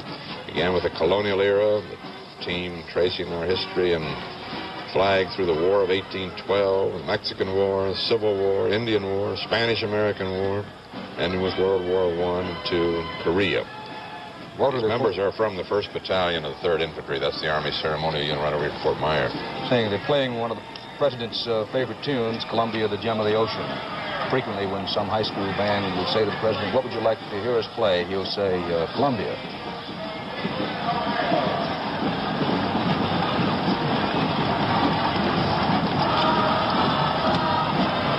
Seeing the theme float from the inaugural committee just passing in front of the President's eye. The theme being the Spirit of '76. Riding on the float and flanked by the Stars and Stripes are the Singing Angels from Cleveland, Ohio. These young people range from 6 to 18 years of age, and the chorus is directed by its founder, Bill Bohm, and is open to any child who wants to sing. I think we can hear them singing. Let's try to hear them.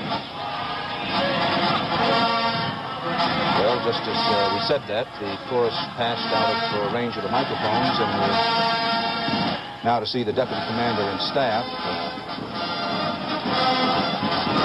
Still from the 3rd Infantry, the old guard over there from Fort Bruce Morton. Bruce Morton, you're right there watching this parade from right across from the presidential stand. Walter, what I've been watching for the past minute or two here is the West Point unit. As you know, the parade is divided into sections, and while there are lots of marching bands from schools and colleges, there's also a military character to each section. This is the Armies. They're leading it off, and Army buffs can enjoy themselves. A marching unit now, the West Point band having gone past. And then coming down the street, the first of the civilian, I guess is the phrase I want, marching bands from the University of Tennessee. The Pride of the Southland is what they're called. And their tune, the first of many, is Columbia, the Gem of the Ocean.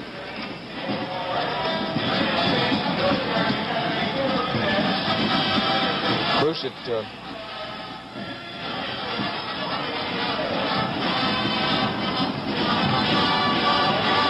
President Nixon is still on his feet. He's applauding this band. He hasn't sat down yet since these units started coming by.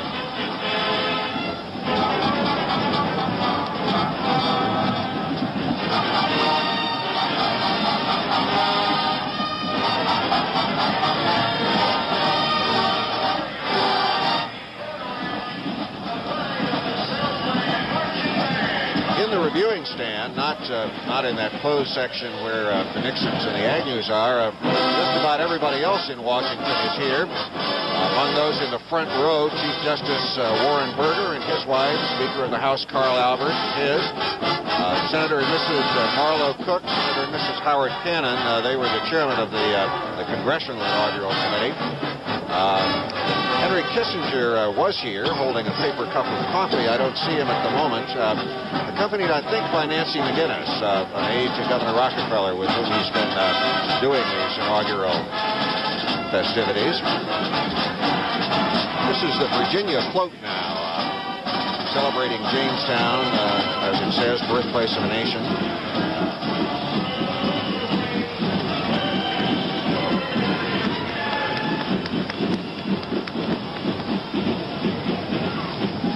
And the drum and bugle corps here, Walter and Dan, is from New Hampshire, the Royal Eagles, Plymouth, New Hampshire.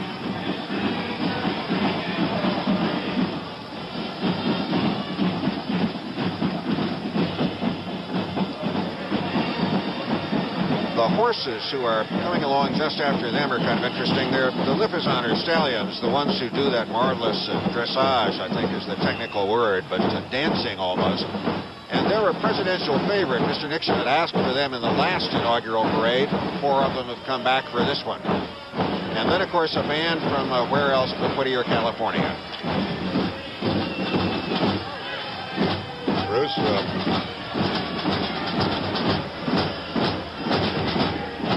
Bruce, one of those horses in the Lipizzan group is Pluto Ancona. And told he's a 17-year-old son of the stallion presented to General George Patton in gratitude for the U.S. Army's liberation of Austria in World War II. Of course, the Lipizzaners come from Vienna. Walter, you know, the movie Patton is still the most popular movie at the White House. President Nixon continues to see that movie. It was well publicized when the movie first came out that President Nixon liked the movie Patton, but I think probably less well known that he still sees it on an average of about once every 6 or 7 weeks. What we're seeing here now is the Cavalier Youth Band from Whittier, California, which of course is the native home of President Nixon. CBS News coverage of the inaugural parade will continue in a moment.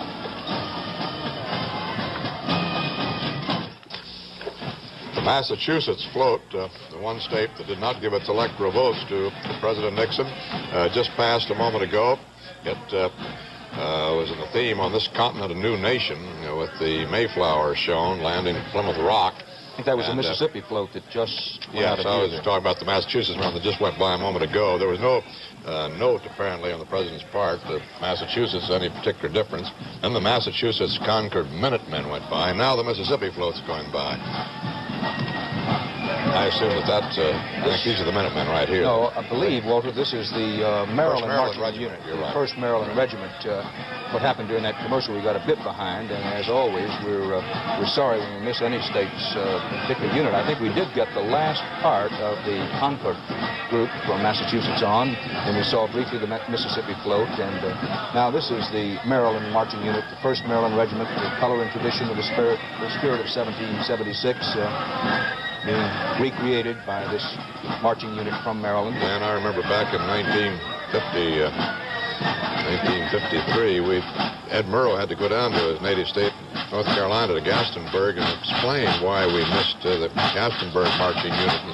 And it's an important thing because these communities frequently take up donations to send their units to the parade, and it's a matter of great local pride. And it's a shame that we have to cut away from any of them at any time. As you suggest, we don't like to do it, but there it goes. Representing the state of Texas, the Memorial Senior High School Band and Drill Team from the Spring Branch suburb of Houston, Texas. Texas, a state that went to President Nixon, as did every other state except Massachusetts in the last election.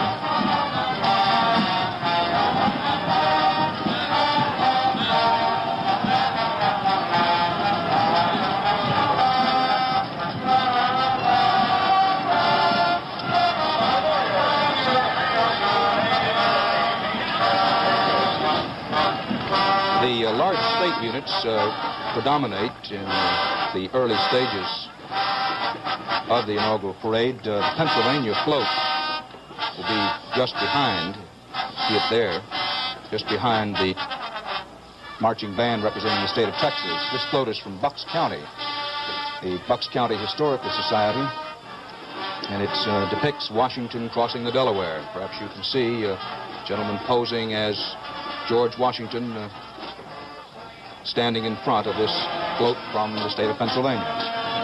The scene on the float depicts Washington's crossing the Delaware on Christmas night, 1776, to surprise the Hessians at Trenton, New Jersey. Somebody said that it wasn't any trick for Washington to throw a dollar across the Rappahannock. A dollar went a lot farther in those days. Wait till the president's inflation fighters get a hold of you for that.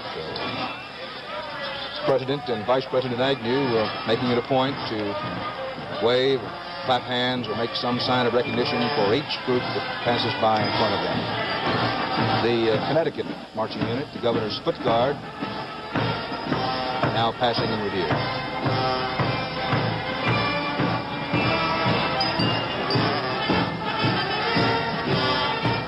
This group from Hartford, Connecticut, claims to be the oldest organization of its kind in existence. For the past 44 years, it has been a tradition in Connecticut for the foot guard to participate in the state inaugural parade. 275 men in this Connecticut group under the command of Major Edward Schreck. I hope we pronounced his name right. These horses are fascinating. I always loved to watch horses in parade. There's always a sort of an air of unpredictability about them, it seems. I mean, you know, you never know when they're going to rear up and bolt for the barn. Huh? From Alexandria, Virginia, 2 historic pieces of firefighting equipment for the inaugural parade. And what would a parade be without some fire engines of one description or another, followed by the Delaware Band, the Henry C. Conrad High School Band from Wilmington, Delaware. One of our executives here at CBS, Dan, has an interest in a farm horse. The only trouble is he races him. Born Free, the band from Delaware, is playing as it goes in front of the viewing stand. Notice that this is the Wilmington Redskins marching unit. The Redskins have fallen from grace in the city of Washington lately, falling out of conversation anyway, since their loss to Miami in the Super Bowl. That band from Whittier a moment ago reminded us, Walter, that the coach of the Washington team, as I suppose anyone who watches television already knows, was one-time coach at Whittier College, George Allen. Haven't seen George Allen today. Don't know whether he was invited or not, but knowing him, I would bet that he's somewhere in this crowd. The principal owner of the Redskins, Ed Williams, said an interesting thing about that Super Bowl game. He said, it's a funny thing to me that the number 2 nation, and the number 2 football team in the nation, they treat you like you're number 23 if you lose that Super Bowl game. It's always the way when you lose, isn't it? The Delaware float, featuring the scroll of the U.S. Constitution, passed by just a moment ago. And I think that we're now still hearing some of that music from Born Free. I see the Delaware float far off to the President's right. The President just said something to Mrs. Nixon, and you can see Edward Cox saying to his wife, Tricia Nixon Cox, why don't you be seated? This is going to be a long, interesting parade. Delaware votes yes on that float is to remind one and all that Delaware was the first state to enter the Union, the first state to say yes. And when the vote was over and the Delaware representatives, the announcement was made, Delaware votes yes, and the Union was formed. Coming up just behind this Delaware float will be the band representing the state of New York, the New York Knickerbocker Drum and Bugle Corps. The official musical group of the city of New York.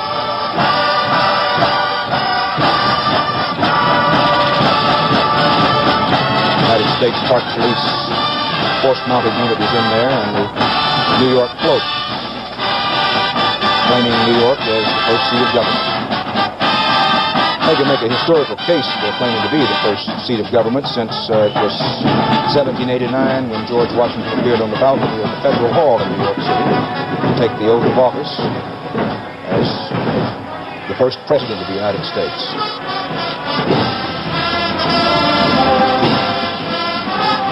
Just behind that New York float, Walter, is the Virginia Band and Marching Unit from VPI and VMI, Virginia Polytech and Virginia Military Institute. Military schools, of course, in Virginia.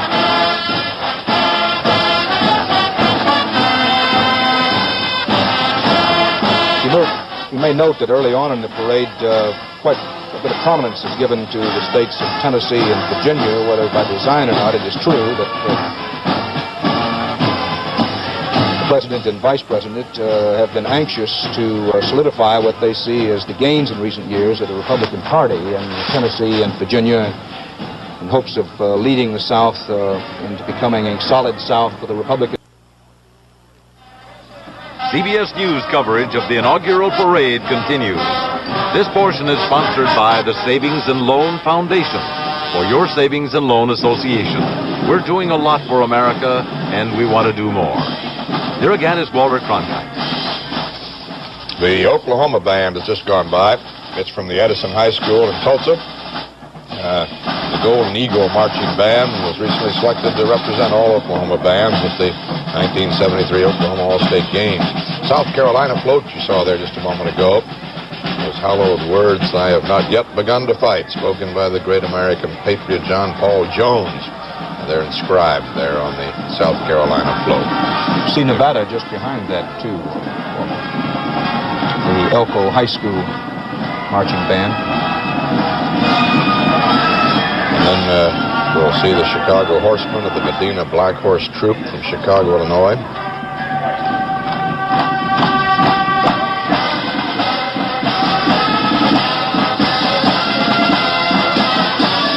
Think how far these young people have come to take part in this parade. A long way from Nevada into Washington to be put up at some hotel on the outskirts and get here early this morning in the cold to march. From Chicago, Illinois, the Medina Black Horse Troop. They're the official escort for the city of Chicago. You know, it hadn't occurred to me until you said so a moment ago, Walter, but it's true. What would a parade be without horses? One could put himself forward to the year perhaps 2073 and wonder whether there'll be an inaugural parade with horses. I read somewhere that there are 2 million horses in the United States today, and that sounds like a lot until you figure just a few years ago it was a heck of a lot more than that. If you were to figure whether Andy Rooney's been digging up some stuff for me on that.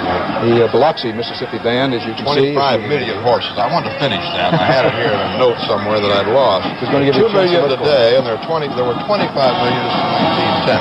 Well, it used to be that the military used the cavalry, used horses as a way of teaching leadership. Now they do it by jumping out of airplanes. The airborne parachuting has become the new cavalry.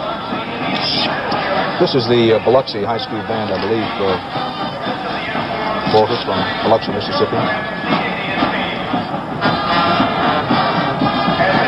Playing Hail to the Redskins, the Washington professional football team's official song.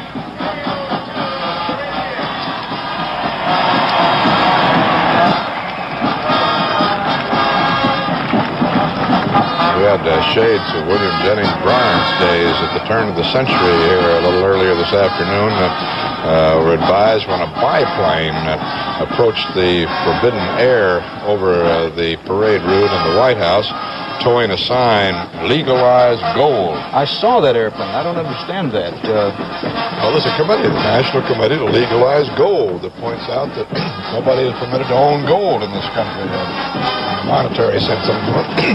This horse group that we're seeing now is from San Diego, California. The Con Davis Equestrian Group. That's the Biloxi High School Band playing Dixie, not the San Diego group playing it. But the music sometimes overrides the next unit. Right behind that group, horsemen and horses from San Diego, is the California Band for this parade, the San Mateo High School Band, San Mateo, California, representing the President's home state. You see a parade control man just walk by. That's one of the ways they hope to keep this parade right on schedule, and I must say, thus far, they've done an outstanding job of it. Nice picture of Mrs. Dwight Eisenhower, Mamie Eisenhower, and her daughter-in-law, Mrs. David Eisenhower. California float just behind the San Mateo High School Band, sponsored by the California Chamber of Commerce to fix the gold rush days. And perhaps you can see in the distance behind the California float the Minnesota Band, Abraham Lincoln High School from Bloomington, Minnesota.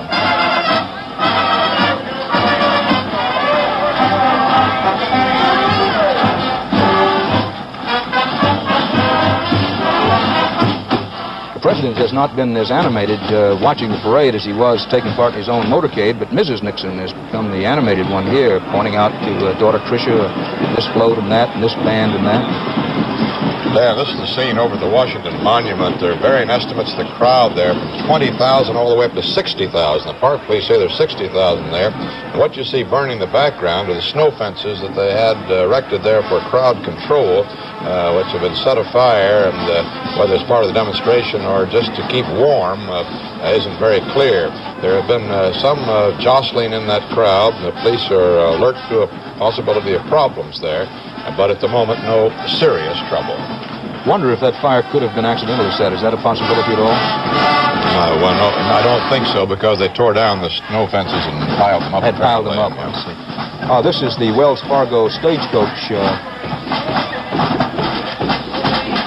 That's no stagecoach. No, we're trying to find our place after watching the other. That's the Abraham Lincoln band, I think. They said they're the Super, but I don't see which one that is. Well, the problem is the music is from the Louisiana band, Thibodeau High School Band, and that was the Wells Fargo stagecoach presentation that we saw just rolling by. Good. Now we're up to place. All right. Thibodeau High School Band. Looked like a stagecoach to me. Thibodeau, Louisiana. They went to Vienna, Austria last year, Walter, and they're very proud of that. Raised mostly their own money to go all the way to Vienna.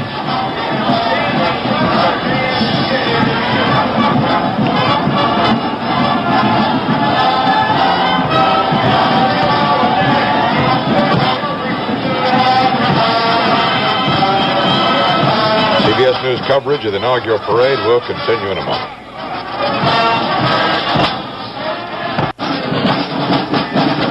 The Illinois Band, Paris Marching Tiger Band, 76 members on the Illinois float, the Lincoln float it's called. That the government of the people, by the people, and for the people shall not perish from the earth. Coming up will be the Georgia Band from Douglas County High School, and then the Alabama float. Across from the President's reviewing stand, Bruce Morton and Connie Chung have been watching the parade, too. Come in, Bruce. Walter, we've been watching all the bands go by, and I'm delighted that they give you a table of contents for these things. I'd never know. Connie, you've also had a chance to go around a little with some of the spectators here. Good parade, good time? They're enjoying it. I was down at the end of the block, and those people cannot see President Nixon or Mrs. Nixon. They were leaning over as he came out, and they were trying to catch a glimpse of him or Vice President Agnew, but they just couldn't see him. They're enjoying the parade, though, and that's what matters for them right now. I was watching and talking to some of the people earlier. There are people from Florida. There are people from this area. There was one fellow who had worked for President Nixon a long time. He was eating his box lunch early this morning, and he stayed and he listened to the inaugural address, which was broadcast over a loudspeaker here. He's been here a long time. A few of the people have been here quite a while. Okay. This is the Georgia Band going by now, Walter. Douglas County High School Tigers, they're called. And the float coming up now from Alabama.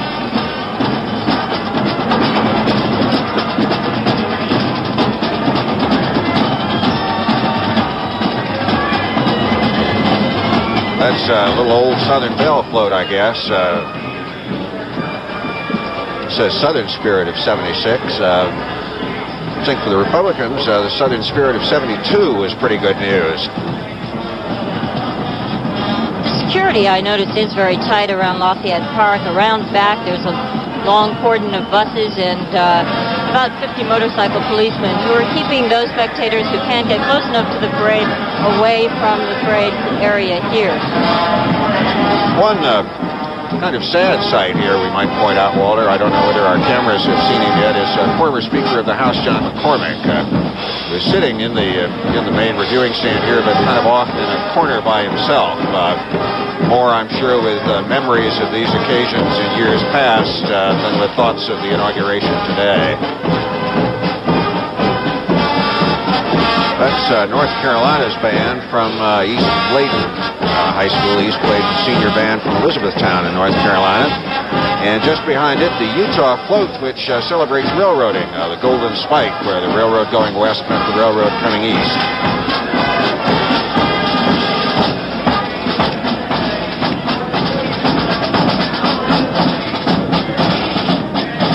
Connie, how long have people down where you were been here? This is a press area. Most of them came over fairly late. They obviously heard the speech somewhere.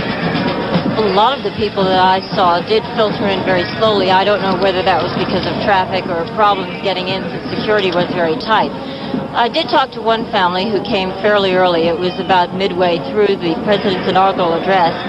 And the husband, or the father as it was, had said that he had been here 4 years ago. He was sitting in the bleachers where the seats cost $25, and he said, oh, well, I remember when they used to cost $5, and now I can't even see anything. So he was a little bit distraught.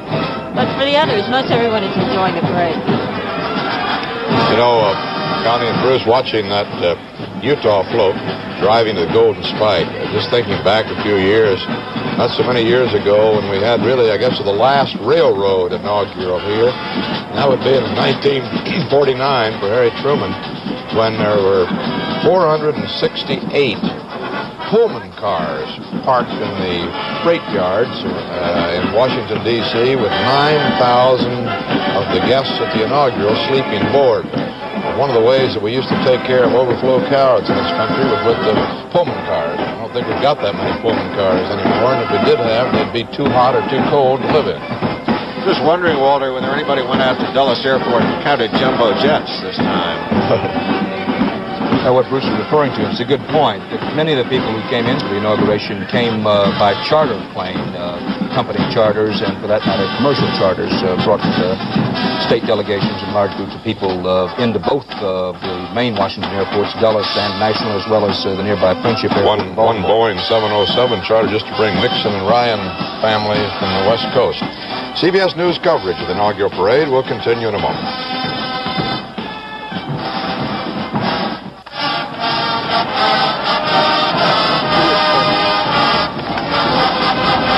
You're listening to the music of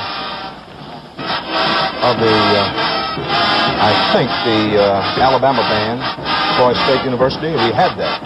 No, I think this is the Sounds like a Navy Michigan band. No, they say it's Troy. This is Troy, Alabama. That's right.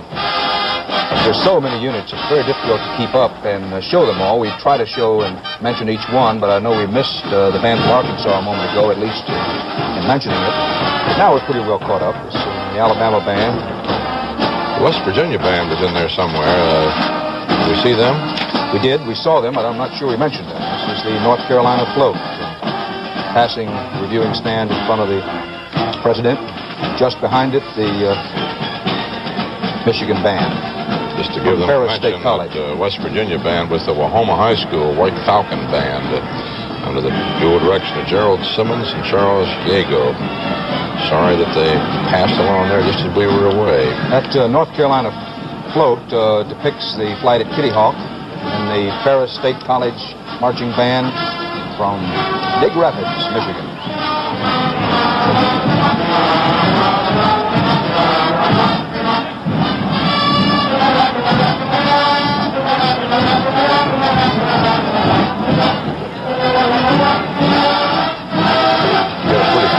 Cold clavicle that one.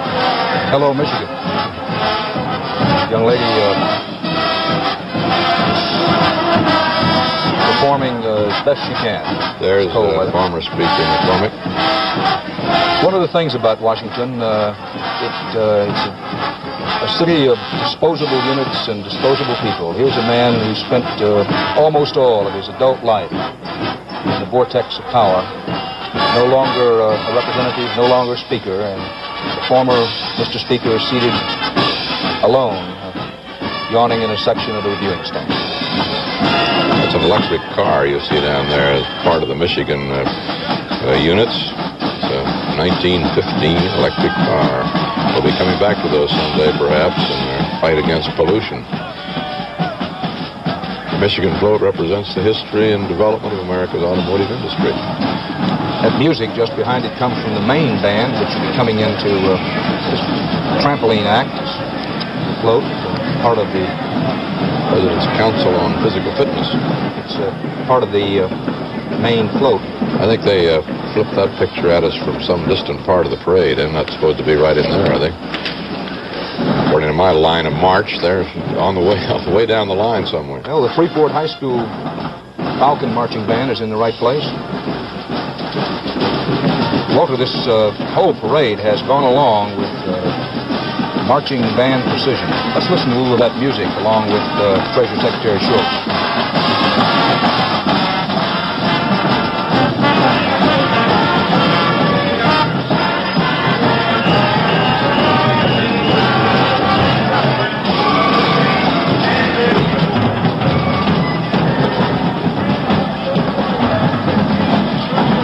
Now, behind the main float, which we mentioned a moment ago, that drum roll music and just about to break into a song, is the Idaho Band from Lewiston High School in Idaho, 227 strong.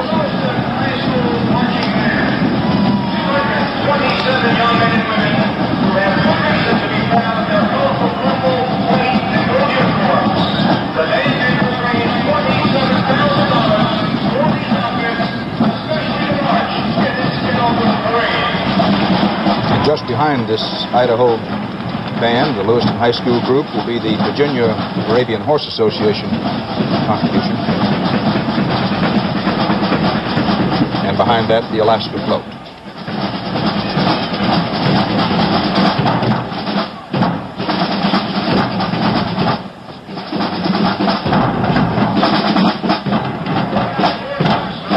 Although that's military-style marching drum music, as any band would play, in recent years there's been a downplaying of the military aspects of the inaugural parade.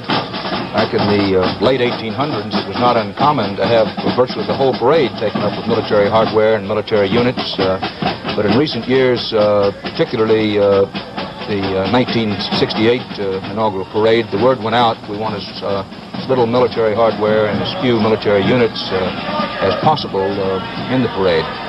In the Eisenhower parades, they featured atomic weapons. We had an atomic cannon. It's one of the great displays of that parade. Walter, I was thinking a moment ago, when we switched back to the Washington Monument, where we saw that difficulty that has been caused around the monument by demonstrators. Some of them, we understand, have taken down American flags and put them back up upside down, and the burning of snow fences and all of that. If not only in this society, this is one of the few societies anywhere that allows its people to see that kind of contrast on coast-to-coast, border-to-border television. This is the Milwaukee High School Band, but don't jump to any conclusions. Not from Wisconsin. It's the Milwaukee High School Band, the Mustang Marchers from Oregon.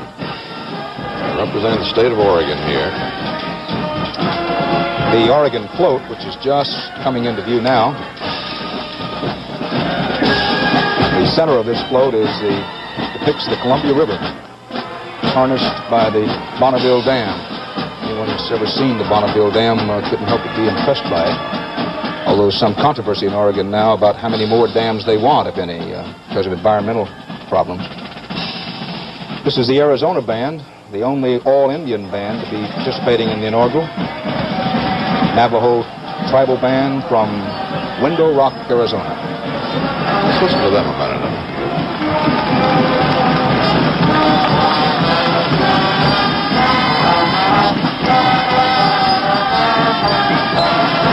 It's a long way from Window Rock.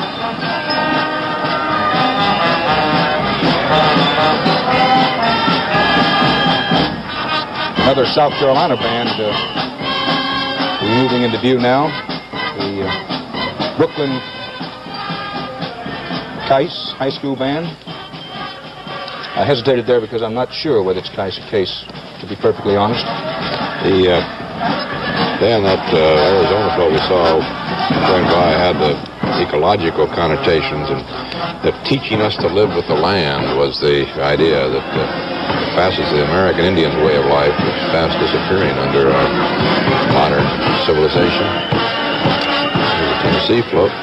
Country music depicted in this float in Tennessee, of course, country music, which has come back into style in the last several years, probably sells as many or more records as rock music currently, depicted in the float.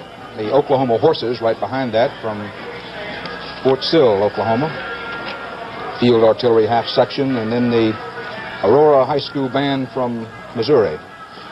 Speaking of that country music, Dan, you know, last night Roger Williams, the pianist, one of the gala performances at which the president and the vice president were touring around and so forth, he said that the vice president's favorite tune that he asked him to play earlier in the day was Stella by Starlight. He said, if you don't think it's a problem going around in the heavy rain in Washington, D.C. on inaugural eve trying to find sheet music of Stella by Starlight, you haven't been on a search in your lifetime. You know, Walter, H.R. Bob Haldeman, who's the president's right-hand man and one of the most powerful people in government, and a man, very conservative dresser, sophisticated man in many, many ways, is known to be, among other things, a devotee of country music. He listens to Johnny Cash regularly and has been heard to go around humming a few bars of "I Hear the Train Coming." I'd like to hear the whole rendition later, Dan. Much later. Oklahoma, the horses went by Fort Sill's famed field artillery half section from Fort Sill, and then the Missouri band, the Aurora High School band representing Missouri. It's called the Hound Dog Band. This is the Golden Spur Texas marching unit from, would you believe it, the Nixon High School in Laredo, Texas. That's not the same Nixon, I believe. Not to be confused, isn't that what we said? No, it's J.W. Nixon. Who was he? I was afraid you'd ask that, Walton. No, he was a gentleman who lived in the area, well known in the area, who took part in a lot of civic projects, I believe. But no relation? No. I think the president's staff once traced that down. I have to be careful because I'm not absolutely positive. They traced it down and said that they couldn't find any relationship, but they assumed that there was some relation. Hey, look here. They brought Speaker McCormick there between the president and the vice president. I just wonder if by any chance they heard us on television talking about that. I wonder. And realized that he was there in the stands alone. I'm sure that they would have done it earlier if they'd known. Well, for whatever reason, it was a very nice thing to do. That's quite a nice gesture.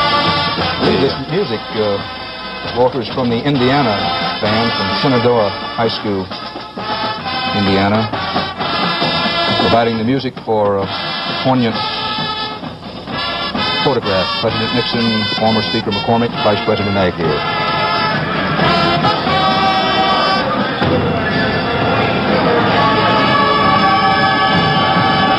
Speaking of that J.W. Nixon name from Laredo, Texas, did you note, Dan, that President Nixon omitted his middle name, Milhouse, today in taking the oath of office? He's dropped signing Richard M. Nixon from bills, and officially he's just Richard Nixon, and he didn't mention it today. The New Jersey has come in, the Vermont band now, the Hartford High School band. It's just passing by. Speaker McCormick's leaving after a word with the Nixon family. The president has been standing all through the parade. He's been standing for almost a full hour now, and apparently he intends to stand for most, if not all, of the parade. You were mentioning the White House advisor, Bob Haldeman, that right now Leslie Stahl is with the president's advisor, John Ehrlichman. They're on the north lawn of the White House. Leslie? We're standing here with the President's Advisor for Domestic Affairs, John Ehrlichman. How are you bearing up in this freezing weather? Oh, this isn't too bad. It's a great parade. Just super. How can you say it isn't too bad? Well, I'm from Seattle. You know, I'm a nerd to this nice, pleasant weather. Mr. Ehrlichman, in the President's speech, there really wasn't much emphasis on domestic affairs. Why was that, do you think? Well, I'd have to disagree with you. I think there was one passage that's extremely important where the President drew the analogy between progress in foreign affairs through a change of policy and progress in domestic affairs through a change of policy. And I think that's going to be referred to repeatedly as sort of the theme of the President's approach in the next 4 years on the domestic side. Do you think that he will turn more to issues at home as the situation in Vietnam straightens itself out? Well, it would be pretty hard for him to turn more. He's been very busy on the domestic side, as you'll see when the new budget comes out, when you see the State of the Union. The State of the Union this year is going to be in a rather unusual form, and the President's been innovating with that, and I think all of the work that he has been putting in the last couple of months on the domestic side will be apparent. you give us a little hint as to what that form will be? No, well, except to say that it will be in written form this year instead of an oral address to the Congress, and it will be over a period of time rather than all at once. Will he touch on any new points that we haven't heard from him before? Indeed. I think you will see a very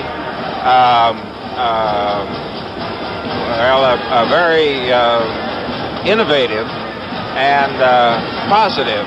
What areas?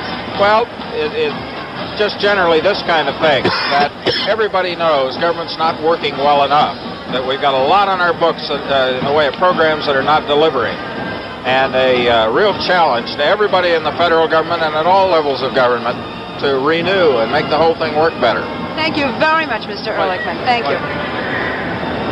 And while we were listening to that interview, Leslie Stahl with John Ehrlichman, the Abu Bakr Shrine White Horse Mounted Patrol from Sioux City, Iowa passed by.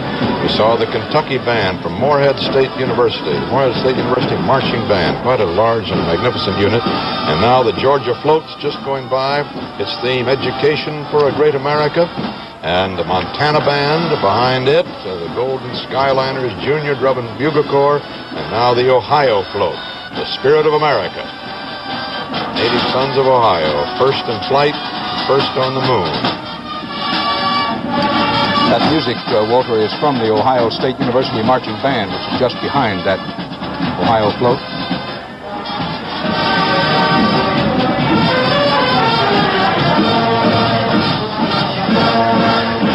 They're fond of saying in Ohio that even when they lose the football games, they always win the band contest. Ohio State lost the Rose Bowl this year.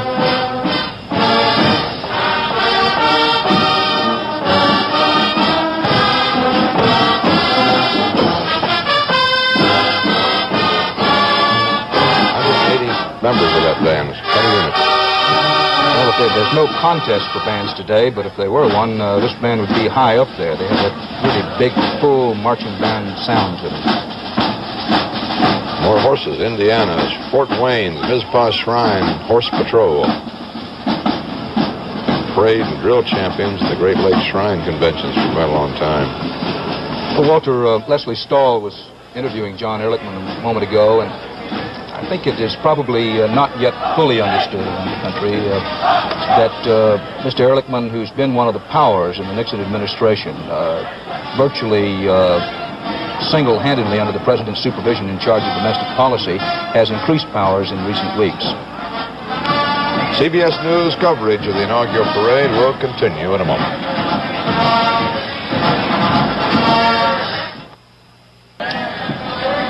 We just missed, unfortunately, the United States Air Force Band leading Division 4 of this parade. 3 divisions have gone by, 2 remain. The Air Force led the 4th Division. The Air Force Band was there, and we weren't able to show you a small hole in the ranks. The Air Force Band just accepted their first woman, Airman Karen Ryle of Cedarhurst, New York. But she wasn't marching in the band today. It seems like they haven't finished her uniform yet. But we'll see her the next time around. Right. This is the group from the District of Columbia, parochial school, the Archbishop Carroll High School Band from the District of Columbia.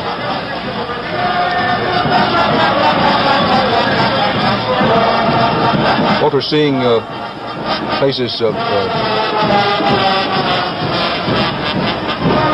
these band members reminds one, it always comes as a bit of shock, to me at least, in doing the homework, to realize that no Negroes were allowed in any inaugural parade until the time of Abraham Lincoln.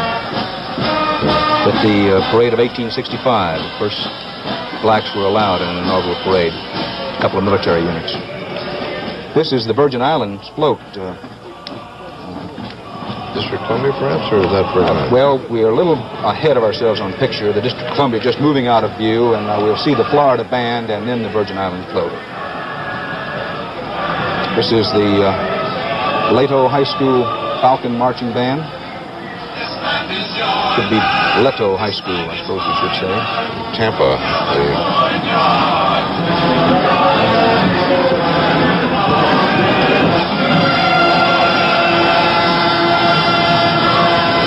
Some of the bands play as they pass in front of the reviewing stand, and others simply march by and do a left look at the reviewing stand. The cameramen are absolutely fascinated by this health welfare department, the physical fitness programs, trampoline. They keep picking that picture up and throwing it off entirely. I think the parade's going haywire there. This is the Virgin Islands float we mentioned a moment ago. Fun in the sun. It's supposed to... Look at them in their parkas. Hey, how about that? Very apropos today, as cold as it has been. The temperatures during the day in the upper 30s and lower 40s. The New Mexico band now, Clovis High School. From Clovis, New Mexico, Wildcat Marching Band, 130 of them. You know, Dan, the last unit of this parade is going to be that Fairfax County Combined High School Band of 1,976 members. The largest band, as far as is known, to ever march in a parade. Hope we're still here. Coming up behind very fine Clovis, New Mexico High School Band are the Ohio Horsemen, the Cleveland Mounted Police Unit. Traditionally one of the nation's finest mounted police outfits. This is not the entire marching unit, by the way. It's represented by 11 of its members. They made an appearance in the inaugural parade of the late President Eisenhower in 1953, which you recall, Walter, was one of the all-time longest and generally acknowledged to be best of the inaugural parades. The Kansas Band from Kansas State Teachers College moves into view. We've had no hitches in this parade so far. The only snafu of the parade, I guess, was that they tore down one of the stands after they sold tickets to it a few days before the parade by some mistake. But as far as the marching order, the parade itself goes, no problems. In contrast to 56, when one of the big floats got stuck, the AFM, American Federation of Musicians float, got stuck in the streetcar tracks and threw the whole thing off schedule. There's the trampoline. It's George Harry, who is the former world trampoline champion, which is one reason we wanted to give the viewers a good look at it. He is something to see on that trampoline. Just as we say that, he stopped doing his thing. As you saw a moment ago, he can get up there and turn 3 somersaults before coming back down with seeming ease. Many politicians in Washington can do that. It probably hasn't hit them as very peculiar today. Well, you know how politicians are. A good one can be an acrobat. He has to straddle the fence, keep his fingers on the nation's pulse, point with pride, and look to the future while keeping both ears to the ground. Now, looking at that unit, that's a Thunderbird Angel flight from Oklahoma State University there a moment ago from Stillwater, and I sometimes think, looking at them, that I'd rather look at girls and horses. There's the NASA float, the Moon Rover. It's got a couple of simulated astronauts on it. I don't think they're the real thing, but these are. That's the Apollo 17 fellow, Eugene Cernan, there on the right, Ronald Evans, in the middle, Harrison Jack Schmidt, and the bachelor astronaut over there on the left. This is the Utah band music you hear from Brigham Young University, the Cougar Marching Band from Provo, Utah. They've got something, a lot of things to be proud of, but one of them is that the College Band Directors National Association named them one of the 10 best marching bands in the western region of the United States. Followed by the Florida Float, depicting the First Church of America in San Augustine, Florida.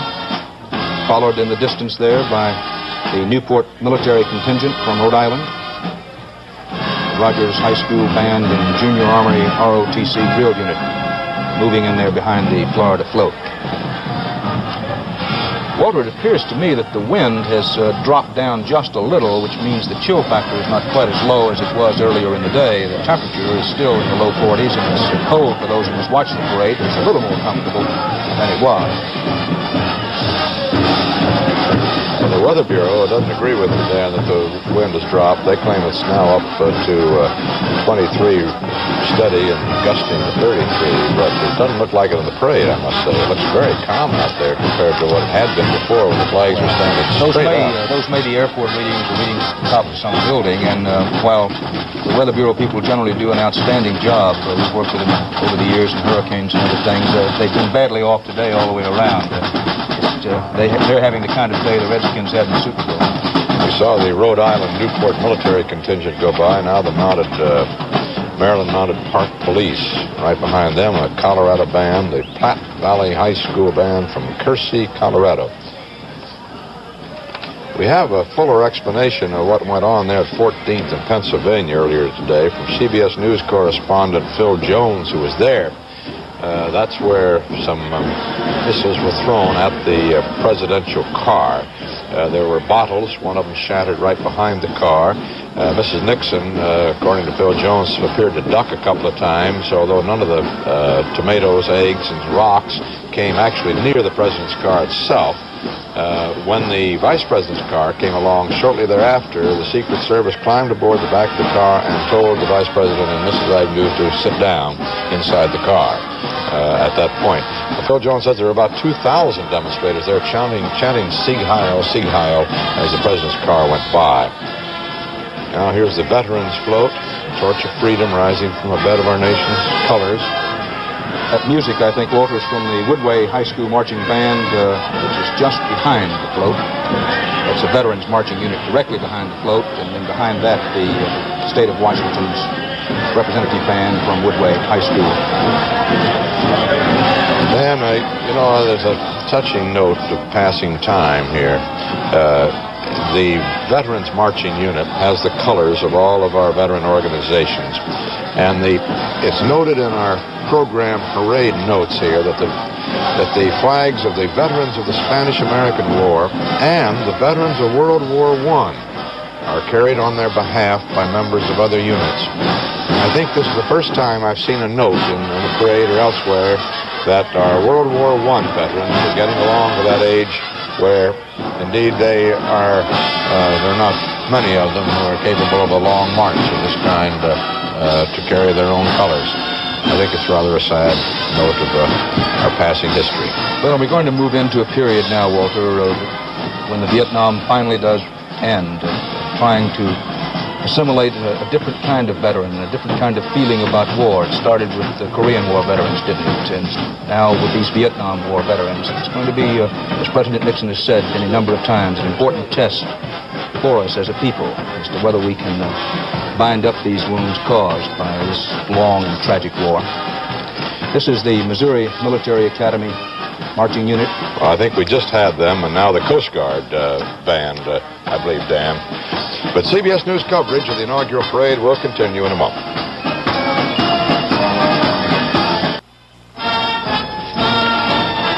This is the Bryan Adams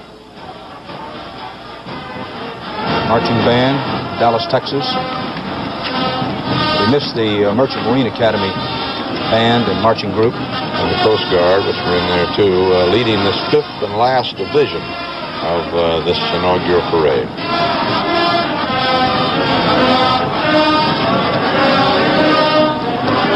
Wait to see this next float, Dan, with an old Texan. I can say that to another old Texan. It ought to be close to the president's heart. It'll have football on it somewhere. You can bet on that. That's exactly what it's going to do. The Eyes of Texas.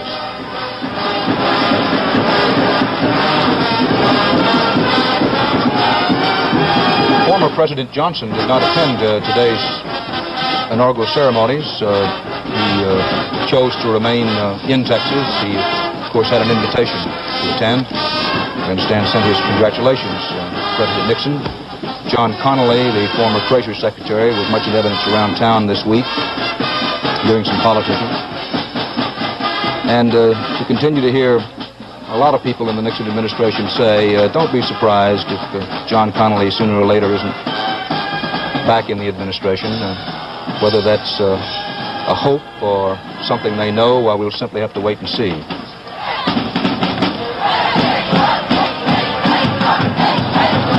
President Johnson has not been too well lately. He's had a little heart trouble, as you know. I was down there a couple of weeks ago. Here we are from Texas. Well, this is a float. Young people in support of the float. As you know, in Texas, your time as in mine, Walter, every young man was raised with the idea that if he couldn't be a dope walker or Kyle Rote, something lacking in his masculinity. If you don't mind if I go back to Bon Hilliard and Ernie McCoy, do you? That's the first Ernie McCoy. Ernie McCoy could punt a football farther than anyone I ever saw, and I saw him only in his late days. The New York band and marching unit. I believe this is. So it's a little out of place according to our rundown. This is I guess the operating engineers marching unit, 125 members of local, 137 International Union. Their gold hard hats and white blazers. And under the direction of Daniel Gagliardi from Westchester County, New York. And the president's given them a big applause. Seated up behind the president, Walter, they made a point of it today. A certain number of seats were blocked out for something called the New American Majority, made up of members of various labor unions, including the construction unions, elderly persons, blacks, veterans. I'm not sure that Mr. and Mrs. George Meany and Mr. and Mrs. Frank Fitzsimmons made it up to that section. The White House had hoped that they would, but I have not seen them.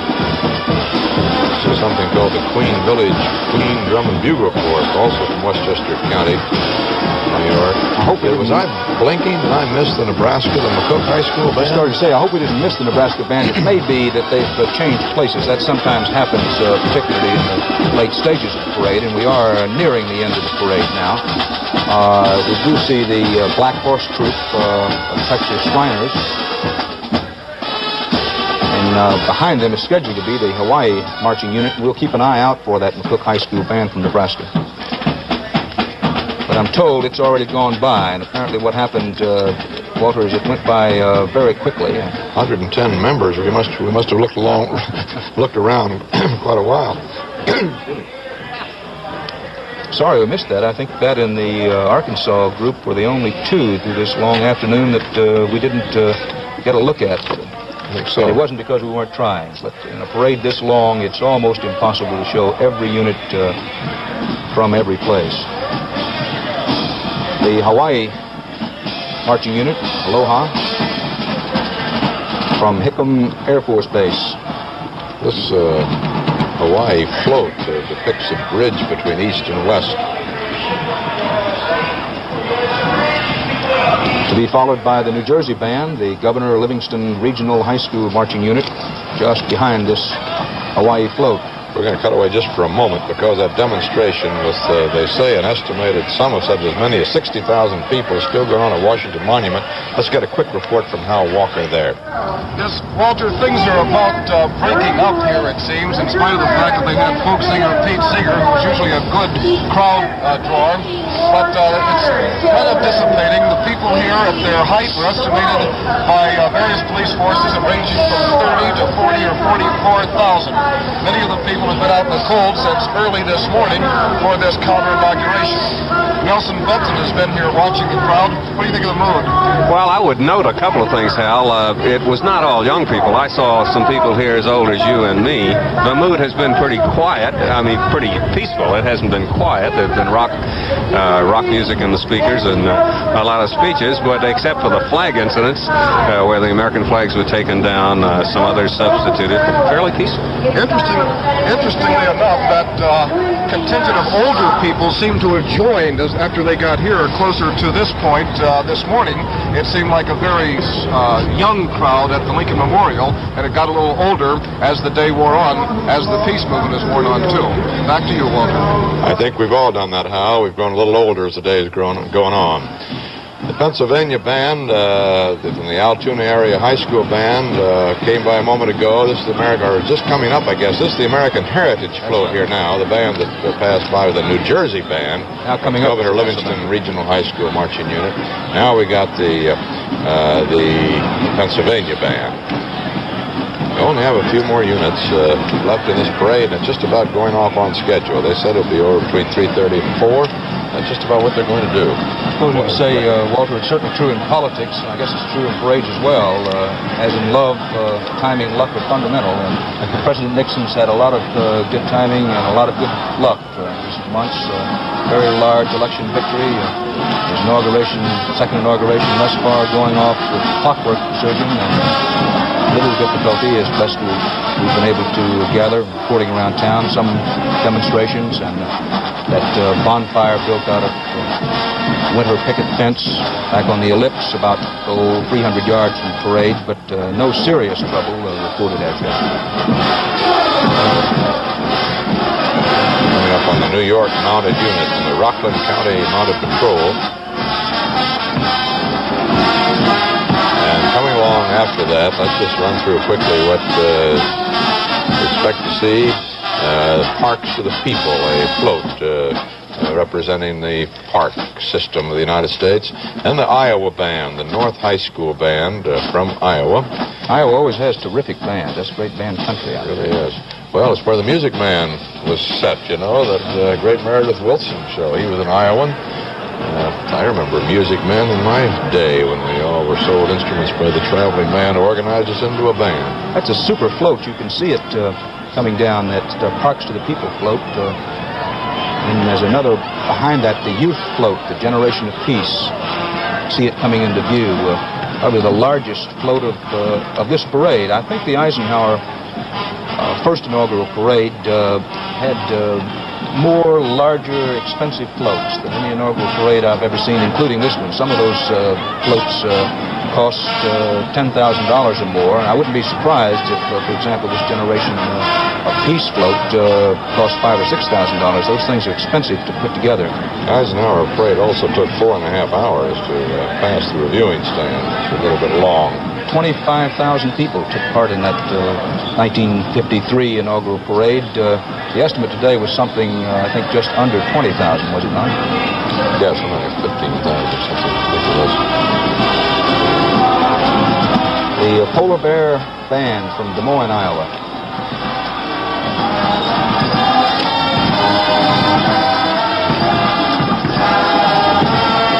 It's been a super parade. If you agree, by anybody's parade standards. It's gone off smoothly, a lot of really good music, and just enough of the floats to keep your interest.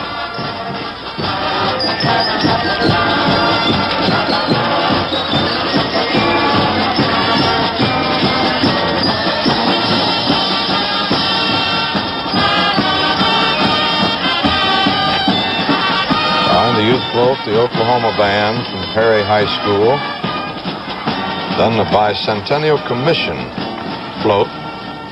And just about turning the corner onto Pennsylvania Avenue from that little S-turn on 15th Street, the largest marching band ever, the Spirit of 1976 band, 1,976 bandsmen from 20 high schools in Fairfax County, Virginia. That's the county right here that butts Washington, D.C. It's just moving into view. You can see their big 76 ahead of that band. What a band that is. We could hear them practicing early this morning. I bet you could. They're practicing out in Fairfax County, weren't they? Not that we heard them, but I wouldn't be surprised if we couldn't hear them at that distance. But if you were standing near them, they'd make you drop your change when they start off. There they are.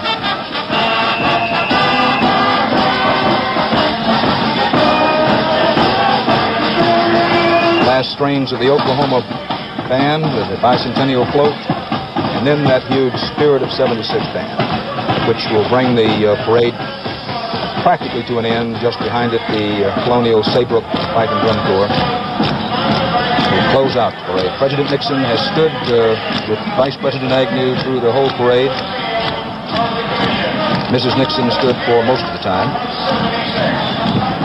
Dan, we're going to see that 1976 band, young people's band, move into view in front of the reviewing stand just as we get ready to say goodnight to this coverage of the inaugural parade for President Nixon's second term as the 37th President of the United States. There it is. It's still turning the corner 2 blocks away as all of those young people from Fairfax County march past President Nixon and Vice President Agnew. CBS News coverage of the inauguration of President Nixon comes to a temporary halt. Dan, you'll be back at 11:30 tonight along with Charles Perrault and Mariah McLaughlin to have a ball for the inaugural ball. And for Dan Rather and all of our CBS News staff at this inaugural, this is Walter Cronkite saying good afternoon. This has been a CBS News special, the second inauguration of Richard Nixon. This broadcast was sponsored by the many fine products of General Foods and by the Savings and Loan Foundation or your Savings and Loan Association. They want you to know how money works.